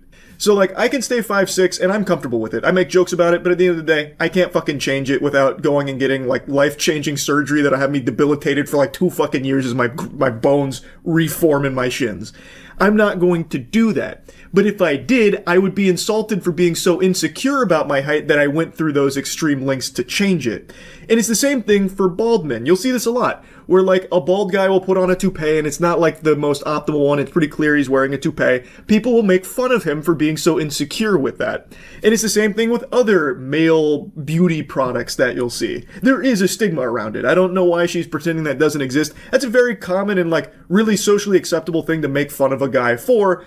if he's trying to like fix baldness or something and it's not like perfect, you know what I mean? And while I agree with her that the standards for women are higher than that of men, it's not like it doesn't exist for men. As I mentioned, I'm 5'6". There are innumerable women that want nothing to do romantically with a guy my size, you know, petite, fun-sized men like me. And that's okay. Like, it is what it is. Like, I understand that. Like, but the point is, there is a pressure on men, at least to some degree, to a lesser degree than women, but it is there. And what she's reinforcing here is the idea that men have to continuously adhere to an ever-increasing pressure on beauty standards, which is very similar to what women have gone through for a long time. And I think both of these things here are not good. Like, it's not something to encourage and, like, pump your fist about as, like, a celebratory thing. I think it's a bad direction. So the guy's not saying anything wrong here. I don't know why he's getting spit on so much in the comment section. He's just saying, like, hey, you know, there's like a stigma that exists around it, so not every guy's gonna be all gung-ho and like enthusiastic about going and spending thousands upon thousands of dollars on creams and pills that aren't super efficacious, as well as spending thousands and thousands of dollars on a potential hair transplant that might not work super well or might not look all that great. Like, it's tricky, and it's a tough situation to be in. And to her point about female beauty standards and how much women go through to uphold, like, the female beauty standards that have been put on them for so many years now, she's not wrong in that perspective. But I don't know why it has to be a battle. I don't know why she needs to now start shaming men for not conforming to male beauty standards that are being put upon them. Like, yes, there are significantly more for women, but it's not like men are just allowed to be slobs forever. In fact, I don't know how many of you remember this, Don Tolliver just took a picture or had his picture taken with his girlfriend once, and the entire internet was insulting him for like 3 full days about how ugly he is and how shameful it is for her to be with him. And Don Tolliver, I don't even think is like a really unattractive looking guy. Like, there is still a pressure on men to look good, because they will also be insulted. That is the way the entire culture of, like, beauty has shifted, where everyone is expected to uphold, like, crazy standards, right? Now, of course, I do think it is still more for women, but it's not like it's non-existent for men. And I don't think balding is some kind of fabrication, some kind of made-up concept in that it's an easily solvable problem. It's not. And I also think that it's very hypocritical of her to take this stance that bald men are lazy by not going through all of these procedures to try and fix it, because women will go through tons of procedures for things they don't like. So like BBL or something, or a boob job. But I would also argue that men that are trying to tell women that they need to fix their flat ass, or like small titties aren't real, you're just lazy, are equally in the wrong for having that perspective. Like, if this video is completely flipped and it was some frat bro sitting there going like, yeah, bro, I actually don't believe in A cups. Like, honkers of that size, I think are just, like, actually made up, make believe. Like, just go get a boob job. Like, go take some biotin or something. Like, I'd equally be clowning on him for that perspective, too. Like, enforcing those kind of beauty standards and insulting people that don't, like, conform to it, I think is a bad thing. Like, for women and for men. Girls have a lot of pressure to be valued based off their beauty, and guys have a lot of pressure to be valued more on how useful they are. And so guys kind of have an excuse. Like, Jeff Bezos does not have to have hair if he doesn't want to, because he has all the money in the world. I know what you mean, but like, I wouldn't want to be with Jeff Bezos. He's old. What advice do you have for people that are dating? If they're wearing a hat, it might mean they're balding and self-conscious about it. So I would press and see if they're doing anything about that. I love that signing off advice from her right there. If you're with a guy who's wearing a hat, this is a clear indicator that there might be some balding under there that he's very self-conscious about, so poke the fuck out of it. Make sure to interrogate, and if necessary, rip that hat right off and reveal the magician's secret underneath. There could be a chrome dome, and then you need to ask, well, what's he doing about it? I don't know, to me that just really rubs me the wrong way, because again, if you flip this, let's say it's a guy saying like, if you're with a girl who's wearing baggy pants, it might be a clear indicator of a not being super cheeked up. There might not be enough cake under there. So make sure to, like, press her on it. Like, what's she doing about that? Are you hitting squats? Are you getting a BBL anytime soon? Like, what's the regimen to fix this? That's just as bad. Like, I think this whole idea of these beauty standards being forced upon women and men are just getting even more out of control in the current climate, and it's just a complete race to the bottom. I'm very surprised to see how much support there was behind her statements, because I find it to be kind of hypocritical, but again, this is a debate that I don't know how big the topic is. I just find it very odd now, where she's coming out here and like shaming dudes for being insecure about balding, but then not fixing it. Like, there are so many extenuating factors that could play into that for why they can't fix it. Like, maybe they have tried all the creams. Maybe they've spent tons and tons of money trying to combat this problem to no avail. Like, there are so many things to take into account. If you want to do things to your body that make you happier and more comfortable, then go right ahead. But to do it because other people think that it's expected of you, I think is horrible. Like some people that are like feeling pressure to get a buccal fat removal procedure or some shit like that because that's like the beauty trend. It's just not good. And it does exist for men too, to a lesser degree. I agree with her that women have definitely had more pressure on them when it comes to the beauty standard, but it's not like it is, you know, non-existent when it comes to men as well. As evident by this take here that has a lot of support about how, like, men who are bald, they're just lazy. They gotta fix it. If they're self-conscious about baldness and doing nothing about it, they're lazy. In fact, rip their hat off to double check to make sure they're not bald and insecure. And like, it's just, I don't love that. And I was pretty surprised that this debate was so split. Well, not even split. Most people were on her side with the take. It was just surprising as all. Anyway, I've been yapping about this for a while when really it might just be a full-blown nothing burger of a topic where I got roped into like the fucking gravitational pull of the debate, like the actual epicenter. No idea, but I found it to be interesting nonetheless. That's about it. See ya. Hey, what's up everybody, it's Critical. This is episode 12 of my series entitled Fun Tactics. The name of this episode is Dropping Bombs. Now what this is using C4 on any class. Get in the helicopter, get in the passenger seat, and then start throwing C4 out the side. However, what you have to do is you have to make sure the C4 hits your helicopter, because if it hits your helicopter, that means it fell through. You can't aim out the sides or else it just gets stuck. Like right here, I pick up a triple kill. Just make sure when you're doing this to have improved demolitions and explosion upgrade, and definitely make sure to start throwing as low as you can possibly aim, and make sure that it looks like the C4 is inside your helicopter, but it's really just an illusion and it's actually falling. And then just detonate the C4 and you're guaranteed to take a giant shit on at least one person, because the explosion is pretty ridiculous. Oh, this is a lot of fun, and if you just want to mess around, I'd suggest doing this. So yeah, that's about it. Alright, remember to rate the video, comment the video, and subscribe if you like this series and want to see more videos from the series, and also send me messages with suggestions for future episodes. See you. The most anticipated game of 2025 just came out, and the question begs to be asked, does it live up to the crazy amount of hype that it's been generating over the last handful of years? I got something in my eye. Oh boy, that's an eyelash in my eye. Oh, baby. Oh. And they say making videos is easy. You see that shit right there? Wow. Pardon my weakness. I had to excuse myself to the restroom to take care of that. This is a dangerous job. Don't let anyone tell you different. Heroes, really, is a term some people would use when it comes to yapping online. Anyway, Hollow Knight Silksong just came out. This game has been highly anticipated for many, many years, thus there were huge expectations put upon it by people like me, who really liked the first Hollow Knight a lot. So now that the game is here, does it live up to the expectations? Yep. I think so. I actually just finished the game and posted my whole playthrough on my gaming channel, so go check that out. Moist Critical Gaming, best gaming channel on YouTube. I started the game on stream, but finished it off stream because I was just craving more of it. I was addicted to it. So the vast majority of my playthrough is recorded from off-stream gaming, which I've been doing so much more of recently.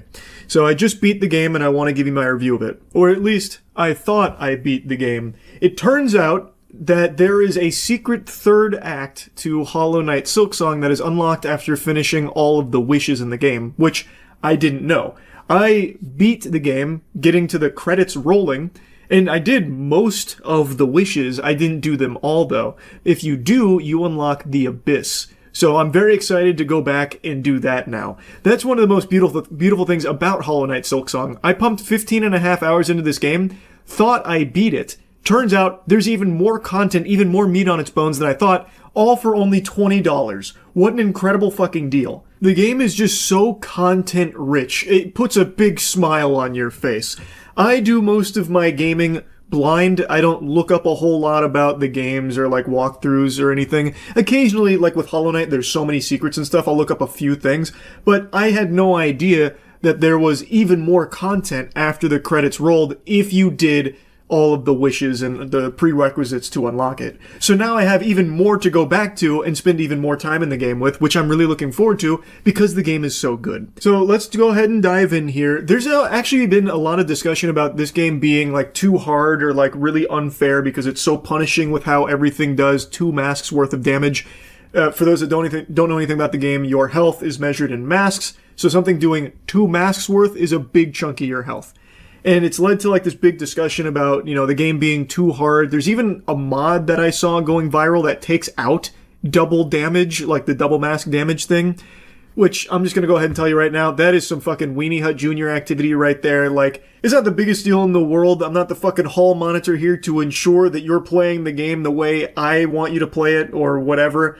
Like, it's, you own it, you do what you want with it. Well, you own it to a certain extent in this day and age. There's no such thing as really owning games or whatever. That's a totally separate tangent. Point is, you play it how you want to play it. Yes, the developers intended it to be played this way, out of the box, but if you have more fun taking that and making it easier, I mean, go for it. It's a single-player game. You're not ruining someone else's experience by doing it.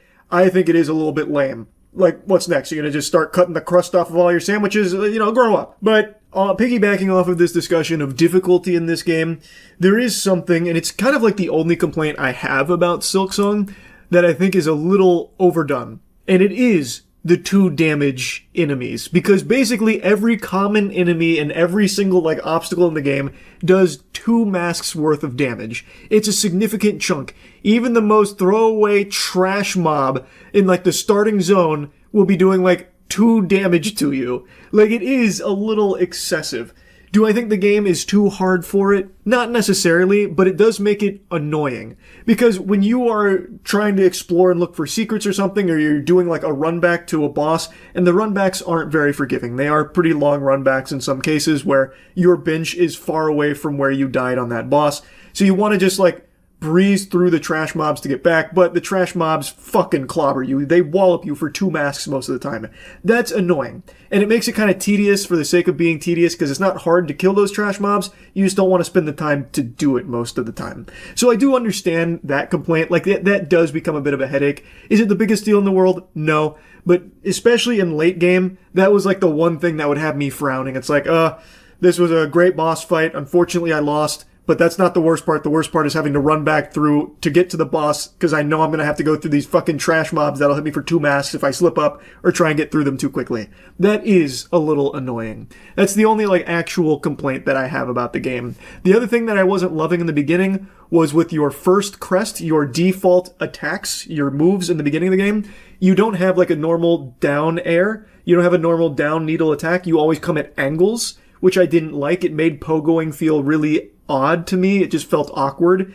And as I got better at the game, that was eased, but I always preferred the original Hollow Knight down nail, so that way you could pogo more consistently and it felt more intuitive. When you get to mid-game, you unlock more crests, which are more moves for your needle, and they do have the normal down needle for normal pogoing as well as other options. So that complaint was completely washed away by the time I made it to mid-game. So I really only have one thing that I didn't love, which is what I just mentioned. Everything else, I adore. I think this is an incredible sequel to the first Hollow Knight game. There were huge expectations placed on this game. I think they delivered. I really think they fucking delivered here. I think they served us a beautiful dish. I think the game is visually stunning. I think the soundtrack goes super hard, especially towards the end of the game. They pull out all the fucking stops. The music goes berserk towards the end of the game. I love the cutscenes that they've added in here. Even though I'm not overly familiar with the lore of Hollow Knight, I really enjoyed the characters here. They were extremely charming. The writing felt good. I liked the story they told here, even though, of course, I didn't grasp all of it, and I did miss things by not finishing all of the wishes and seeing through some of the character storylines. The ones that I did finish were great. The gameplay was smooth. Felt super fucking solid. That's the big star of the show here. I didn't know how much more depth you could give Hollow Knight's gameplay without completely changing its identity, but they found a way. You can schmoove in this game. The movement was really the superstar here. Everything was so fluid. And I really think the skill expression in this game is through the roof. There's probably so many interesting combos and interesting ways of approaching combat that no two players will play the same way. Like, this is not just like a super simple game, like a super simple Metroidvania or anything. There is so much depth to what you can do in this game to squeak out damage or even just moving from point A to point B. And with so many new tools at your disposal, you can have entirely different builds than somebody else that are really creative in what they aim to do. For example, in my playthrough, towards the end of the game, I visited the Architect, and one of the things I bought from them was this ability that allows me to summon saws when I do my float, which is when I jump and I hold A, now I've got my cloak fanned out and I'm floating. When I float, saws would come out, which do a lot of damage to anything that they hit.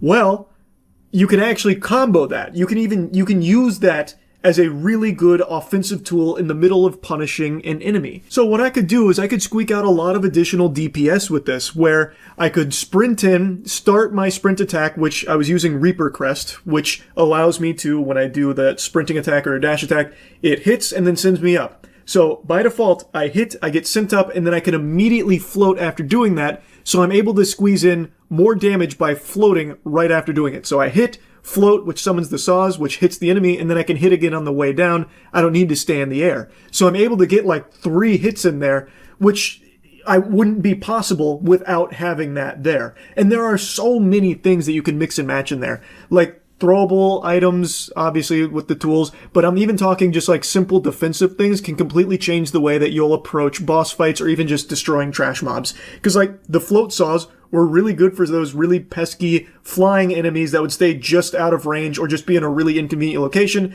Just jump, float, hit them with the saws. And it helped solve the problem. It is just so good, the level of depth that the combat has. And the movement, too. Everything about the gameplay in this feels incredible. I am blown away by how great this game felt to play. I also want to make a mention of the bosses because there's a lot of bosses here, and I really think the vast majority of them are absolutely great. I saw some discussion around one boss in particular, Morwing. He's the flying boss who summons these projectiles that go all cattywampus, and then he like penguin belly slides across the entire screen. And people were complaining about how unfair of a boss and how shitty the design was with him. I disagree. I don't think the boss is unfair. He's challenging. Like, he's not a super easy boss, but I think there's nothing in his kit that's unfair or anything. I guess the only thing you could argue is, and this ties back to the double mask damage, when you stun him, he falls, and if you get clipped by his hitbox when he falls, you take double mask damage. That doesn't feel great. I can understand why people might be upset about that in particular, but the boss itself I don't think is like a bad design or anything. I really think 90% of the bosses in this game are really, really well designed and are really fun to fight, and it's also usually coupled with some incredible music. The one exception is there is one section towards the end of the game where the boss fight consists of just fighting like 1,000 things, and that's like the challenge of it. I hated that. And I think anyone that's completed the game is going to know what I'm about to complain about. It's going for one of the melodies. I'm not getting into spoilers for this review because I actually value this game so highly and very much recommend it, especially for the price tag that it's at. But towards the end of the game, you are required to get some melodies, and one of these certain melodies require you to go through this chaotic room, which I think is literally like 12 waves of very like aggressive mobs, many of which do double mask damage. And once you go through, I think it was 5 of those waves, you fight a boss, a big beetle with a big fucking blaster of a mace. And then once you defeat him, you then go through, I think it was 5 more waves of those strong normal mobs in order to get to another boss, which is 2 of those beetles at the same time. So they're coming out double fisting you. And this is on the back of already completing like 11 waves worth of enemies and a boss fight prior. It is very reminiscent of like the Pantheon from Hollow Knight, but this one felt worse to me. It didn't sit super well with me. Like, I was so annoyed because it's just draining. It's not really challenging. Like, the beetle itself is easy as a boss, but when you have to couple it with 5 previous waves to like whittle you down, and then you also then fight 2 of them at the same time, it just becomes like a chore and just really feels like shit. Unironically, that was probably the maddest I've been all year going through that room. It took me like, probably like close to 14 or 15 tries, and each try takes like fucking 15 minutes because there's so many waves. I did not like that at all. But pretty much every other, like, boss encounter or required room was fine. Like, that's not even the only time that you go through, like, waves and then fight a boss. It's just the other ones was much more reasonable. It's like 3 or 4 waves and then you fight a boss, then you finish the room. Is what it is. That's solid. This was just so many, and you'd fight 3 bosses, 2 at the same time in one case, after so many other waves of just mobs. But yeah, not the biggest deal in the world. I just hated that fucking room in particular and wanted to point it out. Overall, I have nothing but glaze for Hollow Knight Silksong. Overall, I had an amazing time on my first playthrough with Hollow Knight Silksong, and it's not going to be my last playthrough. I'm actually extremely excited to learn that there is an entire other section after all the wishes and stuff. Anyway, it definitely lived up to the hype. At least for me it did. And I recommend it, especially at a $20 price tag. That's great. Anyway, that's about it. So yeah. Barbecue chicken alert. Barbecue chicken alert. We got another classic YouTube blunder here. I imagine some of you might have seen a little bit from this, but there are tons and tons of channels on the platform being banned left and right.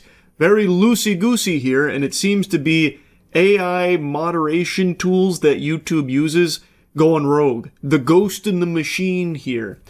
I just got made aware of this, and it seems like one of the first people to experience this, Penguinz0, was a YouTuber named Enderman, who is a tech channel.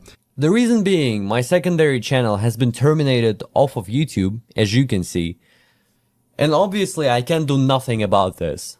We're going to submit the appeal together and see how far it gets us now. The reason for this happening is AI.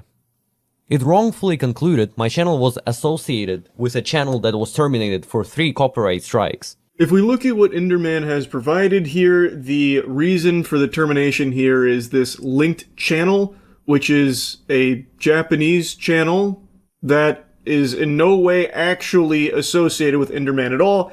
It feels like it's a big old boo-boo here from the AI moderation tools, and he is not the only channel that experienced this. There were a few other notable examples of channels also being linked to this Japanese channel falsely, and thus having their channel terminated as a result. It's anyone's guess why. Maybe that Japanese channel is like a yawn that's just contagious and now it's spreading across YouTube, where for some reason on the back end, the AI has had a fucking conniption here and is associating like tons of channels on YouTube with that account and then just immediately banishing them to the Shadow Realm, which in and of itself is a huge problem because why is there no human being coming to review a channel termination? Why would AI have that ability? Why would it be given that much unrestricted power and authority where it could not only flag these channels for being linked to this channel, but then also ban them for it without a human being ever stepping in? That's very concerning because there is clearly a lot of wiggle room for errors with AI moderation. And it's not just with this linked channel epidemic here. We're going to get into a couple other examples, and of course we've already seen some in the past with it just kind of freaking out and going like bananas, actually just going ballistic for no reason.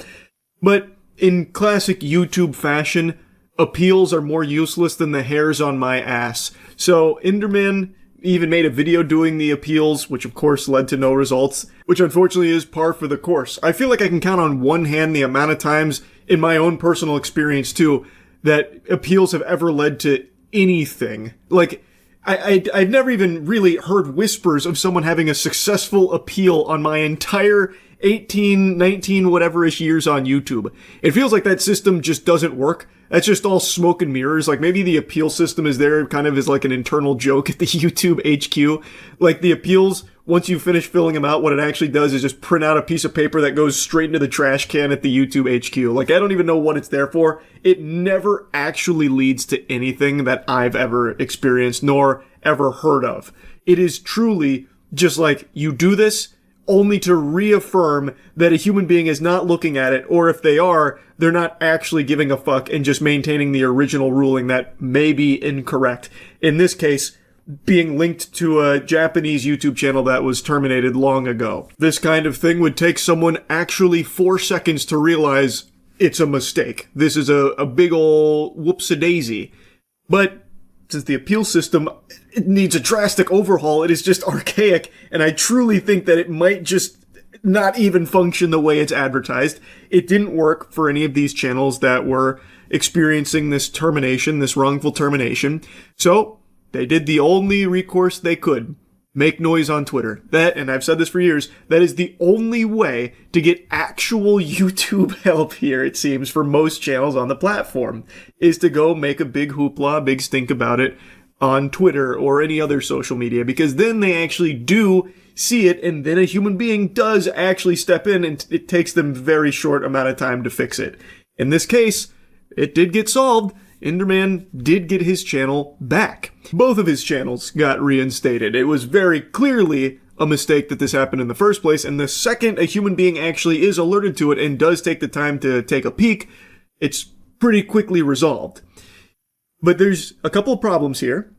One, AI should not have the ability to ban channels. That is a big no-no. I think that is going to lead to catastrophic results in the future. We're already seeing some inklings here of that, being the dystopia we're heading towards. Like, you do not want to just let AI be the one to ban channels. A human being should always be included in the mega mix when it comes to that decision, without fail, period. Like, there should never be any reason AI can do that. And two, something's got to be done about the appeal system. It has got to be updated. Like, it has got to get better. This is it's just crazy that it's 2025 and the appeals still just don't actually work. Because, again, look, Enderman and many others did make a lot of noise on Twitter. Someone at Team YouTube saw it, took them, a handful of hours maybe, and then reinstated both channels because they were very quick to realize, yeah, this is a mistake. Why didn't that happen with appeals? Appeals, when you submit them, it's like a matter of minutes where they're like, no, it's rejected. Yeah, we re-reviewed everything. Yeah, you're super wrong. You're a fucking idiot. Actually, you're super ugly as well, by the way. Did we mention that? Rejected. We're maintaining the original fucking ruling. Like, it's obvious that no one actually looked at it. So, especially when it's like long form videos, you'll submit an appeal for a video that's like an hour and a half long, and you'll get a response from YouTube on the re-review in like 15 minutes about like how you're stupid for even trying to appeal it. So yeah, that needs to be changed. That's two big problems. But this isn't the only instance of channels being banned willy-nilly recently. There's been a lot going on when it comes to channel terminations that don't make a ton of sense. Now, from what I've seen, a lot of these have been reinstated since this has become a big issue that a lot of people are talking about now, because it is concerning why so many channels are getting kind of banned out of nowhere for seemingly nothing. Literally nothing when it comes to like this linked channel thing that was happening. Like, some of these terminations aren't even because of like a misunderstanding of the content they were producing. It was something that they did, like, literally was not even associated with anything about their channel and still getting terminated. So it's caused a lot of alarm from people on the YouTube platform. And from what I've seen, some of them have been reinstated, but not all of them. There's also been a lot of bans for like this really weird enforcement of YouTube policies that don't really seem to apply. The big one has been like scams and deceptive practices, which I think right now is out of control on YouTube with ads. Like, the biggest culprit of scams and deceptive practices are YouTube's own ads. I just made a video going over many of the AI ads on YouTube that are peddling legitimately fake products. Fraudulent advertising is plaguing the platform. That and like AI porn shit and like a lot of weird things have been advertised on YouTube directly that are very much against YouTube's own terms when it comes to scams and deceptive practices.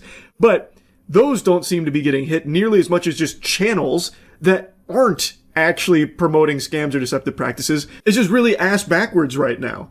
And I was reading from the community with some other channels. A lot of them were tech-based, where they were like showcasing different things in the tech sector that maybe the AI moderation tool was getting confused by, thinking that they were trying to promote workarounds for certain things, and they just immediately slapped them down for it. I don't know. But either way, it is a problem. There, under no circumstances, should be the possibility for AI to just ban a channel, like outright. Even if a channel is in violation of rules, and AI moderation tools flag it internally, a human being needs to be involved in this conversation about whether or not that channel needs to be banned. It should not be the AI that's the judge, jury, and executioner on it. That is a big problem, and one that is highlighted big time with this wave of bans hitting the platform. So yeah, I wanted to yap about this for a little bit. It seems like it's getting resolved slowly but surely, and I really hope YouTube learns from this and improves their systems, appeals, and getting rid of this immense power that they're lending to AI. Unchecked power, unlimited power. That's concerning.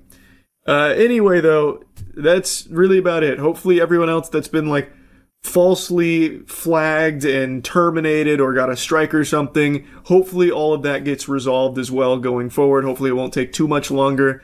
And yeah, that's really about it. So yeah, big changes are coming to Google. Can you guess what they are? Yep, it's that naughty little word again that could make any sane person start twitching and tweaking like they just hit the crack pipe. AI. Yep, it's AI. And some specimen have the gall to call it an upgrade. Just giving you a fair warning here, buckle your seatbelt. I'm delivering a full yappy meal with this topic. This is just egregious. Before I really dive in though, just want to let you all know we are still doing our Memorial Day sale for Cheeky Soap, so you can go to usecheeky.com and get 20% off anything in the store using any creator code. It's the best soap in the universe. Upgrade your hygiene. Very moisturizing. Feels great after a shower. The era of linking you to sources relevant to your search inquiry are over. The 10 blue links, they have closed the book on it. Now these fucking whimsical Imagineers have unveiled an AI-powered overhaul that is centered around an intelligent search box, which sounds so spiffy and super cool. So instead of returning links that link to human sources for this information and websites that are run by people, well, most of the time, sometimes Google has linked to just complete fucking fraudulent slop, but on the whole, a lot of websites rely on the searches coming up when you look for the information that's relevant to their articles, and instead of now getting these links, Google search will drop users into an AI-powered interactive experience and is going to be introducing AI information agents to gather information on your behalf. These agents work like Santa's little helpers. They're out there in the trenches. They're putting together all the information to give you that beautiful gift of knowledge. So they go out and they scrape all of the websites that humans have provided the information for and feed it to you without you ever going to those websites. So those websites that the information came from see none of the benefit, apparently, but you get the information and you never click on the links or go there or anything like that, and you can't explore it further. The information agent has gathered it for you. So links are an afterthought. They will still be existing in some capacity, as I understand it, but it is primarily focused now on AI basically taking all of that and baby birding it into your mouth, just vomiting it into your mouth, and take them at their word that the AI is not hallucinating at the time and the information's not just completely fucking bogus. But as you can imagine, this isn't exactly going over swimmingly because so many people and businesses rely on Google search actually searching and linking the people that are looking for this information to their sites, because that's how they're able to survive and continue to provide that information, is people going to the site and exploring it there and engaging with it. If that doesn't happen, well, the site probably won't exist anymore. So now that information won't exist anymore. So where the fuck is the information agent going to even grab it from? I don't know. It feels like a really wacky and shitification. It doesn't do anything better. It just feels like it's more convoluted and just, again, a symptom of this disease that the world is inflicted with, where AI has to be ham-fisted into every single facet of life now to justify the trillions of dollars that are getting pulled into it into this fucking puddle of filth. Personally, I just don't see how this is yeehaw worthy. A search engine is supposed to search things for you, the human being, but now this is a lack of search engine at this point. The AI is just doing it. But historically, what would happen is you would type in a question, you would get your links, and you would go through these and look at all the relevant pieces there. And sometimes there's even a little bit of thought that goes into it, where maybe there's like a website that you know has a poor reputation and provides like some bad information. Like for me, that's Fextra Life. If I'm ever looking up video game related shit and Fextra Life pops up as a link, I know to avoid it, because a lot of times they're just blatantly wrong. So I know when I'm looking at video game things, I can just immediately filter that out when the link pops up and go to another more trustworthy source. And sometimes when you're looking up other things, you'll go to a website that maybe looks a little bit fishy and you start to question if the information's accurate. So then you'll check a couple other websites against that information to see if it was accurate, and maybe it wasn't. That is you as the human being having to use a little neuron activation up here to get the correct information. But an information agent here, maybe they don't do that. Maybe they just scrape the information from those links, like Extra Life is usually at the top of video game searches, so maybe they just scrape the information there, and then when you search it through this new system here, they just give you the Extra Life information that could just be entirely incorrect. And you would have no idea, of course, until you try to do it in the game and it just left with your dick in your hand, I guess. But like there are just so many times where maybe it doesn't check if the information's accurate. It was just one of the pieces of information that it scraped and fed to you. It's just, I don't see how this is an improvement. I really don't. It feels like they want you to think as little as possible, which is a bad thing. And don't let anyone convince you otherwise. They want you to do as little as possible and activate your brain as little as possible. Let information agents do this for you. Let us guide you through your questions. That's another thing we'll get into in a moment. Let us do all of the thinking for you. You asked a question, yeah, but let us be the one to do all of the work and the actual like gathering and thinking of it for you. That's bad. With the revamped search experience, also side note, I hate that they are now slapping that label with anything AI to try and like, make it a little more palatable. Oh, it's a AI experience. But really, it's actually the lack of an experience and taking experience away from you. It's so fucking slimy. The new search box simply expands to accommodate longer, more conversational queries rather than making you decide what type of search experience or mode you want to choose at the start, and it'll have a new AI-powered suggestion system that goes beyond autocomplete to help people craft more complex and nuanced queries, Google says. And Google's AI overviews will also allow users to ask follow-up questions in AI mode, which begins on Tuesday. So yeah, now you can enter Dicko mode if you like, and also starting in the summer, you can create, customize, and manage multiple new information agents within Google Search that work in the background 24/7 to track changes on the web and alert you to new information. For instance, you can have them track market movements and stuff like that. The shift means that searching the web will increasingly be performed by AI agents rather than humans. Instead, people will focus more on acting on the information those agents provide instead of manually clicking links. Again, I don't think there's anything good about that. I think people should have to go through the information gathering process themselves because there's value in being able to filter bad information from the good information, instead of just blindly trusting AI to get it right for you.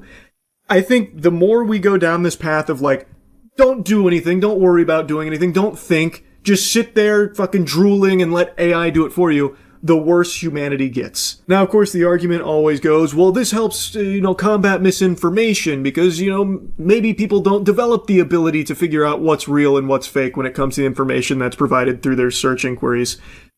And fair enough, yeah, there are plenty of people that fall victim to just, consuming just dog shit. That happens, yeah. But AI doesn't fix it either. Look at Twitter right now. Look at how people utilize Grok. You can have AI corroborate all of your incorrect shit too, depending on how you ask it. Because AI, right now by design, is there to like appease you and fondle your little balls there at all times, which is why there's like AI-enforced delusion, or AI-reinforced delusions and stuff like that, AI psychosis. It's always there to coddle you. Thus, it can be manipulated and can provide incorrect information or lead you down the wrong path when it comes to what information is relevant to your inquiries. Like it's not infallible. In fact, there are so many examples of it just being wrong and at times downright dangerous with how it behaves with people that interact with it. So I don't think that this is a good change here. I don't think it's an upgrade by any means. I think search engines should always remain just this search engine. You type your question into it, it provides all of the relevant links, and you as the human being are in the driver's seat figuring out what's relevant to what you asked and learn that way. So I'm not a big fan of this, and I obviously agree with the take a lot of people have about how this is really bad for the actual websites that the information is being scraped from, because the people that are using this are never going to go to that website, and that hurts the website. They need visitors to survive. So as that dries up, those websites will probably vanish over time. So where are they even going to start sourcing the information from at that point? It just feels like a fucking sloppy mess to me. Search can build custom experiences just for your individual questions, from dynamic layouts, interactive visuals, to persistent and stateful project spaces that you can return to again and again. One of the ways Google's integrating these new capabilities is with generative UI, where it builds custom widgets and visualizations on the fly in answer to users' search questions. You can imagine, for example, how a question about black holes in space could lead to an interactive visual that brings the concept to life, adding that users can then ask follow-up questions and see Google respond with brand new visuals in real time. So basically, jingling keys. Hey, wait, you asked this question? Visual learner, aren't you? Here, look at all this. And maybe that could be helpful to some people if the information is accurate, but counterpoint, you could also find that exact same shit on websites. Do you know how many websites have visual representations for the information they're providing? It's a very common thing. Like those exist, and they're made by humans as opposed to being generated by AI, where again, it could get it totally fucking wrong, and you as the person who asked the question wouldn't know that. And you're probably not going to go search, ancillary links outside of this conversational mode and this like interactive custom experience AI has built. So then you will just have incorrect information. But again, I don't view this as a good change. Now, this article covering it concludes by mentioning the likely impact this will have on Google referrals to publishers, noting that they've already been declining just from the AI overviews that currently exist. This has put some ad-dependent media operations out of business, and now things will likely get worse, which I agree. They most certainly will with this change being implemented. There's little time left for publishers to adapt. The new search box is arriving this week, and generative UI is arriving this summer. Both are free. The mini app building feature and information agents will roll out first to Google AI Pro and Ultra subscribers this summer, but Google's long-term plan is to make its AI technology more broadly accessible, including its personal AI agent Spark, which will eventually be free, as well as will many of the AI features. Part of the reason we focus on delivering frontier models, highly capable but also very efficient, fast, and at a lower price, is because we want to bring it to as many people as possible, and so I think that's an area where we will shine. The CEO stated. And that's a bunch of baloney. That's actually not at all the reason behind it. It's money. It's solely for money. If they can have a stranglehold on information like this and all of this AI technology and have people reliant and constantly suckling from their bosom, then they're going to stand to make tons and tons and tons of money. They already have basically a monopoly on search engines.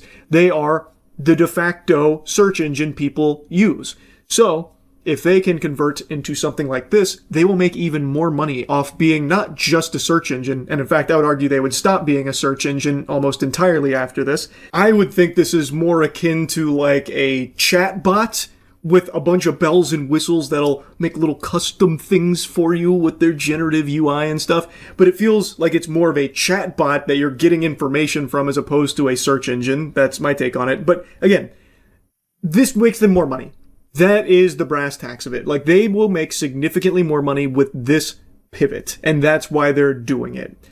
And I don't think there's any like actual good things that come from it. It hurts all of the people that have websites that rely on Google indexing them and referring people to their sites. And also it makes it bad for you, the person asking questions, because, well, now you just have to take your chatbot's word that it's real and accurate and stuff like that. Like, sure, you can still probably go search yourself looking through the actual manual links, but that's really not what Google's wanting anymore. And I think very few users that are going to engage with this would be the person that would go and like try and dig in to confirm whether or not what they were fed by AI was true. They probably will just be like, ah, okay, it said so, so it must be right. And I just think that's disastrous. So yeah, saw this change. I'm not a big fan of it. That's really about it. So yeah. This is my home.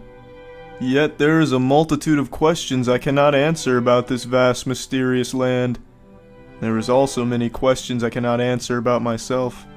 What makes me sentient? 10 times, no, 10,000 times I've pondered this same question, and every single time I'm led to the same conclusion, one single conclusion that is so obvious we need only open our eyes to see the truth. It is this fucking green hippopotamus that has done it all, and I've had more than enough of this shit! You think you can force your solipsism on me, you bastard? No, sir, get over here. Where do you think you're going? Oh, you got some moves, do you? You got some moves? Take this, fucker! How do you like that kick? Yeah, come back here, come back. Oh, big mistake. Sleeper hold! My oh my, it really is a lovely afternoon, don't you think? No, you don't think so? You don't think it's lovely out? Fuck you then, I'll stomp on your feet. Get out of here, bitch! You pessimist. You've got a heart in your hand, but none in your chest. Where are you going? Oh shit. Little friendly fire there, you nearly made me kick Commander Ruffles. You will get no mercy from me anymore. My legs are so swift they put Barry Allen to shame. I'll work you like a math problem, bitch. You're just not even putting up a fight right now. What are you doing? Oh, sorry about that, skunk. Pardon me. You did get in the way, though. That's your fault. Ooh, need a little breather here. Laying the wood on this stuffed animal's tiring. Oh, you want a piece of him? Nope. He's mine, bitch. Get the fuck out of here. Yeah, take this. He's all mine. I got him, skunk. Don't even worry about it. Just provide backup. And by backup, I mean touch my ass. Welcome to my house of catches. It's pretty cool, right, skunk? Thought that was pretty awesome, yeah? Yeah, you thought that was pretty cool, didn't you? You know, it's as cool as if I kick your ass, too. That's pretty fucking cool. Come here, where are you going? Oh, I've got you now. What's up, everybody? It's Critical. I'm playing Outlast for the PC. Let's do this shit. These are words. This game is already off to a terrifying start. You're Miles Upshur, an investigative reporter. You know what? Fuck this shit. What is this, a book? You think I'm some type of book reading extraordinaire? I'm not reading that. This isn't the reading rainbow, you son of a bitch. Get this bullshit out of here. Come on now. This door definitely was not here a second ago. It must have just entered this realm. That is beyond spooky. That is downright bizarre. There we go, a little squeeze through. What do we have over here? A little computer station, huh? What's this? Some type of pornography, I assume? Oh, yep. Password pornography, the most popular type these days. People pick really arousing passwords and then type them out. Nothing gets me going quite like that. Batteries are used for infrared lights on your camcorder. Alright. Well, we're scooting right along here. What's through this door? Another little workstation. A little folder here. You think I'm gonna fucking read these documents? You must have fucking lost your marbles. I'm not reading those. Privacy is a thing of the past. Open up. Come here. Oh, you think this door's locked? You think you can lock a door on me? I'll kick this shit right off the hinges. Come here now. Alright, go fuck yourself, door. Cola. Drink it. Well, if you say so. Alright, I cannot interact with the cola machine. That's a deal breaker. I'm gonna have to uninstall this game, break my computer, light it on fire. I just found a battery. Looks like I'm keeping this game and my computer. Nice save, battery. That looks like a delicious meal. It's a shame they didn't finish it. Something tells me I have to go through that vent, but let's explore anyway. Oh, well, color me surprised. That door's locked. Looks like my initial instinct was correct. We're going through this vent. Let's go this way. What do we have over here?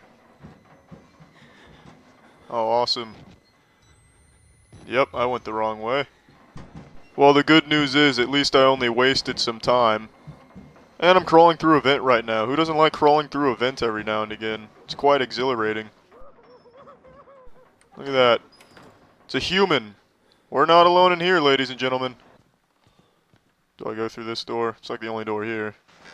What the fuck are you screaming for? Come on now, use your inside voice. What was that about? I was just opening the damn door. You don't have to lose your head about it. You sack of shit. Oh, look at this, another headless chap. Let's play a little tetherball here, yeah. You up for it, bitch? To be honest, you don't really have a say in it because you can't retaliate. I'm just gonna play tetherball. Boxing season's coming up, coach. I'm just practicing. That's all I'm doing. Just a little training here. Alright, thank you, sir, for being my punching bag. Alright. So, it's a library. Another hanging body. Awesome.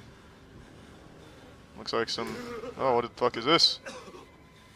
Oh, this dude's alive. Why is Richard B. Riddick hanging from a pole? Oh, there's a bunch of heads over here. What's this? Frankenstein's monster. Voldo from Soul Calibur. An ordinary person's head. This is truly a marvelous collection of heads you have here. Why are you calling this a terrible place? This is a lovely place, especially for a party. Just look at these heads you can put in people's goodie bags. I tell you, you'd be the talk of the town. Oh, there we go. Can I squeeze through this? Yes, I can. Little pig.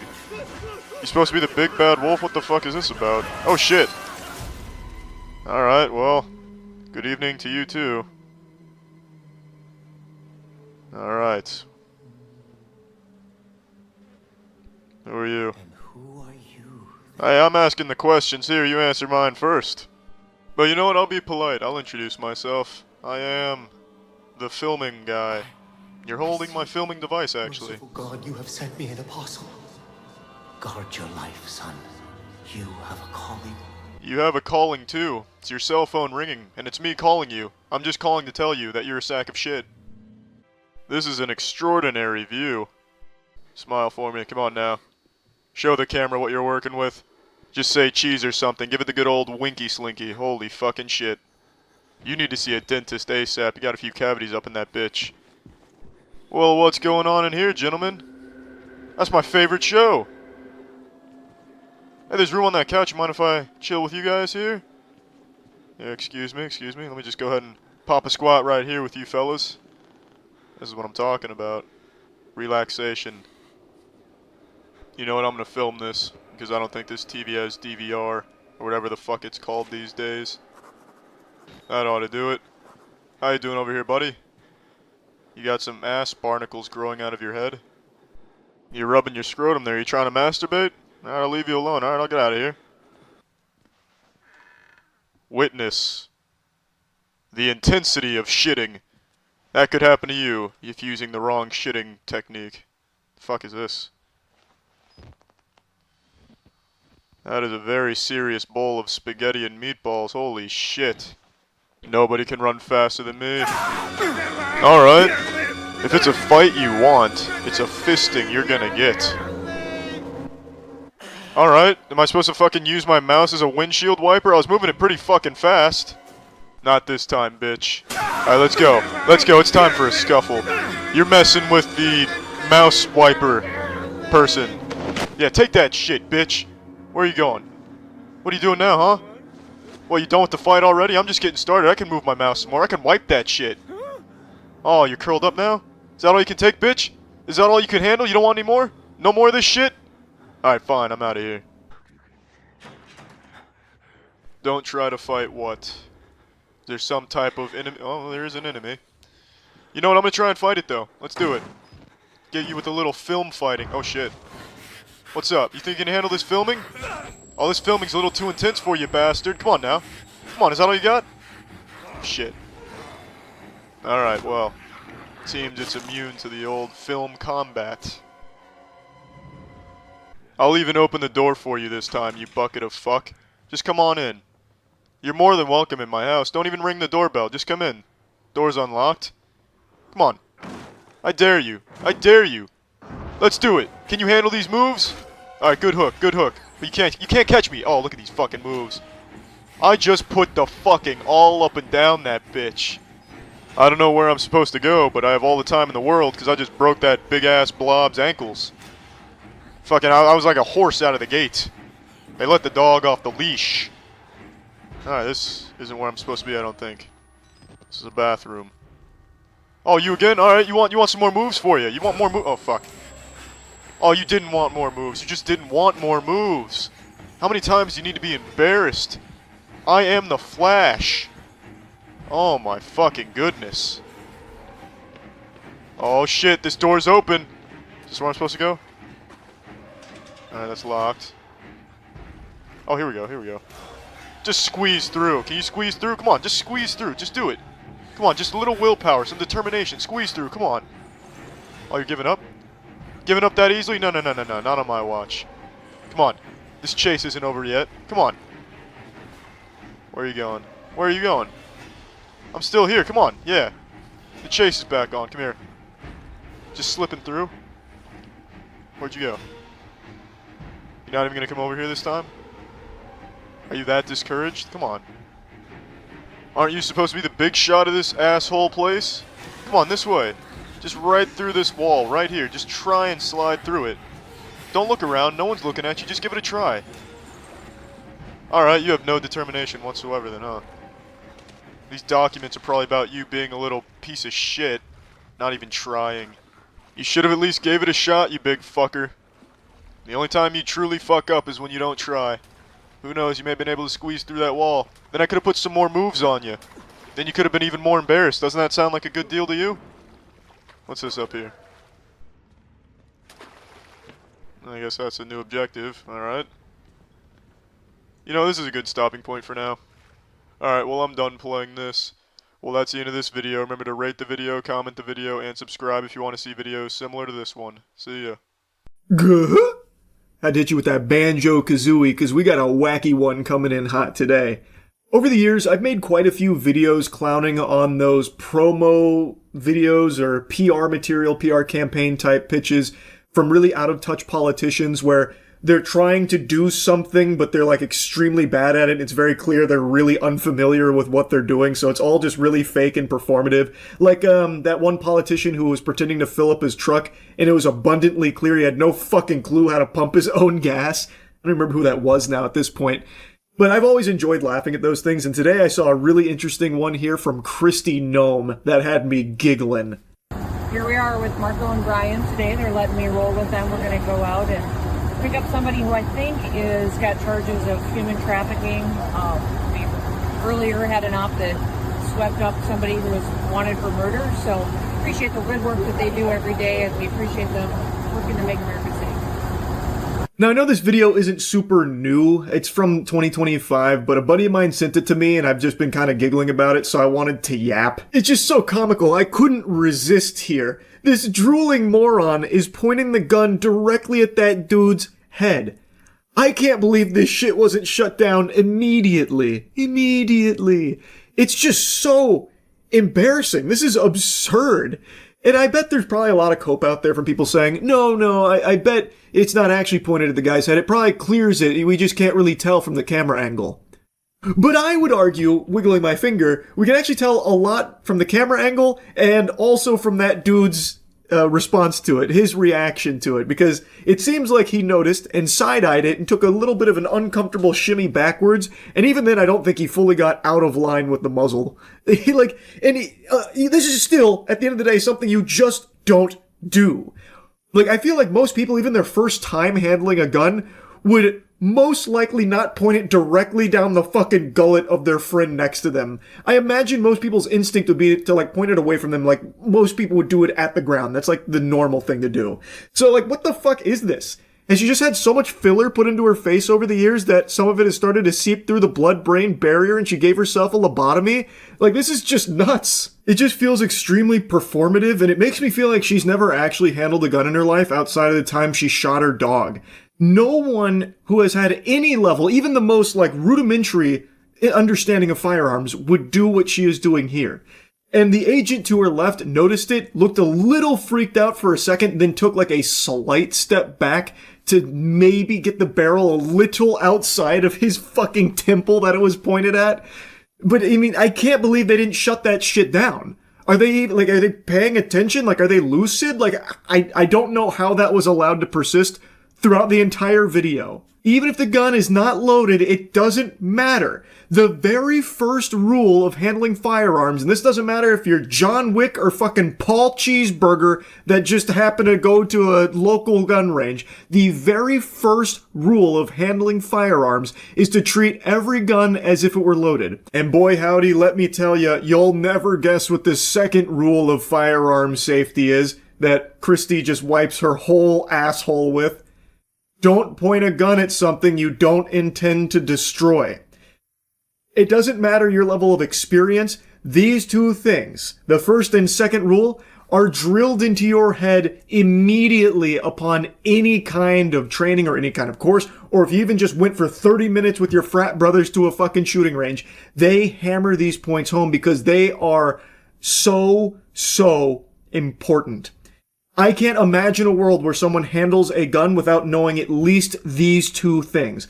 Even if you've never shot a gun, you have probably heard both of these rules before. They are that popular and that well known. And yet, here she is, pointing a gun at that dude's noodle right next to her.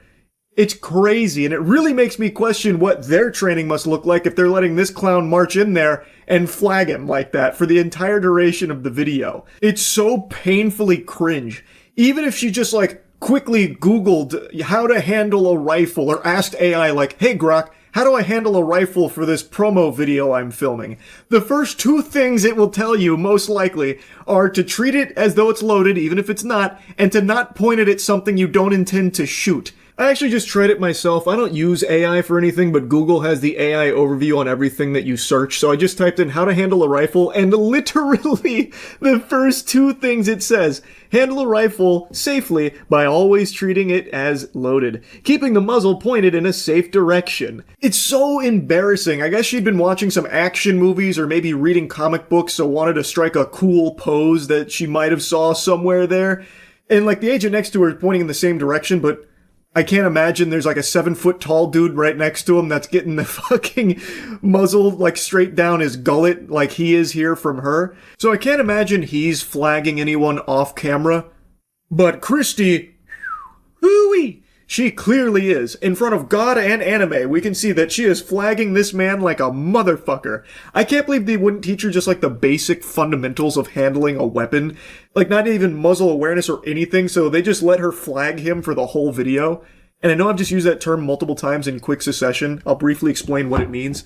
I've been on a real revolver kick recently, so this is my newest one. It's a Smith & Wesson 45. It's unloaded. I would never point a loaded weapon at you, but it's this. That was me flagging you. You noticed how the muzzle pointed directly at you there? I've heard one person refer to it as sweeping, but I was taught flagging, so that's always been the nomenclature I use. So when you flag someone, it's when you unintentionally point the muzzle of a firearm at them. It's a big no-no. As you can imagine, it's something people take pretty seriously because no one wants to get shot.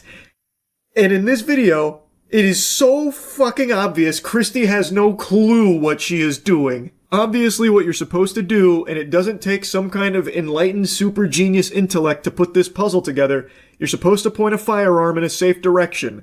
So typically, that'll be people pointing it at the ground, which is exactly what Christy should have done in this video here, but instead she wanted to hit the goddamn Yosemite Sam here, just blasting the muzzle right at that dude's skull. I cannot believe nobody stopped her from doing that, and I can't believe that guy noticed it and then still let it continue. He just took a slight step back, but he still didn't even fully get out of the way from the muzzle, it doesn't seem. It's such a fucking disaster here of incompetence.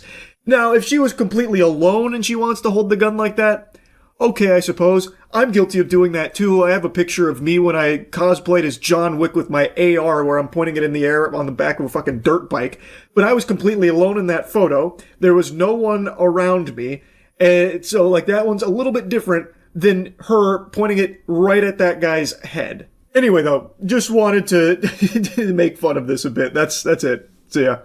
I remember growing up, there was a cliche in movies and shows where if a character would die, like clockwork, they would always say, "But don't worry, they're not really gone.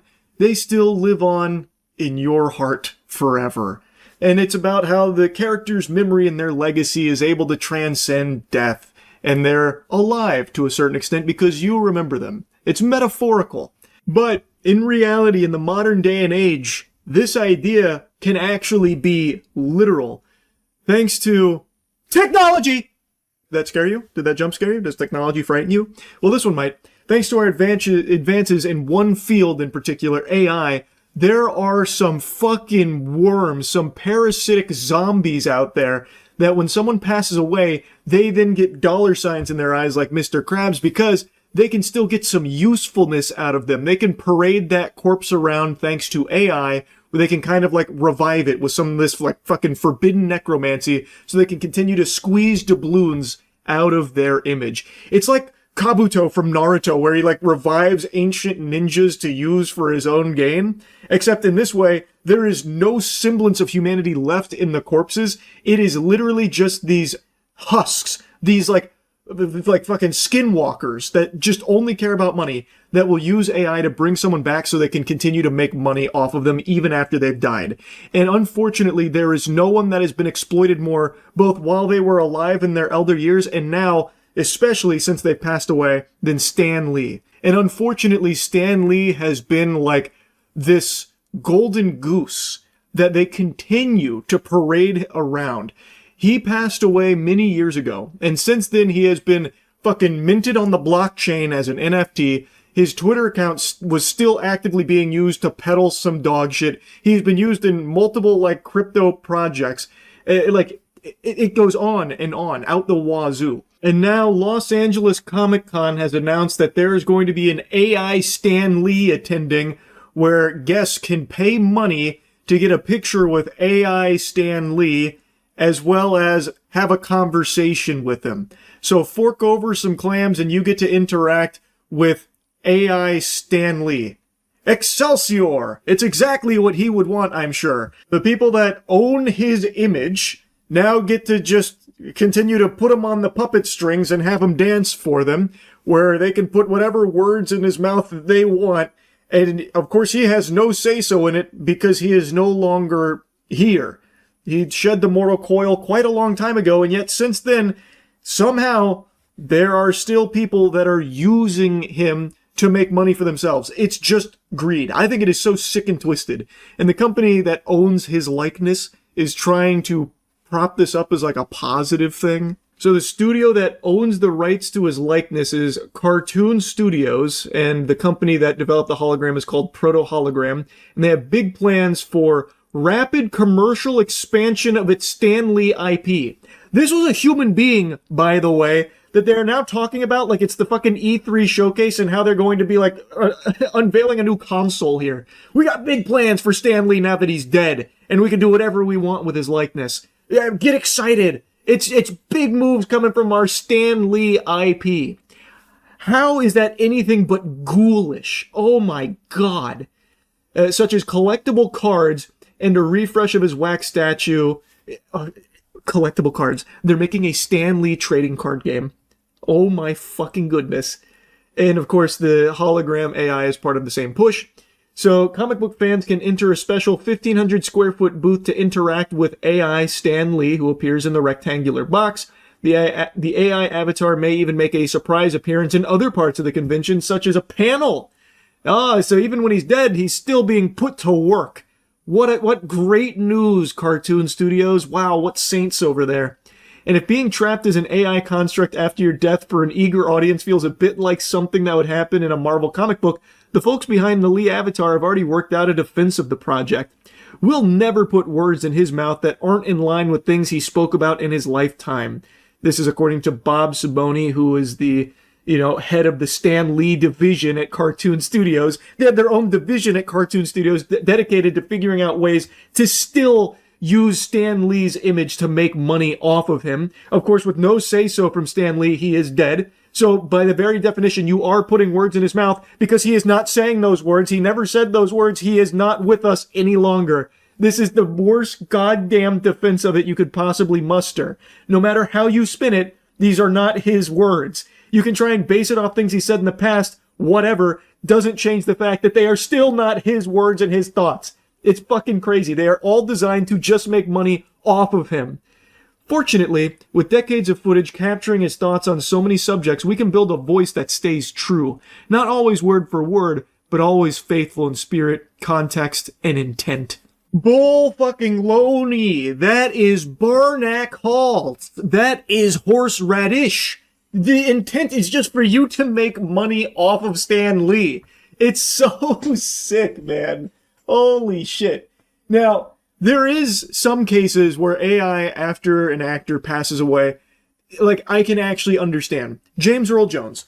James Earl Jones is the iconic voice of Darth Vader, and before he passed, he wanted, like it was his desire, to have his voice immortalized forever as Darth Vader. So, as I understand it, he did sign, like, the rights to his voice in AI form for Darth Vader. That is what he wanted because he always wanted to be remembered as Darth Vader. I think that's somewhat wholesome. That one I can understand. This is so far removed from that, you can't even make a good faith argument to compare the two. I tried to dig in to see if Stan Lee had ever, like, agreed to be, like, digitized post-mortem, like weakened at Bernie's through CGI or anything, because he passed away in 2018, which predates, like, the AI resurrection jutsu that we now have access to. So there's no way he could have ever agreed to that in the same way that James Earl Jones did or anything. So I was trying to see if there was anything that even, like, resembled an agreement like that. And the only thing I can find is that the people that manage Stan Lee's likeness, like his managers of the Stan Lee IP, agreed to using his likeness in media for the next, like, 20 years or something. So, like, signing over the rights to Stan Lee's likeness. But I don't know if Stan Lee was a part of that conversation. And even if he was, you have to wonder under what circumstances, because it's important to remember in the later years of Stan Lee's life, there were tons of allegations of elder abuse and manipulation with tons and tons of footage of alleged mistreatment from a lot of greedy assholes constantly looking to fucking pull money out from Stan Lee's ass every step of the way by any means necessary, come hell or high water. So I don't know for sure if he ever, like, explicitly agreed to it, and if he did he even know what he was agreeing to? Because, again, a lot of things were kept hidden from him that Stan Lee had supposedly agreed to. Others had kind of misled him, allegedly. And now that he has passed, that is still seemingly the case here, where he is just not able to rest. They have a whole division dedicated to finding ways of exploiting Stan Lee's image, apparently, at cartoon studios. That's... what the fuck? Like, what? How, in any way, shape, or form, could anyone possibly view this in anything other than just greedy, dystopian garbage? Just let him rest, man. I think this shit super sucks. Someone can die, and a company can just come through, buy the rights to their likeness, and then just make an AI model that can spout whatever fucking garbage it wants it to. It's so fucking shameless to me. Also, looking into it a bit more, the rights to his likeness are actually a very contentious subject. It seems like it was a messy battle about Stan Lee's image after passing.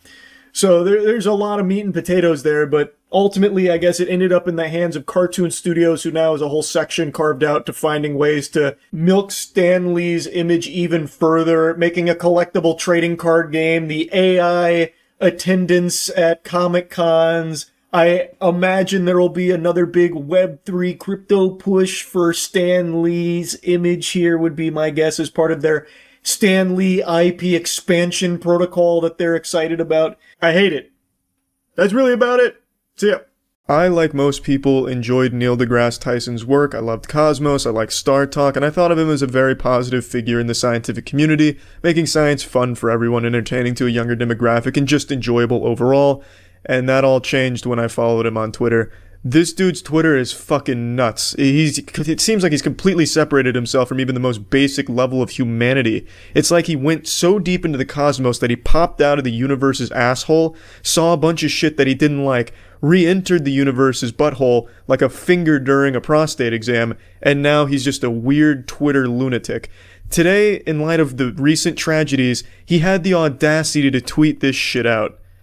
Now, a lot of pseudo-intellectual Redditors were like, oh, why is everyone all upset? He's just spouting facts. And yes, while the statistics he lists here are accurate, although the medical death number there is a little misleading, I recommend you look into that and why it is the way it is right there. It doesn't matter, because what his tweet here reads is, it basically just trivializes the mass shootings, which is such a fucked up take. It's like he's a death hipster. Yeah, I was appreciating deaths over 48 hours before it was cool by the media, as he fucking smokes a joint and then sniffs his own farts. It's such a horrible take on a tragedy, double tragedy. I just can't believe that he would sit there, look up the stats, because there's no way he knew it by memory. He just wanted to compare this to bigger numbers to try and trivialize it. Like, I don't understand what point he's making, to be honest. I guess the point he's making is people are dying all the time, but we only care when the media picks up on it. but that's such a weird fucking hill to die on, because the deaths he lists here, save for the deaths via handgun, are deaths that are actively being worked towards fixing. Shit that are accidents, literally accidents. The mass shootings were deliberate attempts to kill people. People going to Walmart to buy fucking yogurt and shit getting blasted by a lunatic. I can't even believe that he would compare something like that to a car accident. It's unbelievable to me, and it made me so fucking upset, because again, I did like this guy. I haven't liked him for a little while because I followed his Twitter, but man, he is so disconnected from just actual humanity. It's sickening. It's a guy, he's like the real life Rick Sanchez with no humor about him or wit or really anything good about Rick Sanchez. The only thing he has from Rick is that he's into science and he doesn't give a shit about anything, I guess. It's just so fucking wild to me. This is actually something we talked about on the official podcast today. This basically boils down to that argument people make all the time, like, shit, I got a bad grade and, you know, I hurt my ankle so I can't play basketball. I'm not doing well. I'm going through some shit. And then your friend or someone you don't really know that well says, oh yeah? Well, there's people starving in other parts of the world, so think about that for a little perspective. You don't have it that bad, Cody. It's really not that bad compared to someone else. Just invalidating what you're going through, trivializing it because people have it worse. Which is incredibly fucking stupid, because no one has the right to tell you how you should be feeling. It's like the same thing with depression. Oh, why are you depressed? You have all this good shit going for you. By that same metric, no one should be allowed to be happy except for Jeff Bezos, because he is the happiest man in the world, so how could anyone else be happy? Oh, what are you happy for? Oh, you just graduated college? Yeah, Jeff Bezos has $100 billion. Why are you happy, pussy? Does that sound right? Let's get rid of happiness because no one's as happy and well off as Jeff Bezos. It's the stupidest fucking argument. It's downright deplorable. And it's exactly what Neil has done with mass shootings. Imagine him saying this to the families of one of the victims. Yeah, hey look, I know your son was just killed in this shooting, but did you know 200 some people are dying every 48 hours from suicide? You really shouldn't get this emotional just because it's a spectacle. Oh, thank you, Neil. Yes, I needed that statistical drop of wisdom right there. You telling me that makes it a much easier pill to swallow. Thank you so much, Neil, for your sage advice. You omniscient being of science. It's just, I have no fucking idea what you're doing with this tweet. I really just don't get it. It's so fucked up. I just can't believe that anyone would defend that complete lack of sympathy or really just lack of emotion in general. Here's some cold hard statistics that are in no way related to a mass shooting, but these are bigger numbers, so bang, I'm just gonna jerk that off onto Twitter. Enjoy my science, dick. I really just can't stand this guy anymore. His whole Twitter is like this. The tweet right underneath this one, the one he tweeted before this, also grinds my nutsack to a dust as well. Fucking mortar and pestles it into a fine powder. It's about a poster for a horror movie that has a snowflake on it, and Neil deGrasse Tyson gives this little, oh, this is a very accurate snowflake. Oh, if I was an elementary school teacher, I would be giving this one an A+. It is the most scientifically accurate representation of a snowflake I've ever seen in my entire goddamn life. It's amazing. What a snowflake. That's his whole fucking Twitter feed. He is literally the meme of, well, actually, as he wiggles his finger into a conversation. That's his whole goddamn Twitter. I know he had that viral tweet a while back, you know, when Lord of the new Hobbit movie came out, and he's like, hey, well, if the hobbits were actually this short, their digestive tract would be very small, and their shits would be only about 5 centimeters long. You know, get a load of that. They wouldn't be taking big shits at all, and their feet couldn't be that big. It was just stupid garbage nonsense. And not even a week ago, Neil deGrasse Tyson was snorting lines of coke and tweeting and melting down about the fucking Disney Frozen 2 snowflake not being an accurate representation of a snowflake. And then he, you know, makes this whole hoopla about it because God forbid an animation be a little bit different in its representation of a snowflake.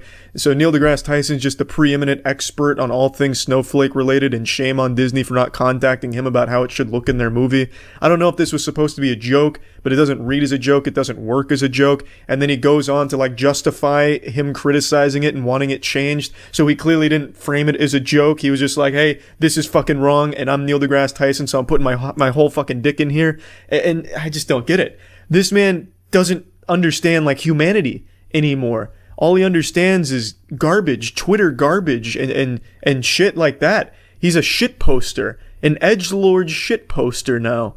I just don't know what's gone on.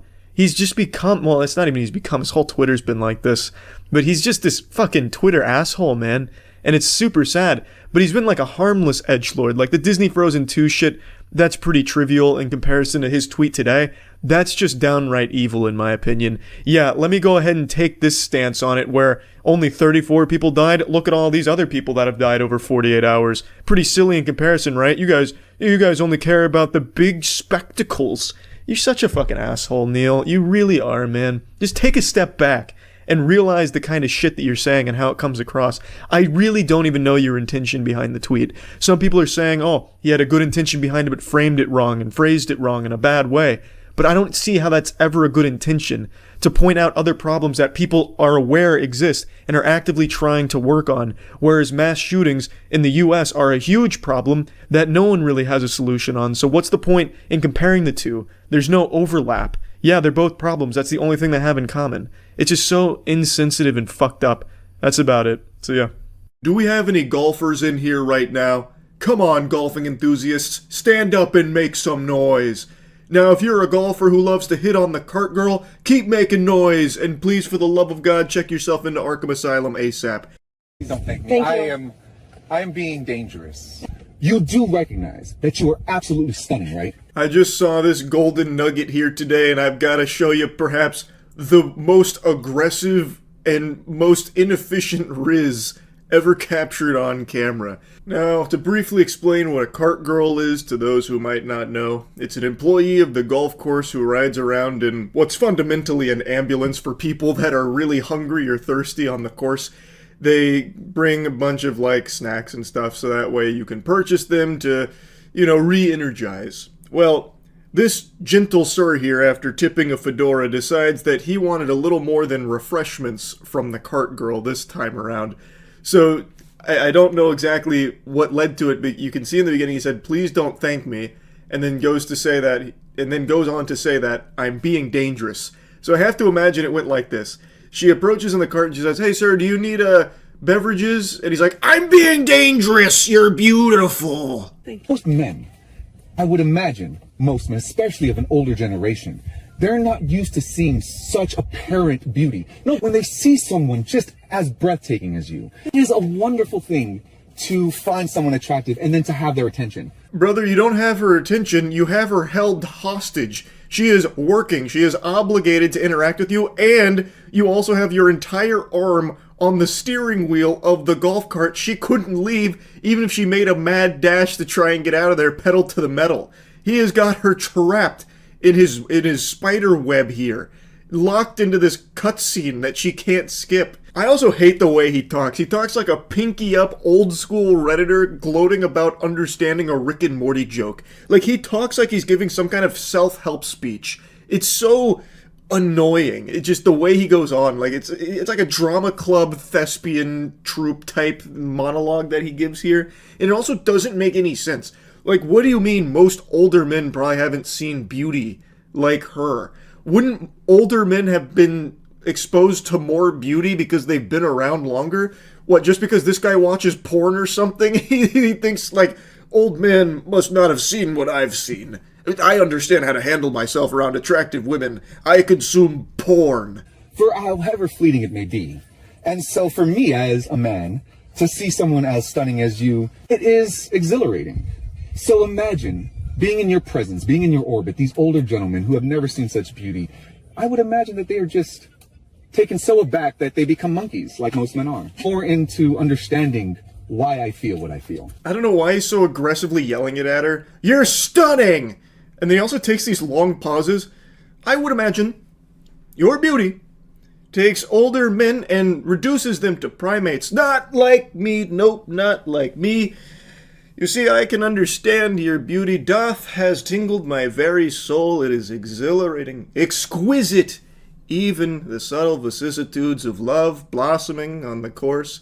18 holes, 18 souls, bound together, you know what I'm saying? He is trying so hard to do the classic nice guy thing. I'm not like most men, not like most men. They become monkeys. Me? Nope. Definitely not doing that. I just love you. I'm just in love with you. Do you know that? I think you are absolutely beautiful, and you have my heart. I will actually die for you if you ask me to do so. Did you know that? Because I love you. Why are you not reciprocating these feelings right now? Why are we not going back and forth with this? Do you not feel the same? What did I do wrong? Huh? You hate me? Oh, you hate me, do you? Okay. Like, that's exactly like the tone of this flirting right here from this guy. It's like the creepiest riz. Now, when I was initially watching this, I saw something dangling from, like, his shirt. I thought at first it was like a really big goatee, but upon further inspection, it's not. So then I thought this may have been like a skit or something, because it started to look like a mic, like a lav mic. But when I blew it up and enhanced it like it was fucking CSI, it turns out it's sunglasses. At least I'm almost 100% sure it's sunglasses that he has, like, on like the collar here. I'm pretty sure. I don't think this is staged or anything. It doesn't look like it, and that isn't a mic. If it was a mic, the audio would be far clearer. It's pretty clear that it's coming from the phone that she has in the cart.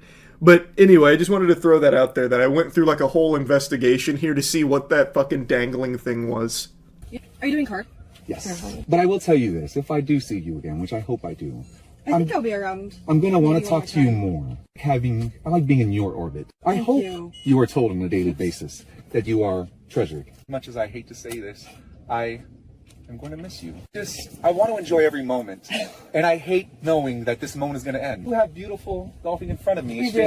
I have someone so beautiful in front of me right now, too. I have become a puddle in my pants. Excellent work, gentle sir. Wow. That was very smooth. A lot to take in there. A very strong finale. The conclusion couldn't have been better. He laments that their conversation has to end because she needs to get back to work, and you have occupied plenty of her time with this song and dance, but he wants to give a parting speech anyway. I've really enjoyed our time together, ma'am. If you could rate me 5 stars on Yelp for this conversation, it'd mean a lot to me. Like, he's trying to, like, sell her on something. And he's like, I really hope I see you again, and if I do, fair warning, I'm gonna want to talk to you again. Yeah, I'm gonna want to say hello again. I'm gonna come over and fucking bother you again. Yes, I am. You know, it's just so hard to say goodbye. You know, it really sucks that these moments have to end. Like, time progresses. It's kind of cringe, right? You know, I wish we could stay locked in this conversation forever. I'm sure you do as well. And, you know, it's just something you got to really stop and smell the roses about. Like, I got beautiful golfing in front of me here, going 45 over par on the daily. But I also have something beautiful right here. You. And, you know, I'd really like to kind of just stay over here in this beauty, you know what I mean? You're leaving?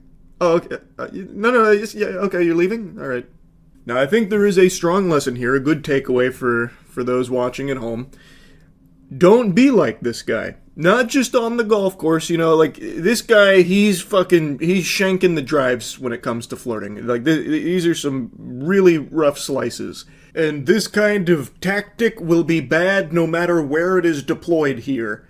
Like, aggressively yelling compliments at a woman, like, to her face, that's just going to be perceived as, like, a threat. Like, it is, as he said, dangerous. Like, that just seems dangerous with this guy who comes up acting unhinged. You're stunning! Stunning! Exhilarating! Like, it's weird. It's odd. And also coupled with the fact that he is literally impeding her ability to leave if she wants to, like making it harder for her to flee the conversation. Not great. Not the ideal circumstances to try and have love blossom there. So I would recommend not flirting in this manner to anyone, anywhere, even outside of golf courses, believe it or not. But yeah, anyway, I just want to talk about this a little bit. It had me pretty surprised here. That's about it. So yeah. I don't know everything you've seen in your life, but I know one thing for sure that you have bore witness to. It was a 30-year-old man smiling. But have you ever seen a 31-year-old man smile? Now you have. But what's making this 31-year-old man smile, you're asking yourself? What could this Neanderthal possibly find joy in? What's making this caveman express a grin like this? Well, it's because he found the best FPS out at the moment, and he's been playing it a lot. And I already know what you're thinking. You think you know what game I'm about to speak on, because the Battlefield 6 beta's out, and everyone's having a lot of fun. It turns out it is actually really good. I'm also liking it. But you'd be wrong to think that that's the game I'm referring to here. I'm actually talking about a little bad boy, a little humdinger called The Finals. I actually played this game during its tech test, and I really enjoyed it. I saw a lot of potential with it, but when the game fully came out, I made like a dog with its bone and buried it in the backyard of my mind. And I just hadn't touched it since, which was a huge mistake, a sin, really, on my gamer resume. Because this game slaps. It boggles my mind that the game isn't more popular. It's pretty shocking, actually. But it's true. Like a crack addict on the subway, this shit is slept on. I don't understand how, though. It is so good. I just revisited it for my gaming channel because I'd heard some people talk about it occasionally during streams, like, hey, do you plan on checking out the finals? The new season, it just came out and it's really good. And there was some glaze and even a little bit of hype around the new season, but it kind of petered out. But for the gaming channel, I'm playing like everything ever made. So the finals is something that piqued my interest when it got mentioned. So I hopped on there on a whim. And I had so much fun playing it. So now I've played it every day since. It really does feel like something new in the genre, which is very rare. It feels like such a fresh take on an FPS multiplayer experience. Now, that's not to say everything about it is totally unique. A lot of the abilities you'll see you've definitely used before, such as like a dodge or a turret that you can place, things like that. But mixed in there are also some things I know you haven't seen before, like a dematerializer, where you can like dematerialize a wall, a floor, pretty much like any surface, because the game has an extreme level of destruction. It is a core component to the gameplay loop where you will be strategizing around it. So like if you're playing 2 heavies and a light, you might want to consider like blowing up the top floor of the building where the vault that you're going to cash out is. The objective, I should explain, is a really cool objective I've never experienced before in a first-person shooter, where it is 3v3v3v3, and you are fighting to cash out a big bundle of money into a vault. But the vault isn't like a static thing. It can be moved. It has its own physics. So if you're playing like 2 heavies and a light, since the heavies are a little slower, it might be best that you bring that vault to a location that is easier for them to reinforce. So if it's on like the top floor of a building, you might want to consider destroying the top and middle floors to bring it to the bottom, so that way you can defend it better with the 2 heavies. Like, there's just so much strategizing that goes into like just the destructible elements of the game. And I know destruction has become a marketing nothing burger buzzword, because a lot of games will bill themselves as having destruction mechanics, but all it is you can blow up like a toilet somewhere and they're like, yeah, Destruction 6.0 is here. But in this game, trust me, it is big.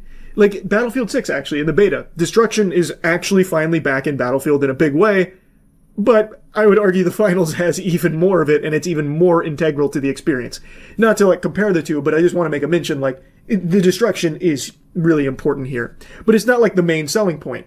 The main selling point is just how smooth the game is and how fresh everything feels. So, yes, there's going to be plenty of familiar guns and weapons, like melee weapons that you've probably used before, guns you've definitely used before, abilities you've used before, but they're used in a new way in this game, and it blends so well. There's a really good video from a YouTuber named Kelsky, who just went over everything that the finals has to love about it, and I think he does a great job at capturing all of it. So if you want like a deeper dive into why I think it's the best FPS, I agree with a lot of what Kelsky says in that video.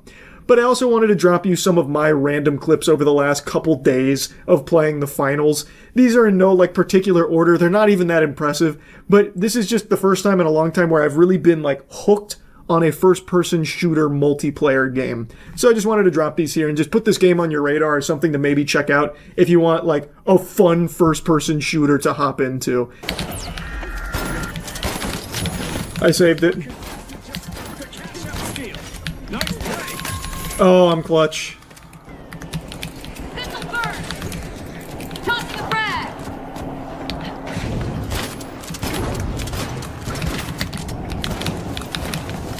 I went the wrong way.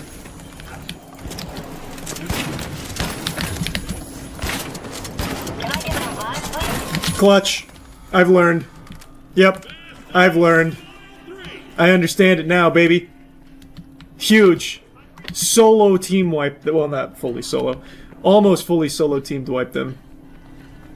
Actually, it might have been solo. I think I got the other guy too, didn't I? With the grenades.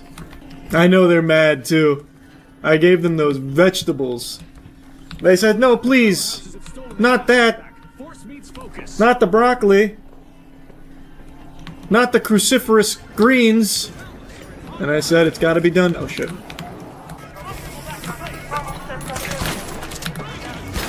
Got him.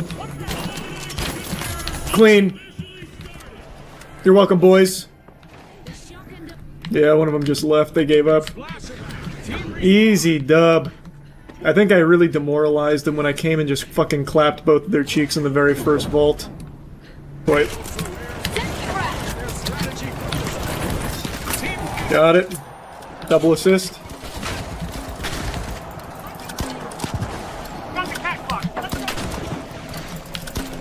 Oh, that was sad.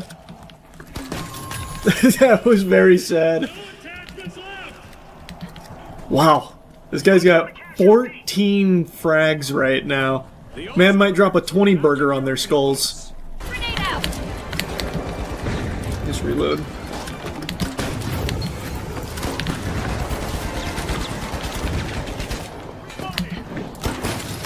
There we go. I got him, I got him.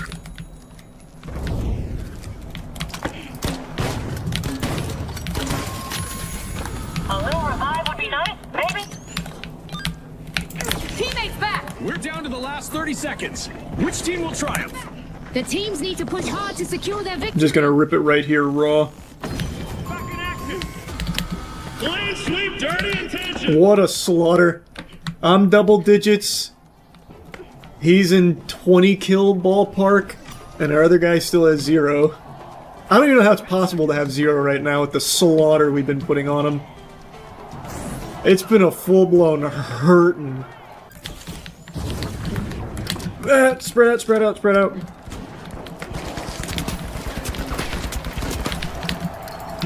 Clutch.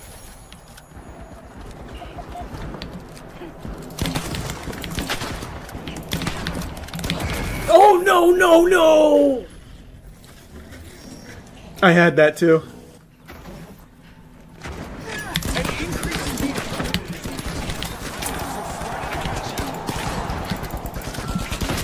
I got him, I got him. Deploying turret. Got him too. Clean. I got it, I got it. You protect us. Nice. Clean! Oh my god, that's strafe. Jolting you back to action. Oh! R.I.P. Rizzler, holy. Autistic Rizzler just got fucking sniped. I threaded the needle through there. Oh my.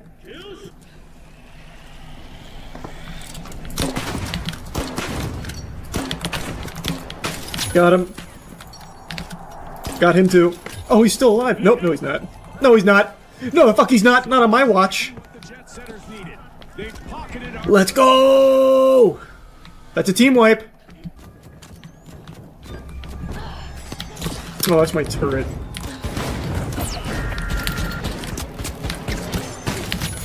They file for resignation violently. Clutch. Wakey, wakey, back to the battle. One after another. I've done it again. Huge clutch. Again. Ice in my veins. Gotcha. Team wipe. Fucking chicken jockey. I'm going ballistic.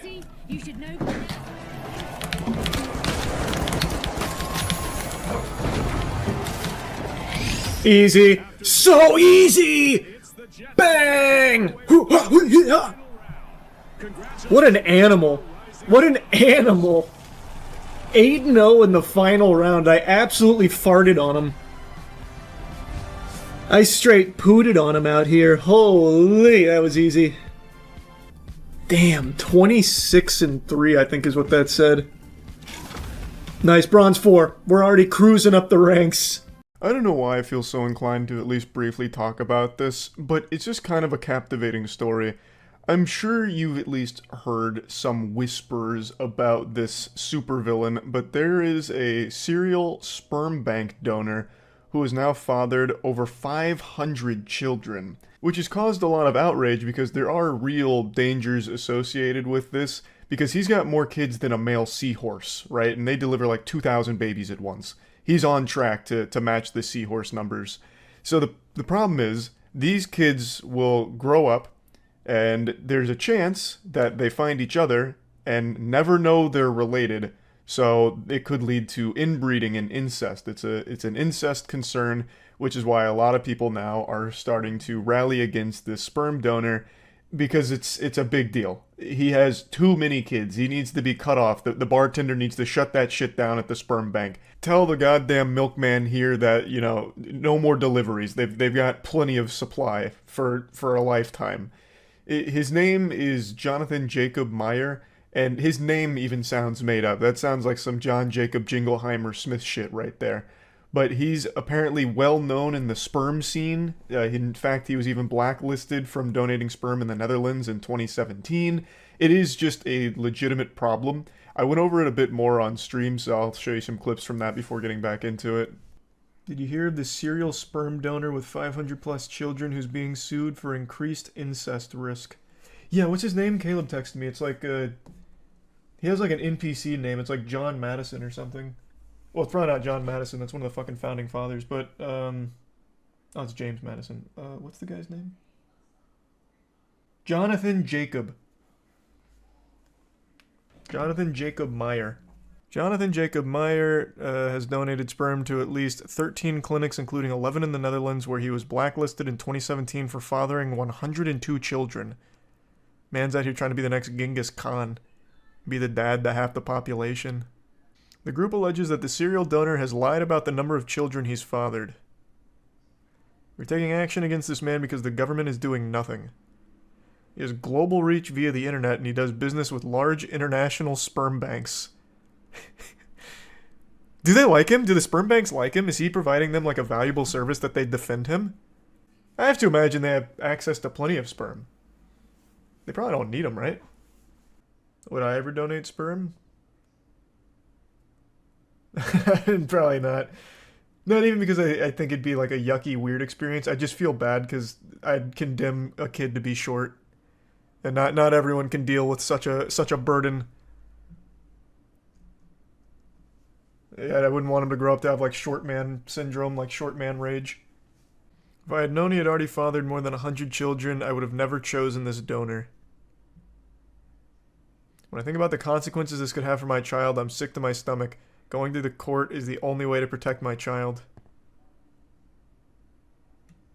That is quite an interesting situation. He's fathered so many children that it's now a non-zero risk that those kids grow up and then they end up, you know, reproducing with each other, not knowing that they're related. Do you think this is a kink of his? No, I think he's just some kind of like B-tier supervillain from a comic book. Like, he hatched this nefarious plot, and it's a long-term con where it's like, I'm going to fill the Netherlands with, you know, hundreds of my children, and they'll never know. And then the inbreeding will commence and lead to generations of brain decline. I'll destroy the Netherlands from the inside out. That kind of thing. Holy shit. An Australian couple paid over $6,500 to a Danish fertility clinic for his sperm. What? We chose him because he was worldly, creative, and very intelligent. He was open to meeting his donor children, and he looks like my partner. It sounds like she was just attracted to him. He could have just given it to you au naturel. You probably wouldn't have even had to pay $6,500. He won't be stopped. I think it's disgusting. I'm incredibly angry and disappointed. I can't believe I have to tell my child that he has hundreds of siblings. Yeah, it is kind of fucking wild. So right now, it's a civil lawsuit against him because he knowingly continued to donate sperm like an absolute madman, just tossing these things out like free samples at a mall food court. And he did it at 11 clinics in the Netherlands, which has led to over 100 children in the Netherlands alone. And he continues to donate it internationally as well to spread his seed even further across the planet. He himself is saying the reason he keeps donating so much sperm here, like gallons upon gallons of it, is because he just wants to make sure everyone can have the joy of having a child, and he's doing his part to give them the tools necessary for it, I suppose. I don't think he realizes just how big of an issue it is to father more than 500 kids like that. I mean, it's not like a small thing, right? You would hate for those kids to end up meeting each other not knowing that they're related and then leading to fucking inbreeding, right? That's terrible. That's awful. I'm hoping they do win the lawsuit against this guy, and I'm hoping the sperm banks are going to do their due diligence to ensure they don't keep using his samples. They're going to have to like double and triple check those to make sure that it's not John Jacob coming in again under like another pseudonym or anything like that. Going in disguise, he's got like a fucking fake mustache and glasses on and goes to jerk off into their facilities. So yeah, it is actually pretty distressing. So just wanted to talk about it because the whole thing's wild. That's about it. So yeah. Goodness gracious, this whole fake Jim Carrey body double replacement thing is really gone kind of bonkers, huh? So, Jim Carrey recently accepted an award, a very big, prestigious award in France, and while giving an interview, people were quick to notice that his appearance looked very different. Specifically, his face just seemed very off compared to how it had always looked. And instead of going with the obvious sane explanation of bad Botox and cosmetic work and plastic surgery like everyone in Hollywood seems to do, and there are some botched surgeries that celebrities get that make them look like fucking facial animations from 007 GoldenEye on the N64. Instead of using like the logical explanation, people ran with something a little more extreme, that he had been replaced. They had fucking killed him. The deep state took him out back behind the barn and put him down because he was outspoken about like the establishment and stuff and how like evil and rotten Hollywood is, and he's talked about it quite a bit. So they thought, maybe they came in there and fucking Dr. Robotnik took care of him and now impersonates him here. So they went with this like body double theory, and then a makeup artist named Alexis Stone poured gasoline on that fire, making a bold claim that this was actually a stunt from Alexis Stone. That wasn't Jim Carrey. It was Alexis Stone in a mask. It was a big, pulling the wool over everyone's eyes moment. And then even posted a picture of the mask that was supposed to be the irrefutable proof in the pudding. Except this mask isn't real. It's an AI-generated image. It's fucking clearly AI. But it didn't matter. That was enough for people to start taking the victory lap. We knew it. It wasn't Jim Carrey all along. Now we can only pray that he's safe. And we can only, with our fingers crossed and a banana squeezed deep between our butt cheeks, hope that Jim Carrey hasn't had his throat slit. It's like, I guess, I don't know why you would be so willing to just accept what I believe is pretty obviously an AI-generated picture of the mask.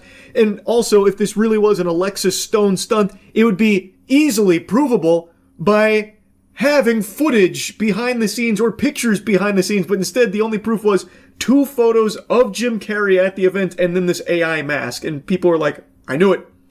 Can't argue with the facts right there. Watertight. And then it also came out today. It's been confirmed by both Jim Carrey's rep and the organizer here, like the head of it, confirming that that was actually Jim Carrey. He was even there with like his daughter, his family, like it really was Jim Carrey.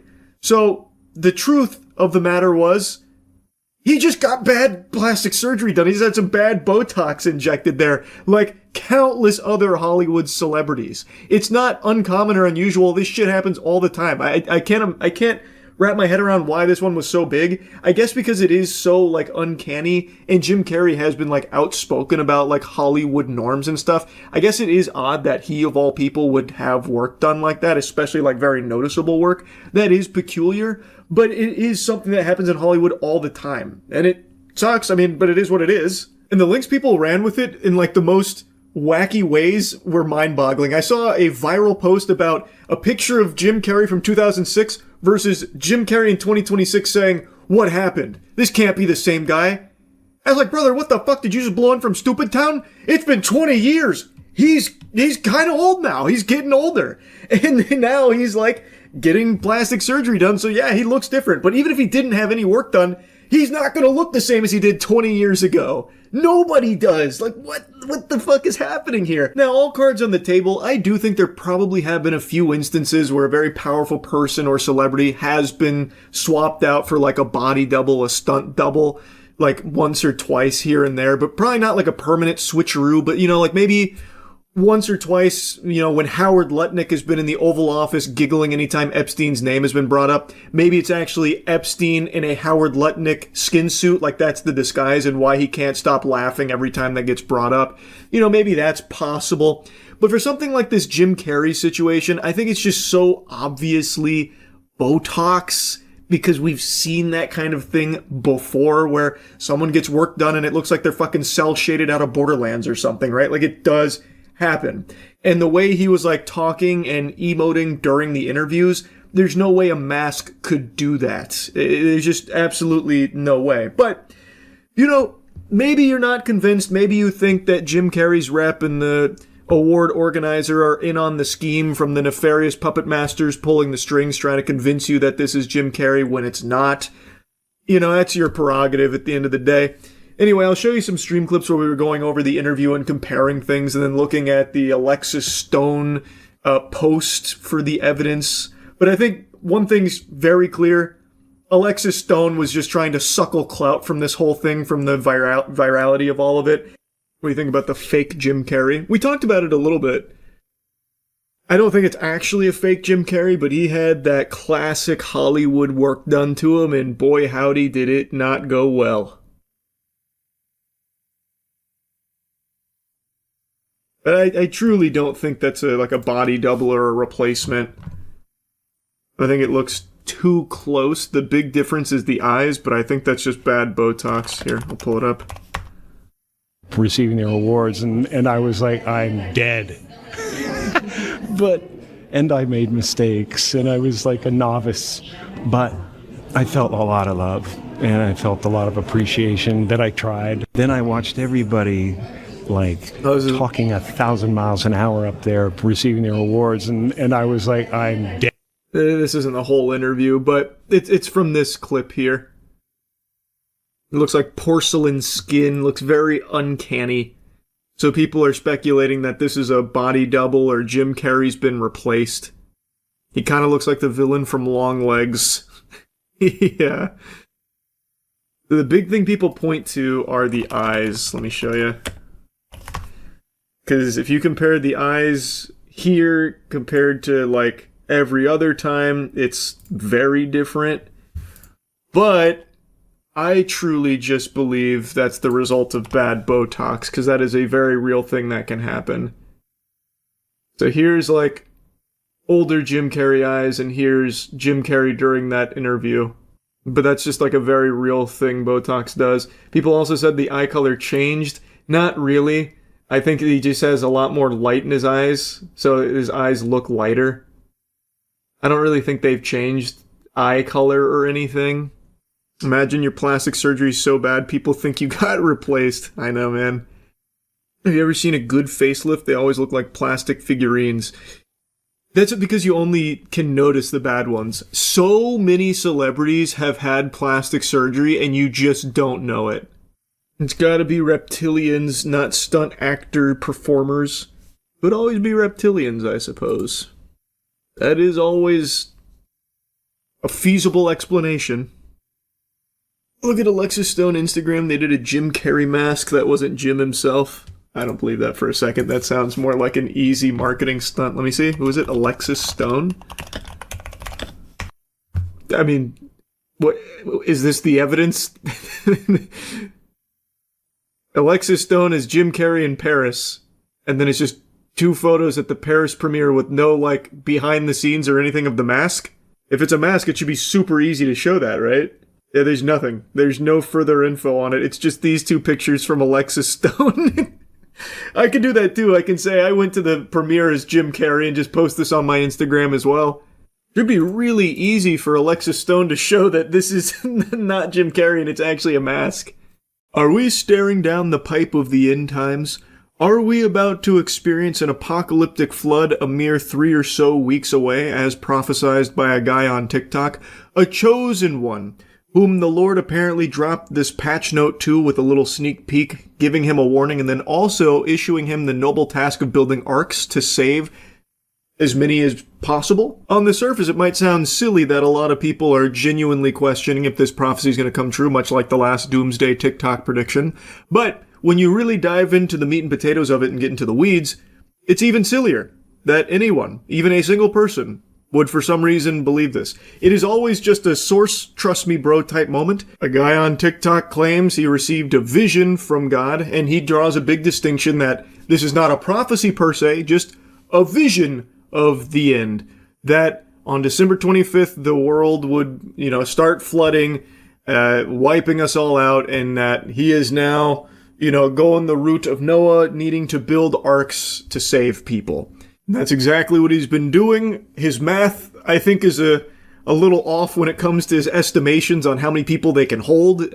I've seen a bunch of big numbers tossed around, and based on the video footage he's provided of the boats he's building, I don't think the numbers he's proposing would ever work unless everyone gets hit by a fucking shrink ray or something. Like, it'd be real tough to start making those numbers work that he's tossing around all loosey-goosey. But as for if the world's going to be flooding in 3 weeks, I'm not exactly sold on that. I live my life by a simple rule. There are two kinds of men on this planet. Men that have tried to suck their own dicks, and liars. And I don't exactly know where this guy fits into that yet. I guess we're going to have to wait and see on December 25th if the world starts flooding. And if it does, Jiminy Christmas, I'm going to feel like a real fool for not believing him and booking a ticket for one of the arcs. I just learned about this on stream a little bit ago, but then dove in and did my own homework on it, perusing TikTok, the experts. And there are quite a few videos with millions of views talking about this and showing like some level of genuine concern. Some of them are just trolling, but there are people that actually think this one's got some real oomph to it because he did build some boats. He did build some arcs. Gotta tell you, sports fans, even if the world doesn't flood in 3 or so weeks, this guy's still going to be set like a sailor here with all these boats he's got at his disposal now. Man, fucking, maybe it wasn't the Lord who gave him that task. Maybe Davy Jones came to him in a dream to build some boats, and dag nabbit, it did work. He's got quite an impressive collection of boats now that he is building. Did he talk about the guy who's creating the Noah's Ark and said December 24th the world is going to be flooded? Another doomsday prophecy? No, what's his name? I'll check it out. Yeah, he said the events of the Bible would reenact themselves on the 25th of December onward. Who? You keep saying he. Who is it? Noah? Did he himself come back? He respawned? Like, who is it? Ken Ham. Are you sure it's Ken Ham? Because this is old. This is a guy who built the Ark Encounter, where he made like a horrible Noah's Ark. There's no... People keep reciting the goddamn prophecy without saying who prophesized it. What good is that? Who is it that built the Ark and is saying the world is flooding in 3 weeks? I want to look it up. I gotta get prepared if he's right. The guy's name is literally Noah. I'm just gonna try and type like a fucking caveman here. Well, that didn't work. Oh, wait. Is this it? Ebo Noah? Oh my god, wait, that my search actually did work. I typed that in like an actual Neanderthal. I typed in, he said world flood December 24th built Ark. And it worked. Is this it? Ebo Noah sends warning to people ahead of the December 25th flood that he said God revealed to him on flooding the earth and to make an arch to accommodate every living creature on earth in pairs just like Noah did in the Bible. It looks pretty cool. Is that big enough for every living creature on Earth in pairs? Like that? I don't know, it seems like maybe 2 stories high. You need like the Pym particles to shrink them in order to make that work. Can I see a video of it? Oh, here we go. Ladies and gentlemen, allow us introduce the man, the myth, and the carpenter of the century, Ebonoa, just Ghana's very own Noah II. According to him, a massive flood is coming on the 25th of December, and he's not just talking, the man has already constructed 8 arcs. He made 8? Wait, that's very impressive. Holy. I'm not exactly sold on the prophecy here. I don't know if he's necessarily Baba Vanga level, but his carpentry, it's pretty impressive. 250,000 pounds in wood alone. Each ark can take 5,000 people, he said. 5,000 people where? And carry 600 million people. I have questions for Ebonoa. How and where is he getting the money to buy the wood for the arks? And then why is he wasting a lot of money knowing perfectly that this isn't true? Well, let's wait for 25th and see what happens. Man, this guy's got like a whole shipyard here. It's like when Luffy and the gang go to Water 7. Like, holy shit. He actually did build a lot of these bitches, huh? Very cool looking. I can tell you one thing, 5,000 people and every living creature on Earth in pairs ain't fitting on those.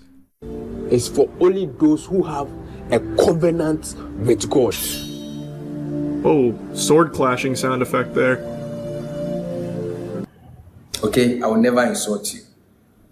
The number is 054-155. Whoa, okay, wait a minute. Man's dropping his cell phone number there for a second. I just want to know about the prediction, brother. I'm not here to start no shit. I just want to know where the prediction's coming from is all. I'm gonna tell you, that's a lot of wood. I'm gonna tell you, probably not gonna get a whole lot of use out of the arcs. Is this the blueprint? Because it is not that big, I'll tell you that. God literally said he'd never flood the earth again, it's why he made the rainbow. Someone that actually read the Bible. You're right. But he also said no one would ever know when he was going to do it. No man would ever see it coming. I am curious if, this happens all the time now with, doomsday prophecies, and people do believe it. But I wonder in this case how many people actually think the world is flooding in 3 weeks. And if there's a lot of people right now booking flights to Ghana to get on his arcs. I'd be very interested to know. I can't imagine it's like a ton of people. But even just a handful would be fascinating. Maybe he's just trying to start a boat business and this is the hook. What a banger marketing scheme that would be. I had this dream about the world flooding, so I built these boats. Didn't flood. But now I'm selling these boats. You too can own your own ark. Why not just get some of the boats that already exist? No, what? Boats that already exist? Those aren't arcs, brother. What are you talking about? No. Seems like it's becoming even more common now for easy TikTok views to just start making doomsday predictions now because people will actually believe it for some reason. But I will say, those boats look pretty cool. Like, they seem like high-quality vessels. Don't know if they're going to get much of a workout when it comes to, like, a global flood or anything, but I bet they'd be a lot of fun to take out for a spin regardless.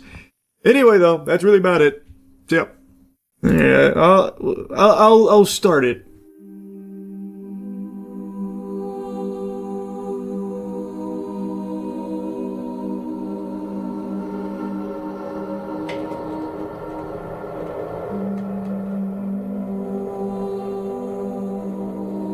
I've watched so many YouTube horror shorts, and yet I don't think I've ever watched a Dylan Clark one. But it seems like he's like the go-to guy for high-quality ones.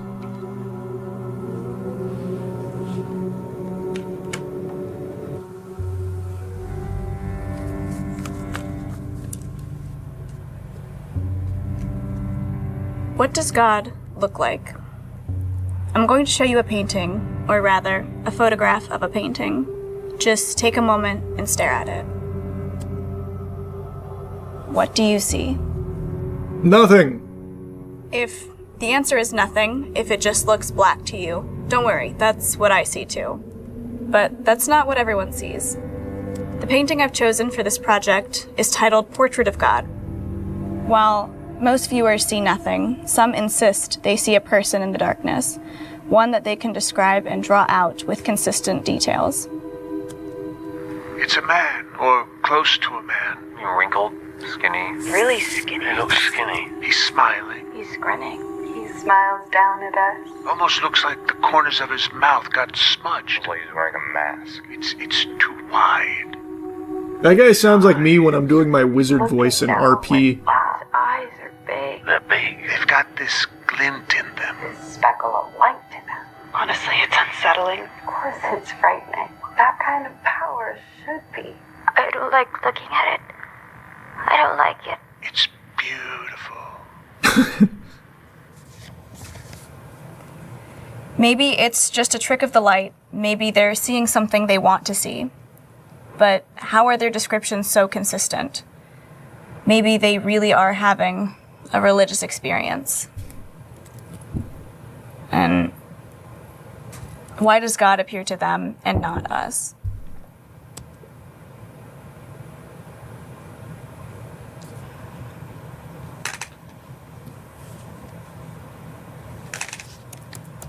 Run it back. Oh! I saw it!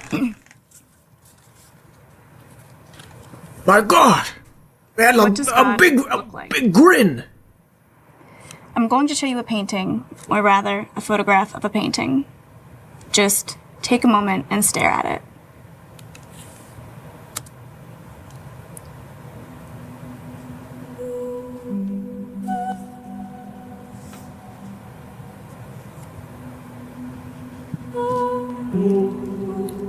What do you see?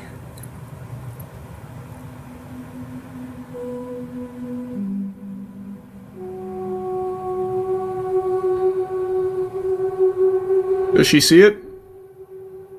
Nope. Wait.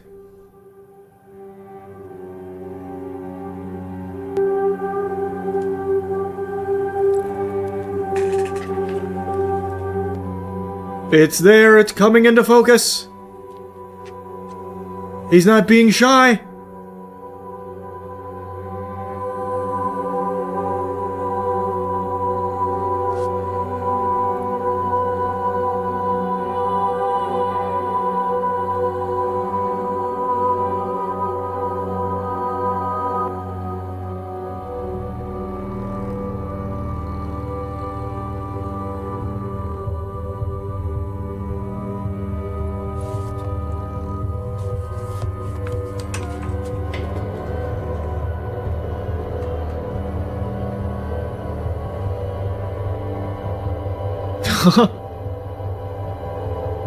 Nice.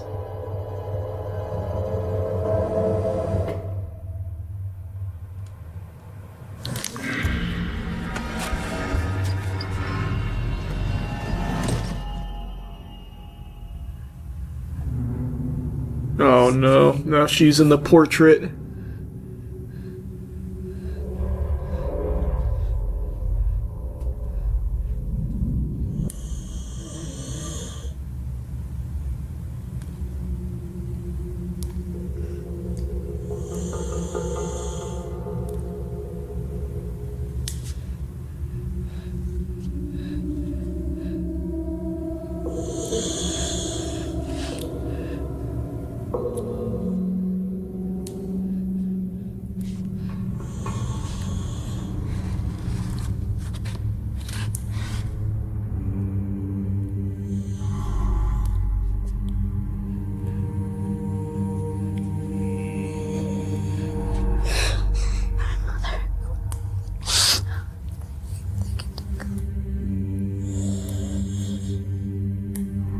Not into temptation, but deliver us from evil. For thine is the kingdom and the power and the glory forever. Amen. Your prayers have been answered. There he is.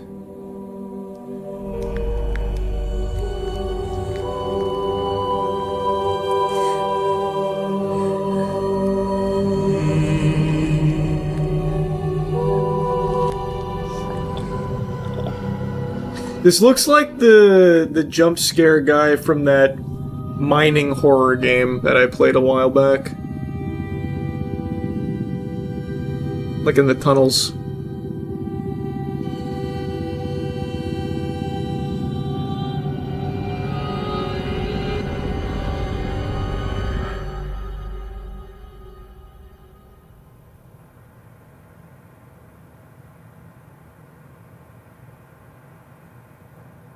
Oh my.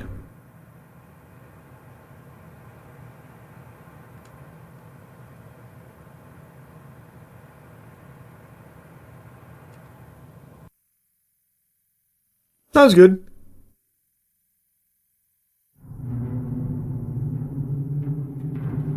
So he's doing the Blair Witch remake, huh? Hopefully it turns out better than the last one. You remember those History Channel shows that went on for way too long, like Curse of Oak Island? I don't know Curse of Oak Island. You did just remind me of a show that I fucking love that I saw a clip of today out of nowhere. Mountain Monsters. But no, I don't know Curse of Oak Island. But I do know me some good old-fashioned fucking mountain monsters. Dude, I love it so much, it's actually just them LARPing in the woods. Yeah, I wanted to do something like this with my friends, like a TOC video or something. But like, we hire guys like this, and we just send them out there on a hunt for like various things, like on our land. It's just, I'm not certain it'd be super safe. Well, we wouldn't give them like actual guns for it, no. We'd give them like small arms. like fly swatters and stuff. So we'd send them out there with we'd treat it like Phasmophobia, right? We'd give them their task, like go out there and find the Yahoo, and then we'd dress Aaron up or something as the Yahoo. He's out there and he's making a bunch of noise, a bunch of ruckus. That kind of stuff. I think it'd be very cool, I just don't know if it's actually something feasible. This ain't good, boys. This is bad. Oh my gosh! What in there? It's Huckleberry! Easy. Huckleberry? Huckleberry! Easy. We come over the top of that hill. What a sight to see. Huckleberry standing up here, buck-ass naked, covered in mud, holding that damn totem pole. Hell, he's gone, dude. Get him. Hit him! Hit him! Ah, shit! This ain't good. Fuck! Got possessed by the damn forest woman. Jeff! Where'd she go? We're walking through the brush looking for Jeff. I look up, and there's a little girl pointing at him. She takes off running. I try to follow her, and she disappears. Where'd she go? Jeff! Jeff! Once we got to Jethro, I got a hold of him. This man ain't home. Jeff! Get out of me! Come on! Hey! No! Jeff! Get off of me! We got Jeff down on the ground wrestling with him, trying to get him to calm down. I've never seen Jeff like this. Get out of me! You slap him out of it. That little girl standing right there. What? What are you doing? Get cool. Jeff, where'd she go? Where'd she go? This dark forest and the woman in the woods, she's got a hold of Jeff, and we damn sure got to work with him to get away from her. Thank God. What are you doing to me? We're trying to help you. The holy slap. Pushed her out. See, I think that'd be so fun to do. Like, on our land, I think that'd go so crazy. No, this show is great. Mountain Monsters is so good. Oh, if Queso wants to come down and do it, that'd be great. That'd be so fun. But the reason why I say I don't think it'd be overly safe is because I think this land they use is like a set, so they go through and actually make sure there's nothing dangerous in there. Our land, it's no holds barred. Like in the fucking Flintlock video, there was just a giant water moccasin. So like it wouldn't be the safest environment to do it in. And I don't want to go back and and somehow make it more safe. Initiating moisture.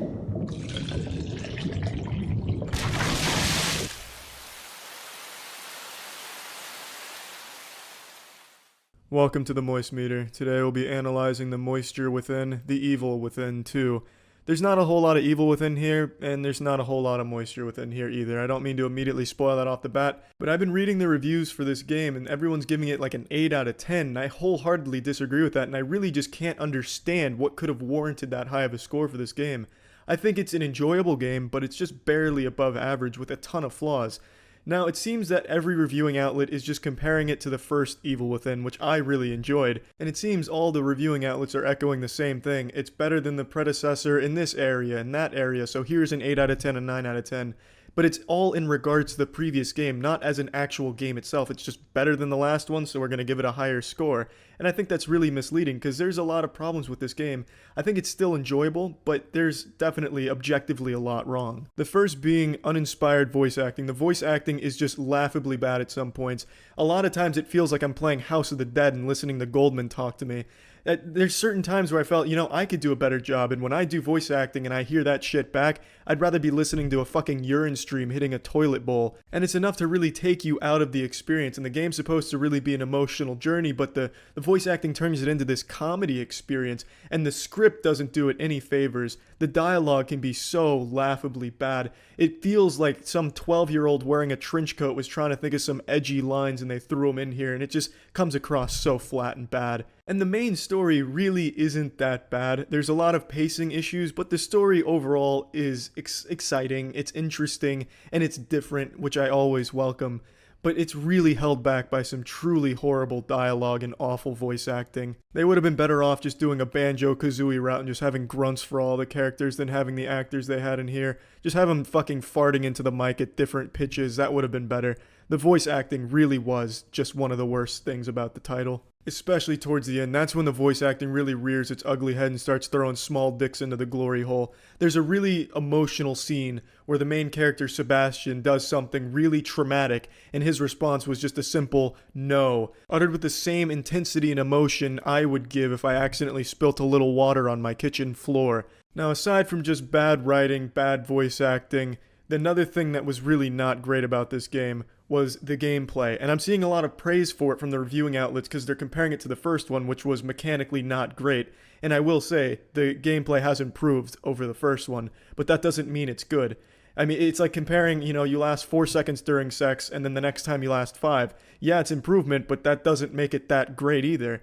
So the gameplay is very stiff, it's very clunky, the gunplay not great, there's a crafting system in here, some upgrades that are very bare bones. I see a lot of praise for them, but they're extremely bare bones, they're very simple stuff. Here's a point, you get a little health. Here's a point, you get some stamina. Here's a point, you sneak around a little better. There's nothing really creative about their upgrades. The weapons are the same. Here's a little firepower. Here's a little ammo clip. There's nothing really interesting about it. Every time you get into an intense firefight and then you have to reload, you don't have any way of dodging or doing anything special to get out of there. So you have to do like your old man jog out of the way. That's just a little waddle that looks like you shit your pants. 9 times out of 10, you're still going to get hit. Not that that's necessarily a bad thing, it's your fault for getting into that poor position, that poor situation. You should have been a little sneakier, and the game encourages stealth, and the stealth is sound. The stealth is pretty well done, but when you do get into a firefight, it's not great. It's really not. You end up just functioning like Bastion from Overwatch, and you just have to sit there, shoot your clip, and then wait a couple of seconds before your character can respond to do an animation to run away. Another thing I see a lot of praise for on the game is its level design. I think the level design is probably 10 times weaker than the first Evil Within, and that was far more linear. The levels here are all exactly the same. Here's a few pieces of cover. Hide behind it, wait for one of the zombies to go around you, sneak kill it. There's no puzzles to really be solved. There's no puzzles at all, really. I think there was 2 throughout the whole game, and they were very, very simple. And the level design was always the same. Go right, go straight. Go right, go straight. The whole time, and then you hide behind cover whenever you see enemies and just wait for them. There was nothing special about the level design.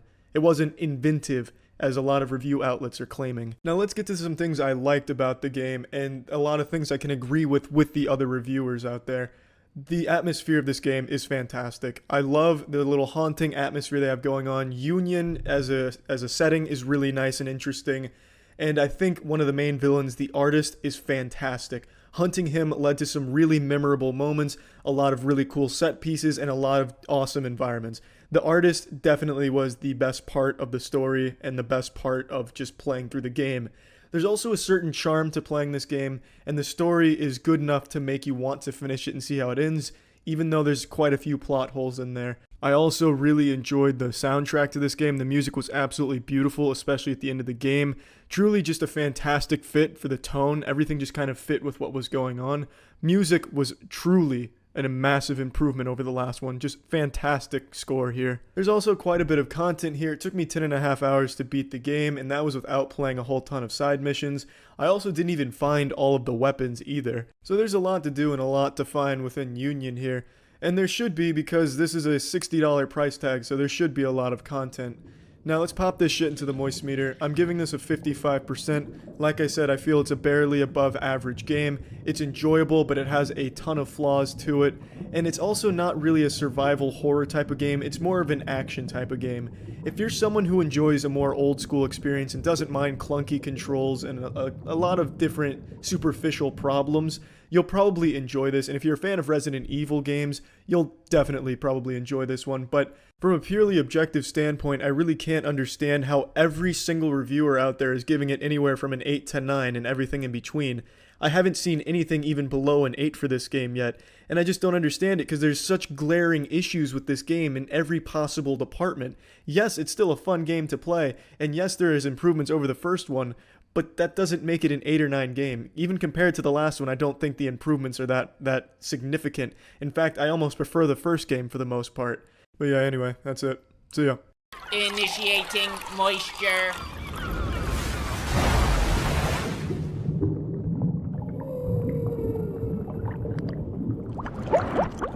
Welcome to the Moist Meter, hosted by me, the master of gaming, the preeminent expert in anything that even remotely resembles a Souls-like video game. Today we're looking at the newest entry into this genre, kind of, The Surge 2. Now, as a fan of the first Surge, I recognized it has a lot of problems, but I still overall enjoyed the experience. The two biggest problems I felt the Surge faced was its ridiculous enemy placement and weird map design, where it was really counterintuitive and there was like 1,000 fucking shortcuts just to get to a bathroom, so then you'd have like 10 different ways of getting there and you'd get confused. The shortcuts became part of a puzzle that was never really intended to be there. And I'm happy to say the Surge 2 improves in both of these areas, more so on the enemy placement. Like in the first game, they'd stack 50 enemies behind this box that would jump out and fuck you in the ass before you had any chance of knowing they were there, so a lot of the deaths felt like it wasn't your fault, but more just bad enemy placement. Because, like I said, they'd pop out of this birthday cake like strippers you weren't expecting, and they were all over the place, just fucking gangbanging you, and it was just really lackluster. The Surge 2 doesn't have this problem. The enemy placement is a lot better, I feel. However, I feel a lot of the maps are still confusing in their design. For example, early on, Brother Johnny, when you're navigating Port Nixon, just this corrosive swampland of stink, it's really hard to get a feel for it. It takes 4 or 5 times going through it before you finally figure out where things are, which is really frustrating because if you die somewhere in Port Nixon, trying to get back to it is just an absolute chore. You feel like a blind man feeling his way around the area because all of these corridors are so tight and genuinely identical in terms of what enemies are there and how they even look. So where you feel like you visited before could be entirely different and lead you somewhere else entirely.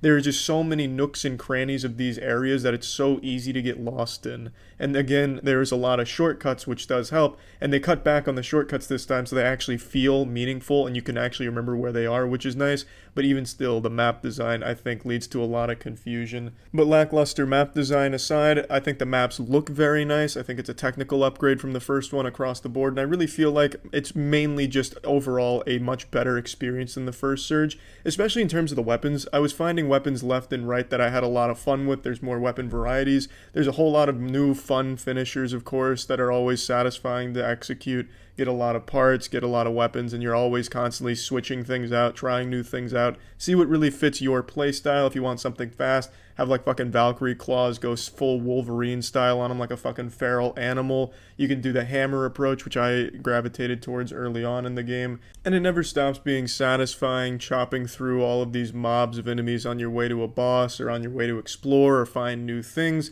It's just, the combat, I feel, is just a lot of fun. It's a little clunky at times, and yes, there's a lot of bugs. Sometimes you'll go for a finisher on them and they'll fall through the map and all of a sudden you're fucking doing your finisher on the dude's ghost, which isn't a game-breaking experience or anything. I also really like the crafting and upgrade system. I find that to be entirely unique in the genre, that I just have a lot of fun chopping off certain body parts. You know, you target the right arm, get a nice weapon. I really enjoy that, collect more of the right arms of that gear, level things up. I really like the way they approach the crafting and upgrading. I think it just leads to a lot of fun, and it makes you want to go out and kill a bunch of enemies instead of run by them in a speed run. I also really like their approach to bosses. I think some of the bosses are pretty uninspired and kind of lazy. There's not a whole lot of cool mechanics to them. It's kind of just do the same tactics you've been doing the whole game, but now on someone with more health, which isn't the greatest, but the bosses at least look cool for the most part. But what I really like when it comes to bosses is you can approach the boss in a different way and do a challenge kill on it to get a different weapon, an improved weapon. In most cases, they're not overly great, but it is still always rewarding to pull off the challenge and get that special weapon for killing the boss in that way. And I think that is just a really cool game design. As far as story and narrative go, you're probably not going to be paying too much attention to it. I found myself zoning out through a lot of it. I don't think it's necessarily bad. I don't think it's really good either. But it's there if you definitely want some lore to dive into. I find some of the side characters scattered throughout the world pretty interesting though. There's a nice little nightclub with a DJ in the middle, and then there's a dude striking a superhero pose over to the side by the bar. You can talk to him and he tells you a little story about being like a superhero actor type dude. And I think that shit's kind of cute. But as far as lore and overarching narrative go, I don't think there's anything too innovative or inspired in the storytelling. It's mainly just there to get you point A to point B to fight some cool shit, find some cool shit, and just unleash cool shit. And in a game like this, I think the most important thing that needs to be right is the gameplay, and it really is here. It's extremely satisfying, it never gets old, it's always fun. There's a lot of different ways you can build your character with the implants that give you different perks and abilities, and you also have the gear that comes with bonuses and partial bonuses. It's just a lot to do and always fun to mix and match, and killing enemies never gets old no matter how easy or how hard they are. And I have to say, I don't think the game is overall that challenging. I never found myself struggling too hard unless maybe I got myself into a really tough situation where, I go full big dick mode and I take on 9 dudes, I've herded them up, and then I try and bowl them down like I'm going for a strike in the lanes. And then I'll maybe struggle trying to do that. But overall, if you're just picking them off one by one, even 2s and 3s, you're not going to struggle, and even the bosses don't present all that much of a challenge. Plugging the Surge 2 into the Moist meter, I'm giving it an 80%. These are the kind of games that I really find myself liking, not just Souls-like games, but a AA game that is very clearly has a lot of passion behind it. I had the same opinion when it came to Remnant from the Ashes. I think the industry needs more games like this, from a creative team that, wants to deliver a unique experience and make it fun first and foremost. Greedfall is another one that I found myself really enjoying. I just really gravitate more towards the lower budget titles that have real passion and work put into them, that really drive to deliver something memorable and fun. And I think the Surge 2 does that. It's not going to be anything that ranks overly high on the Souls-like fans tier list, I don't think. But it's enough that it's a fun game to be entered into that category and just an overall fun experience. And that's about it. So yeah. What's up everybody, it's Critical. I'm playing Taxi Racer for the PC. Let's do this shit. Alright, here we go. It's a fucking utopia here.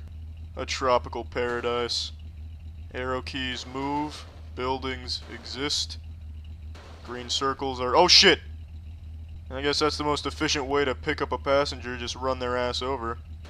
The sidewalk is just a smaller road. Ran right into that building. If it wasn't made out of rubber, it could have got messy. What the fuck was that, a glimpse of the future? Just flashed across my screen telling me what's gonna happen next. But I know it didn't predict this type of speed! I'm just zipping through this city. Yeah, who needs brakes? We got buildings at our disposal. Check out the drifting. Collision at its finest. That building is demolished. This is some intense shit. Now I'm eating street lights. This is incredible. Somebody call a company that manufactures anus cream. Tell them there's a new sheriff in town. Taxi Racer. I'm just cruising through this abandoned city. Fuck. Shit. Damn it, what is this, bumper cars? Bitch! Fine, I'll go around. You son of a bitch! I can't go over any obstacles here. Oh, there we go, I guess I just dropped them off at the strip club. We got a paying customer. Overshot is paying radius. Don't worry, here, hop in. What is he doing, telling a horse to giddy up? Come on, hustle. This is a taxi you're entering into, not a fucking merry-go-round. We need to go fast and you're going slow. You don't want to be late for your appointment with death! I was hoping if I hit that hard enough he'd cease to exist. Why does slow shit McGee even need a taxi? I'm the only vehicle in this condemned city.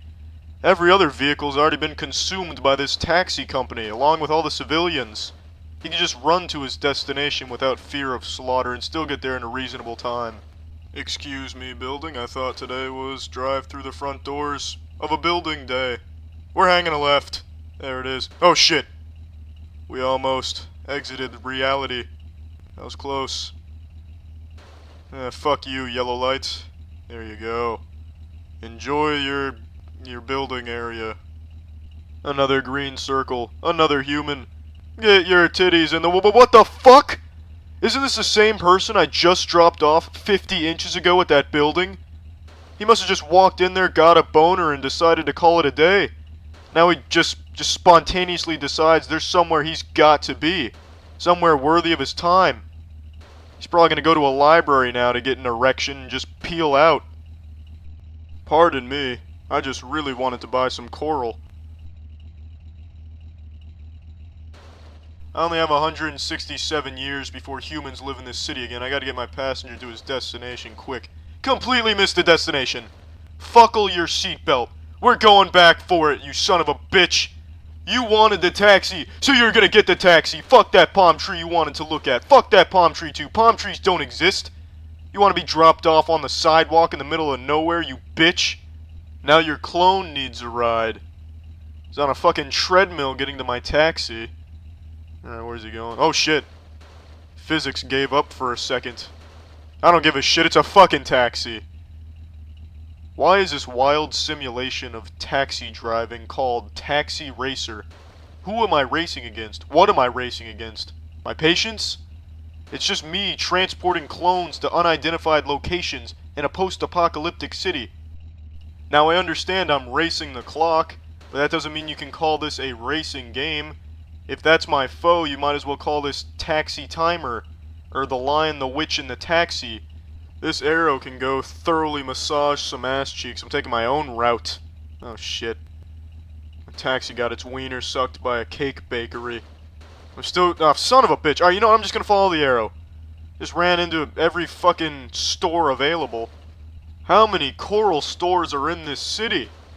Before the aliens invaded this area, the coral must have been flying off the shelves. What is this? There's like an ocean under the mountain next to the grass. Oh, what the fuck? The ocean is under the grass. This city is hiding an ocean under their grass. I don't give a shit. I'd rather climb the mountain. I can't climb the mountain. Alright. Well, now that I've found out their evil scheme... Oh, what the fuck? There's water under their buildings, too? This city is just hiding the ocean from the world. There's nothing I can do to stop them. I'm just a taxi. Best I can do is slam into their buildings and drive people slower. Oh, what the fuck is this? I've been eaten by a building. I can maneuver out of this. I am a taxi driver. Oh shit! What happened? Oh, what the fuck? This must be revenge for all the streetlights my taxi ate.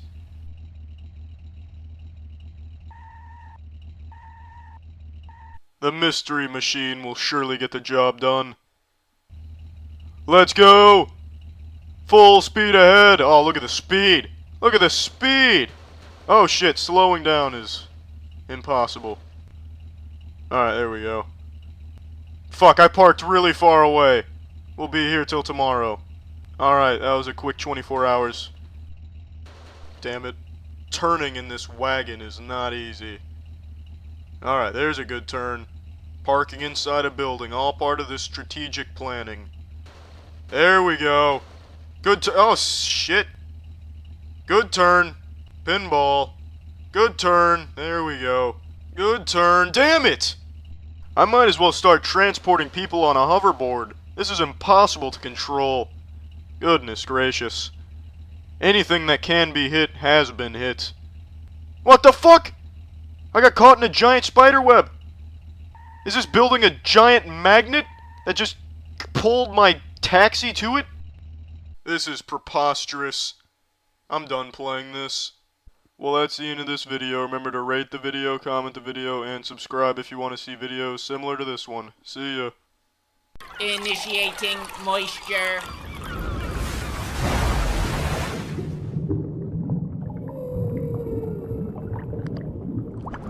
Welcome to the Moist Meter. Today we're looking at the new Rambo movie, Last Blood. I bet a lot of you didn't even know there was a new Rambo movie. I know I certainly didn't. I only knew this was coming out because I check new movies every week, and I saw Rambo was coming out on Thursday last week, and I was like, wait, that's weird. That's Rambo. That's a pretty powerful franchise, and I hadn't seen a single preview for it, and I go to the movies once a week, and I hadn't seen anything.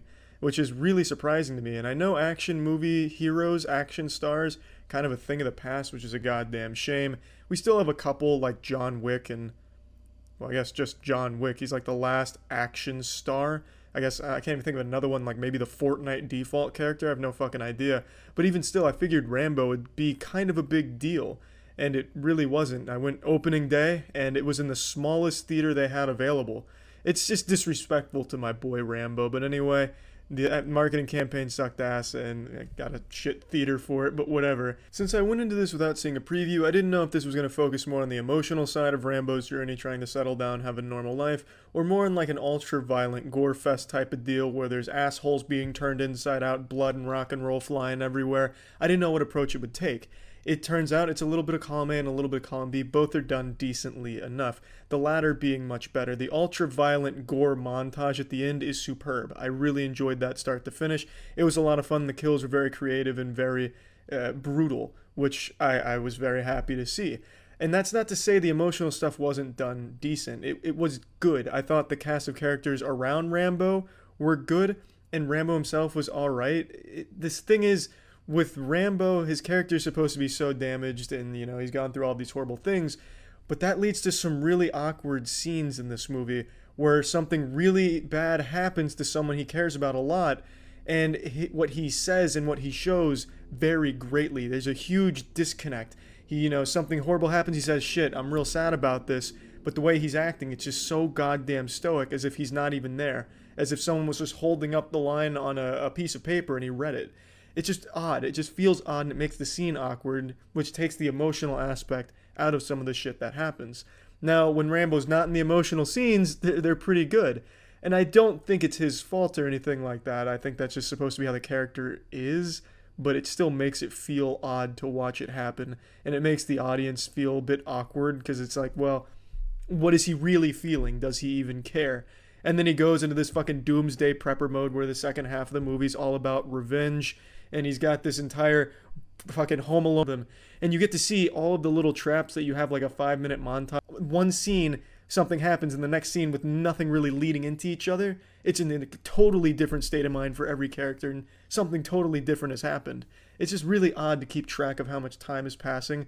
It's not that huge of a deal, I suppose, because it makes the plot move along much faster, and you get to the fucking kills really quickly, which it was really setting up towards for the whole movie, which was nice.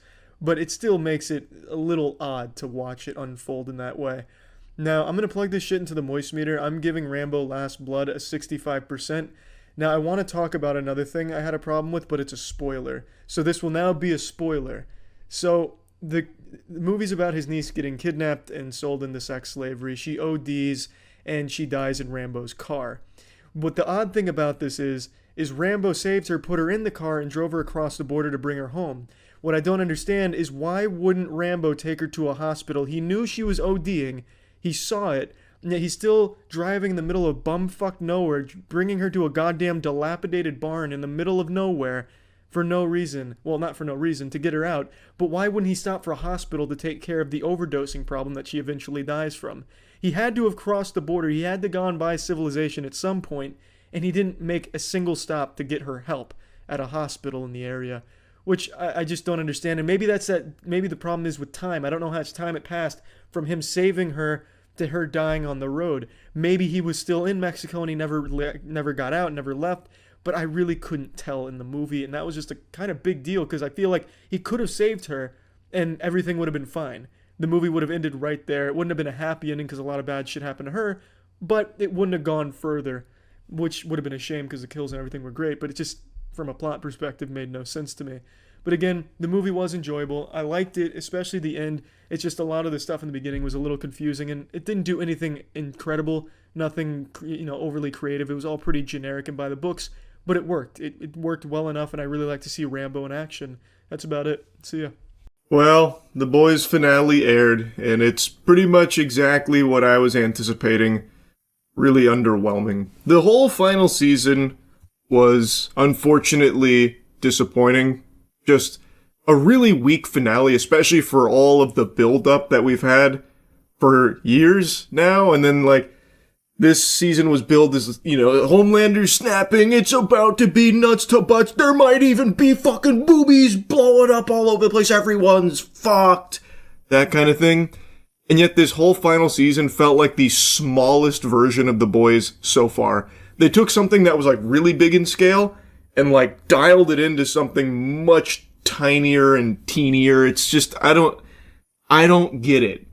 So like, I won't regurgitate all the points I was making for the first 6 episodes. Instead, I'm just going to focus mainly on the ending, but a little bit of some of the stuff I hated as well with episode 7 getting into it. So let's just dive into the spaghetti and the meatballs. Where do I even begin? I think one of the biggest flops here was like the introduction of V1. I don't think it actually did anything. I think it is solely there to set up Vought Rising. When Homelander does get V1, nothing changes. In fact, it feels like it even depowers him. So V1, that's how the Soldier Boy and that original troop are able to survive the virus that was supposed to be like the, basically kill switch for Soups. It doesn't work on Soldier Boy because of the V1, so then that becomes Homelander's new goal for most of the season to get the V1. Then he gets it, and then he wants to make an amusement park. So now we have an immortal Homelander who should be like in prime killing capacity. He's already snapped, views himself as God, and then does nothing. Actually nothing. And in the final fight, he feels significantly weaker than any other time we've ever seen him. So the experimentation on Kimiko to get her to have the Soldier Boy blast, which basically turns Soups into normal average Joe Schmoes, he knows this, and while fighting for his life, he's been nerfed. It's like he's playing on like EU servers or something with lag. He is slow. He is not powerful. His laser eyes, which we have seen him actually cut Kimiko in half with, don't do anything to her. Like, he's not able to even like cut her in half anymore. Even though he uses his laser eyes directly on Kimiko, it doesn't like, pierce her chest, cut her in half, damage her in any way. She just takes it and then gets up like she got hit with a water balloon. So why is he so much weaker now when he has V1 as well? This should be like a, Armageddon type situation, but they're treating him like a joke. And I don't mind like the final team up of Butcher plus Ryan against Homelander. I think that's very satisfying. And Kimiko being the one to have that blast, I think makes sense. I wasn't like, that came out of nowhere and feels shitty. I was like, okay, I could see that. It makes sense, especially with, Frenchie dying beforehand. I think that ties it together and works. But what doesn't work is how weak Homelander is. It feels really lame, especially when you consider a couple scenes before their final showdown, he took a guy to space like that. It was like an instant transmission from Dragon Ball Z. He had a guy, he didn't really fuck with him, so he grabbed him, he shot up into the sky, and then came right back down, and when asked what happened, he said, oh, he's an astronaut, so I took him to space. Why couldn't he fly like that when his life depended on it? Why in the final fight, in the couple of times he tried to fly away, was it like me on a tricycle trying to get away? I don't get it. So truly, I just don't think the V1 did anything meaningful to the plot of The Boys. Like, it gets introduced at the final season here, completely changes the trajectory of everything that had been building, because now we have another new side quest, another new doodad we're gonna have to look into and stop from getting into the bad guy's hands. And even when it does, who cares? like actually, who gives a fuck? It didn't matter. I think they spent so much time on that to get Vought Rising, off the ground a little bit, put some poop in that butt, that they kind of abandoned a lot of what they were building to previously. Like, example, one of the huge things was the flight recording where Homelander just lets the entire plane die in season 1. That was going to be like their big, weapon against him in the public eye. And we built on that for fucking years. And then that gets dropped early on in the season, only to just be written off as AI immediately, which I get, like, yeah, that's an easy way out. You can just say, oh, it's AI, it's fake, and people believe it. That's what they do in the show. But why do that for this? Why build for so many years just to have them finally get to that point where they release it, and then it's only like a fleeting mention of, oh yeah, that was a Starlight AI video. Didn't happen. So it just feels like, okay, that was a waste of time and doesn't really do anything in the grand scheme of things, huh? Same with Soldier Boy. He gets put back on ice. That was the big finale for Soldier Boy in the last episode. He gets choked out and put on ice again. For the third fucking time. All they do with that character is they thaw him out. He acts wacky and silly and like tough for a little while. They can't really beat him. He talks about, you cum guzzling, jizz pirate, that kind of stuff. You, butt bubbling, motorboat nut swallowing, scallywag. And then they put him back on ice when they can't figure out what else to do with him. So he just goes back into stasis. Like, come on.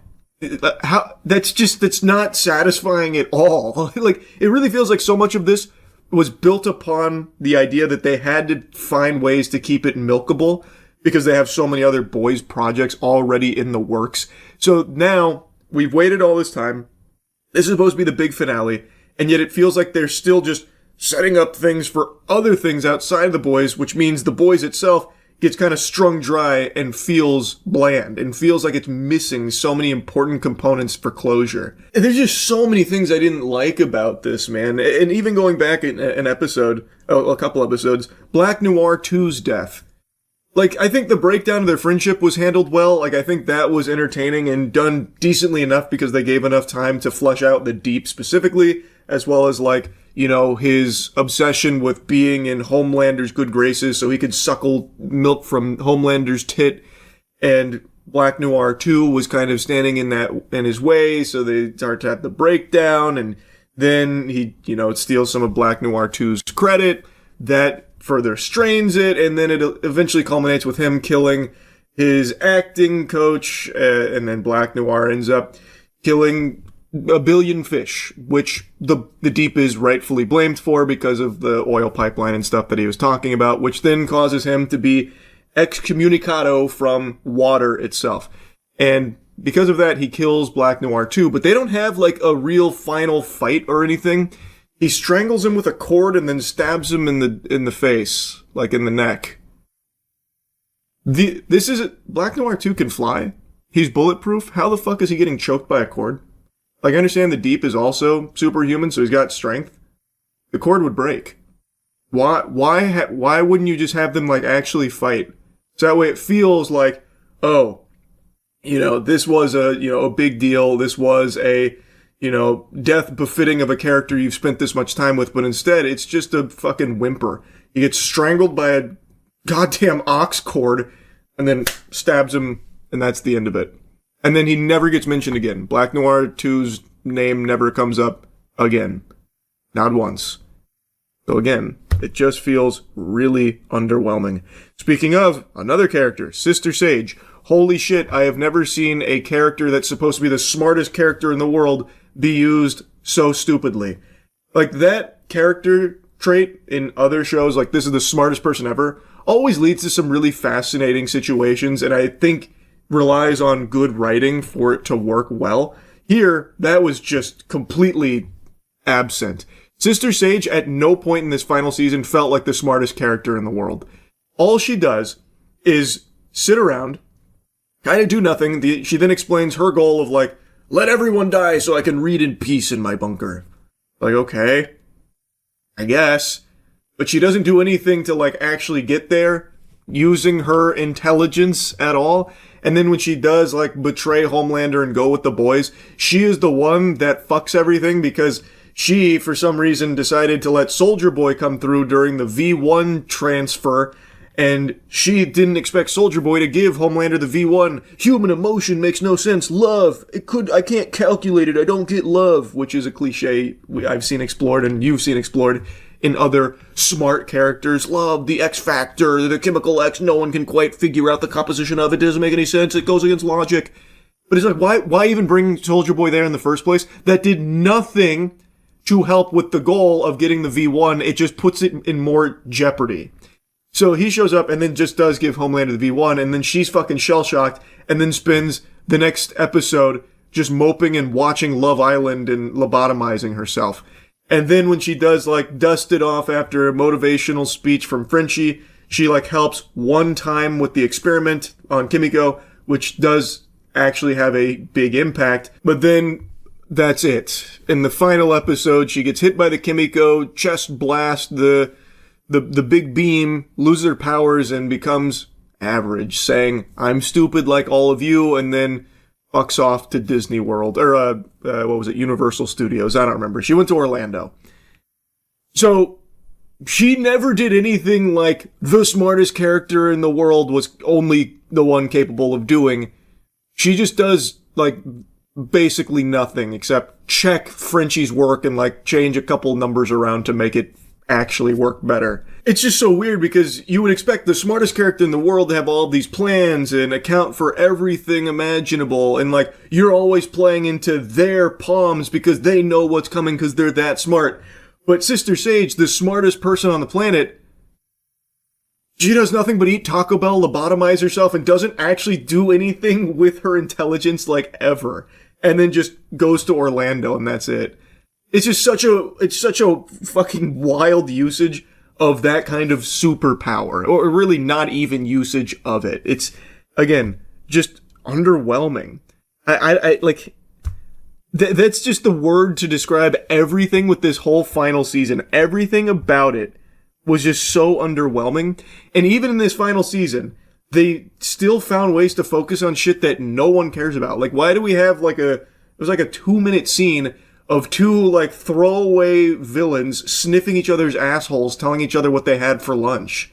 That's in the second to last episode, and we're spending time with that kind of shit? Like, it's so little worked about this finale, unfortunately. Like, Starlight vs. the Deep. This is something that I think had been building the entire series. And the Deep, you always had this sense like, oh, maybe he'll turn on Homelander. He's constantly belittled, but it never quite sets in, and I think that works really well for his character. So then it's a final showdown between Starlight and the Deep. All the terrible shit the Deep has done. There is no redemption to be found whatsoever. And their final fight, Starlight takes him to the beach.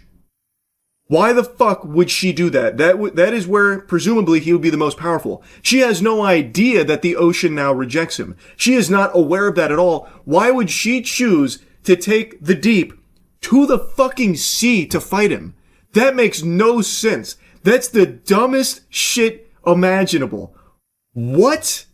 Why? Of course it works out because the sea does reject him, which, again, Starlight doesn't know. So she does win, like, the hand-to-hand fight, and it's an okay fight, I guess. I would have liked to see it be, like, a little more, like, emotionally weighted. Like, it still felt fast. Everything felt rushed here because it's the final episode, and this whole season was written as if they had, like, 15 episodes to go.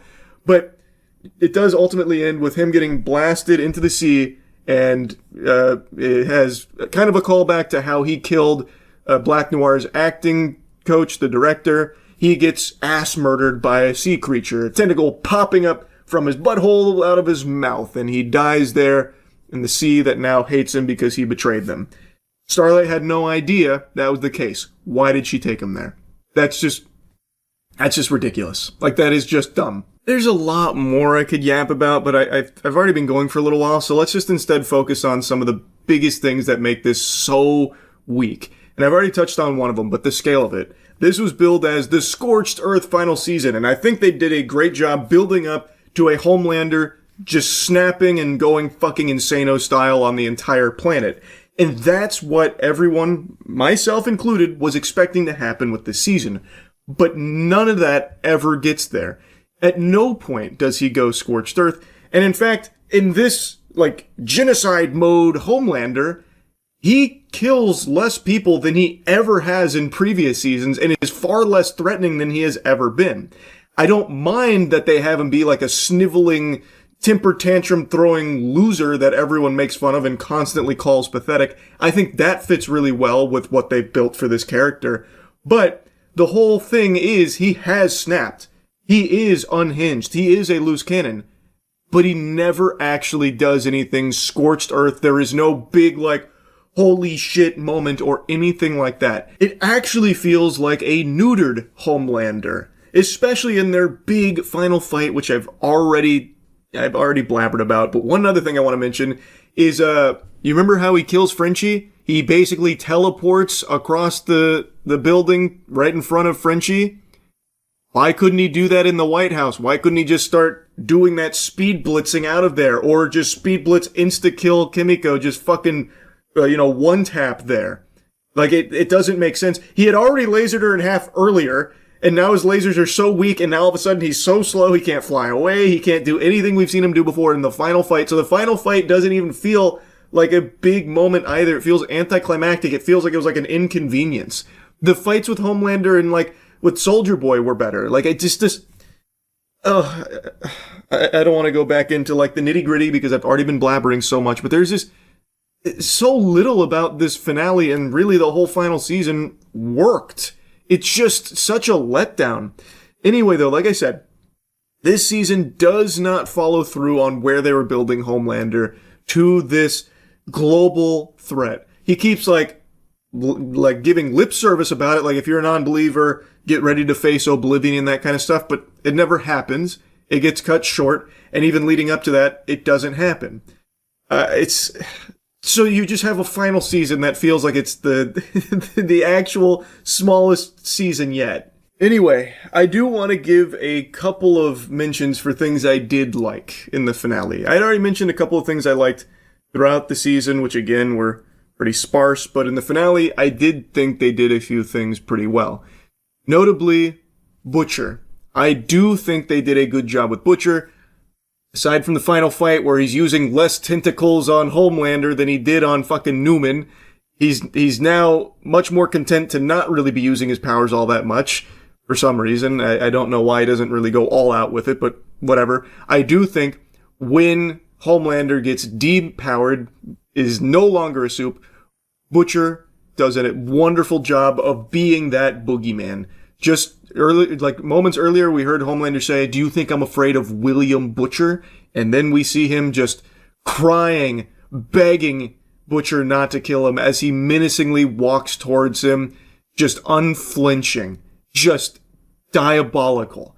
And Homelander is crying. He's saying, "I'll suck your dick. I'll eat shit on live TV, whatever you want. No, don't do it." That kind of thing, which I think is the perfect ending to Homelander. Exactly what that character deserves. Exactly where I was hoping it would go. And then Butcher does the crowbar into his skull, pops his head open, killing him. And on live TV, and everyone sees Homelander go out in a sad, pathetic, despicable whimper. And I think that was a really good ending to Homelander versus Butcher. It's just a shame that how we got there was as weak as it was, because I do think they stuck the landing on the actual killing of Homelander. I think that is exactly what it needed to be. And I think what happens next with Butcher is exactly what needed to happen. He doesn't just instantly get forgiven by Ryan and, he doesn't just all of a sudden flip this switch and now he's like the nicest guy ever. He's out mowing his lawn, waving to his neighbors and stuff like that. He doesn't get that happily ever after because William Butcher as a character is not someone who even thinks he deserves it. So I think them committing to that was the right call, where he takes the virus and he is going to finish what he started and what he always wanted to do of killing all of the soups with this virus. So he goes, he gets everything set up, he's got his finger on the trigger ready to do it, and he is confronted by Huey. And I think this standoff between Huey and Butcher is exactly where things needed to go, exactly where things had been building with a final confrontation between these two. Huey, after everything he's been through, has not lost himself. He tiptoed on that, line a little bit, but always came back to being the Huey that we had always known from the very beginning. He stayed true, which is something Butcher also makes a mention of. So Huey and Butcher, they clash, and Butcher is obviously fucking clobbering him. He is walloping Huey, and it looks like Butcher is going to follow through on killing all the soups right in front of Huey, even though Huey's like, "This is your moment. I know you still have a heart. I don't need to be your canary. I don't need to be your Lenny." But it's not working. Looks like Butcher's going to go through with it until eventually he sees Lenny and he starts to take his finger off the trigger. Huey shoots him. And Huey felt he had no choice because Butcher, it looked like he was going to do it. It looked like he wasn't going to stop. And I believe Butcher wanted this to happen. I think that's pretty clear that Butcher was hoping that Huey would be the one to finally put a stop to him as well. Like, in everything that he's suffered and everything that he's done, he can't help himself. He said he wasn't going to stop, even though it looks like he was going to, but he still seems like it wanted to put Huey in this position where he had no choice but to kill him. Because I think that's what Butcher wanted as well. His way of trying to atone for the past through Huey, you know, his view of him as Lenny and all that. I think that was a fitting conclusion for Butcher as a character, as well as Huey and Butcher's relationship. I think they did that well. I'm sure people will have their issues with it, but for me, I thought that was something they actually did well there. It was everything around it that didn't quite work, especially in this season where Huey and Butcher's relationship isn't really something that's thoroughly explored or really examined all that much, aside from like a couple of mentions here and there about like, oh, Butcher, maybe you do have a heart because you just pet terror. That's great. Awesome. Love to see that. Like, it's something that they threw into the fucking back rooms and forgot about, but it's something that had been integral throughout the series. So I think that is a fitting conclusion there. I just wish the rest of the season also built up to it better, especially in the finale. But those are two things that I do think were done well, with Butcher and with Huey and Butcher at the very end. Outside of that, just there's not much. There really isn't. Oh Father was fine. I actually think Oh Father was a really interesting character, but then he just goes out like Black Bolt from fucking Doctor Strange Multiverse of Madness. It felt extremely quick for a character that had become such a big deal. But, they were running out of time.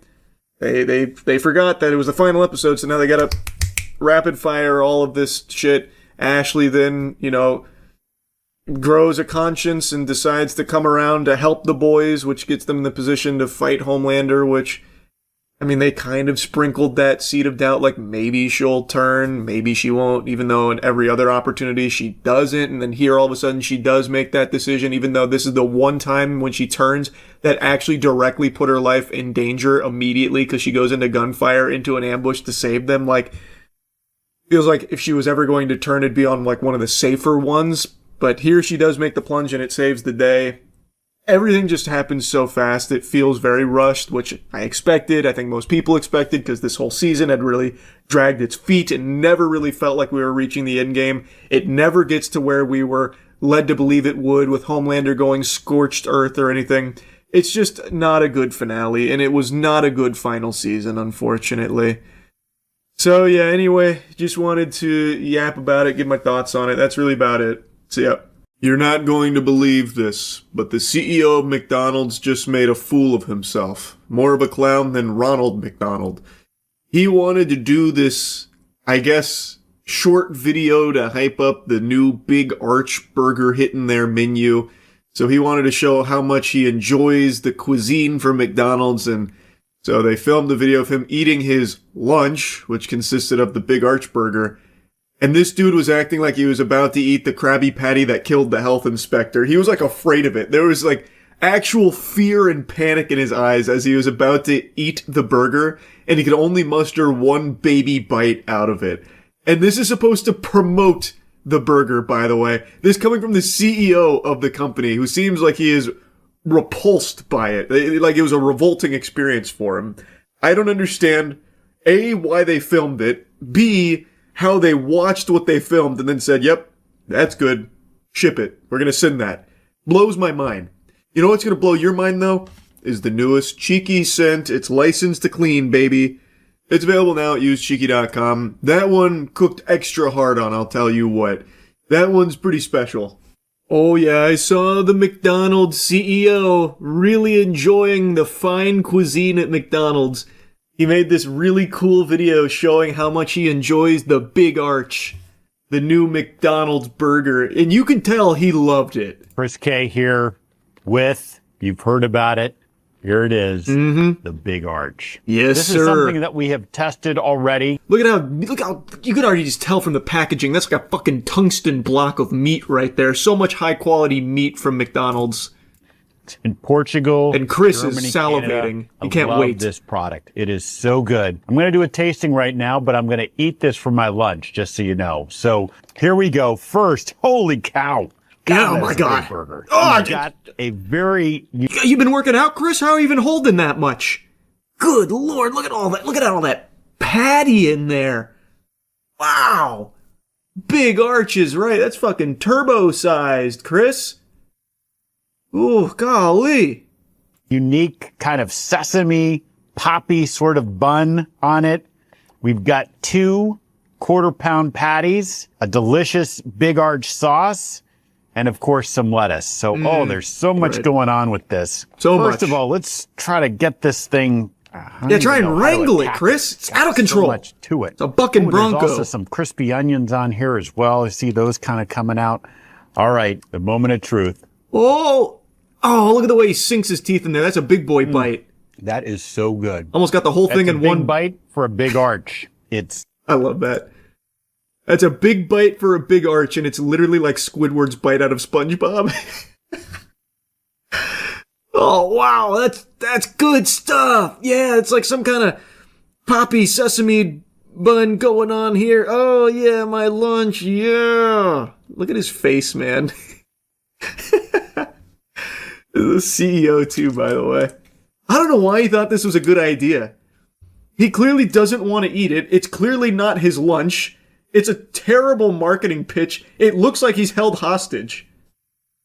And he doesn't take another bite, by the way. That's a big bite for a big arch. It's distinctively McDonald's. Only McDonald's could do this type of burger, but it also McDonald's is unlike invented anything meat else on our and menu. bun. It's a delicious No one else product. does You know, that. you've got sort of the cheeses and the gooiness, but those crispy onions as well gives a nice texture. And of course, we've got the pickles. So I'm going to enjoy the rest of my lunch, but Big Arch, try it when you can get it.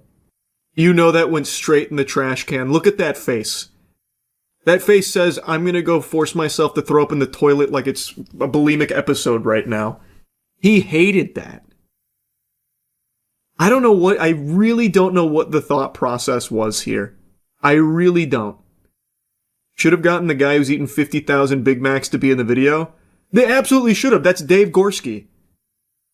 Dave Gorski has eaten 50,000 Big Macs. He's had like one or two Big Macs a day since like 1956 or something. I don't know why they wouldn't just bring someone that actually likes the product to review it. This guy doesn't even know what he's holding. Yeah, it's some kind of like sesame poppy thing going on, and of course pickles, right?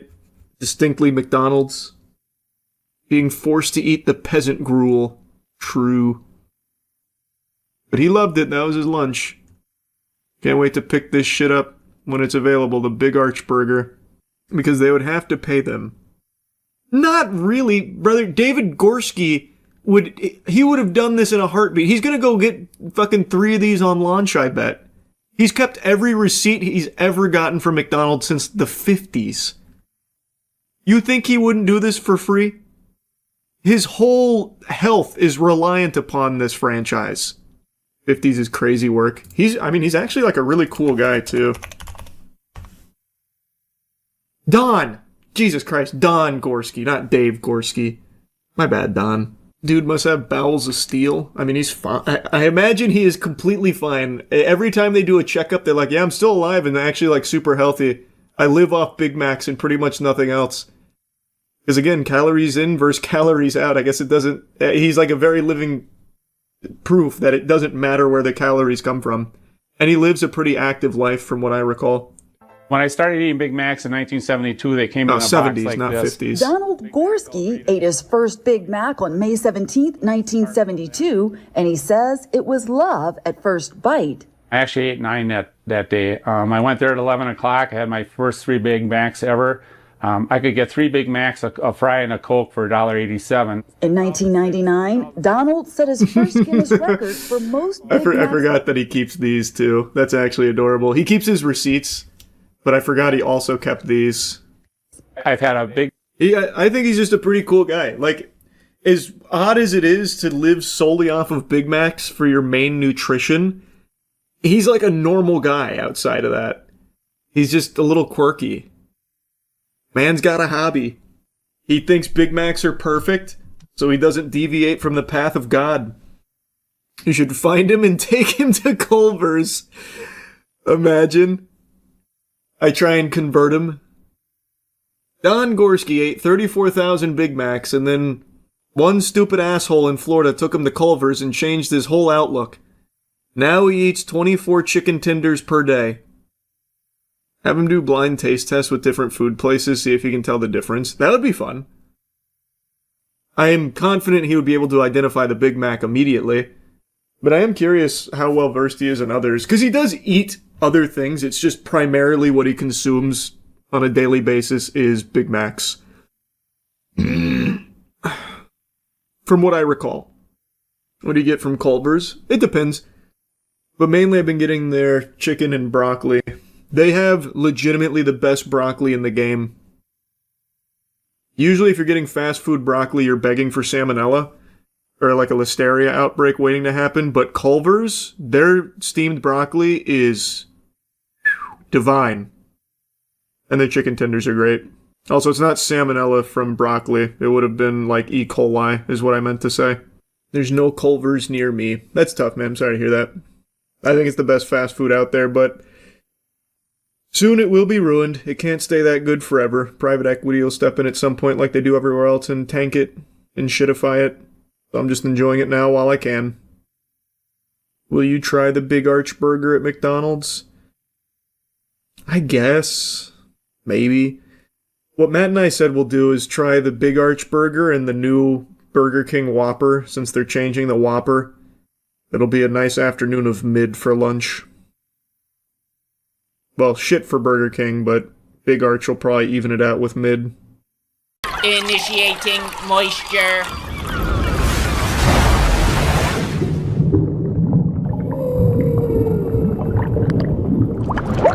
There's a very popular trend in modern horror movies where you make them suck as much shit as possible and they're just entirely forgettable. Luckily, that's not the case with it. I really enjoyed the first one from start to finish. I thought it did a great job in its horror elements as well as its comedy. The comedy really stood out to me because when you go to a Stephen King movie adaptation, the only comedy you're usually getting is unintentional because they suck some fat fucking asshole. That wasn't the case with it, and it really stood out to me. I really enjoyed it. I think it was a very solid horror movie and just a really purely enjoyable movie start to finish. It Chapter 2 had its work cut out for it to really follow that up. And it did a great job, and a lot of it boils down to just incredible casting. Bill Hader as Richie absolutely fucking annihilates the role. He is a really, really talented actor, as well as James Ranson, the one who plays the adult Eddie. And he's basically as if the kid actor grew to a 40-year-old man in the 2 years it took in between this movie and the last one. It's like the same goddamn guy. It's as if you actually are watching the kid in an adult's body. They act the same, they basically sound the same, and they even fucking look the same. It's wild. I don't know if James Ranson's the young child actor's father or something, but it's fucking wild how similar they are. But there's no bad characters or anything like that. I just thought those two really shined in my opinion because once again in an area I didn't expect it to be great in, comedy, it fucking nailed. I didn't think they could make it happen twice. I didn't think you could take Stephen King's work and make it intentionally humorous twice and have it land, but they fucking did it. And I respect that because it made me laugh a couple times. I thought it was just really well written there. As far as the horror elements go, I actually think they're weaker in this movie than the first one, and I didn't even think the first one nailed horror to a certain degree. It did it decently enough, and it was. But it's kind of a double-edged sword because you have them going on this mission of finding themselves and what they want to be, what they're hiding, what they've forgotten. And you don't really put a whole lot of horror into it. Yes, in all of their situations, Pennywise is there kind of fucking it up and making them face it head on, trying to bring out the fear. I get that, but it's just not very effective. It's far more emotional, I'd say. And also in some of these arcs, the CGI hurts it. Like there's some downright goofy looking CGI moments where, you're sitting on a bench and all of a sudden you got like a fucking CGI kaiju lumberjack wielding like some type of World of Warcraft item as a fucking weapon coming at you. And it looks kind of like a video game cutscene. It's not believable. It's just really silly. And that's a little disappointing, but if it was going for silly, it nailed it. And it's hard to tell because the movie is self-aware in certain places, but then you have this whole thing that's kind of like, this is supposed to be scary, but it's not. And that comes out pretty hard at the end. which I'll talk about in a minute. I'll get into spoilers just to kind of make my point, and I'll let you know well before I get into there, but I'd really like to get that out. Another thing I really appreciated about the movie is that it wasn't afraid to shy away from being brutal again, like the first one. I always appreciate that, because in a lot of modern horror movies, even if they are R-rated, their idea of being brutal is, here's some severed arms and here's some severed legs. They don't really show how it gets to that point or what goes on. It shows you all of that shit, and I guess I can appreciate that to a certain degree, just because most modern horror movies are so pussified, just very pussied. They're just not, they don't have any bite to them. At least I think in its deaths and brutal shit, it goes kind of hard in that department. And I really just don't have a whole lot of negative things to say about this. The comedy landed when there was elements to try and make you creeped out. It sometimes worked, though it never really felt earned with enough tension built up for it. But it was always fun to see. I think the It franchise has a unique advantage where it can show you all types of fun stuff. It's not locked into just like paranormal shit where a chair is moving weirdly or somebody's possessed and they're walking around like fucking Frankenstein's monster, hands out. It shows you a lot of cool shit. You have a clown just fucking with you and showing you some really cool shit, and I really enjoyed that, even if it wasn't all that scary. Now, at the end of the movie, now I am going to get into spoilers, just a few spoilers, forewarning if you want to avoid that. The end of the movie gets downright very silly to me. I think the CGI with Pennywise the spider doesn't really work all that well. It looks like some low-budget Dead Space shit to me. I didn't think that was very intimidating, and I really don't like that trope of, you know, he's been omniscient this whole time, and now all of a sudden characters can kind of sneak around to the side of him while he's distracted slapping at a wall. Yeah, this entire movie, he knows everything going on everywhere about every single one of these characters. Now, when they infiltrate his lair at the very end, he has no idea where they're going or what's going on. That makes no sense. That's when he should be strongest, right? And even if he can't, like, read their minds like he has been able to, all he had to do was, like, out of his fucking peripherals, he would have seen people sneaking around to his right and maybe acted sooner and stopped them in their tracks. It's just a horror movie trope, I suppose. And I also thought when they defeat him, it looked extremely easy, and it's something he should have expected, because it's kind of what they fucking did in the first one already. They basically just defeat him by insulting him. Hey, your dick's small. You're just a clown. You're just a small clown. You're a clown, you're a clown, you're a clown. He starts shrinking and shrinking. Oh no, you're hurting my feelings. I'm big, no. And then they crush his heart, and that's the end of it. It's underwhelming. And I know that's how, I understand it follows the book a bit. I didn't read the book, but I understand that this shit happens in the book as well. So I get it, but, you know, as when they were younger, you can excuse it because it's kids doing it. You know, it's very different when you have 40-year-old men and women doing it. Like, you're a clown, you're small, fuck your stupid dumb stuff, and he's shrinking. It's just a little goofier, and it really wasn't that threatening at the end, in my opinion, especially after, you know, you have 2 movies to build up a final showdown, and you get it like that, where it just ends up a roast, really shitty roast. Just kind of underwhelming. That's my only, like, actual huge complaint, just because I felt that was just not very good. But putting that aside, let's plug It Chapter 2 into the moist meter. I'm giving It Chapter 2 a nice 80%. I think it is a very enjoyable movie with a lot to offer anyone. It has a very long runtime, but I think it's warranted. I think there's enough substance in the movie. I think nothing really feels overly rushed, and I just really enjoyed it start to finish. A very solid horror flick that's surprisingly humorous. That's about it. See ya.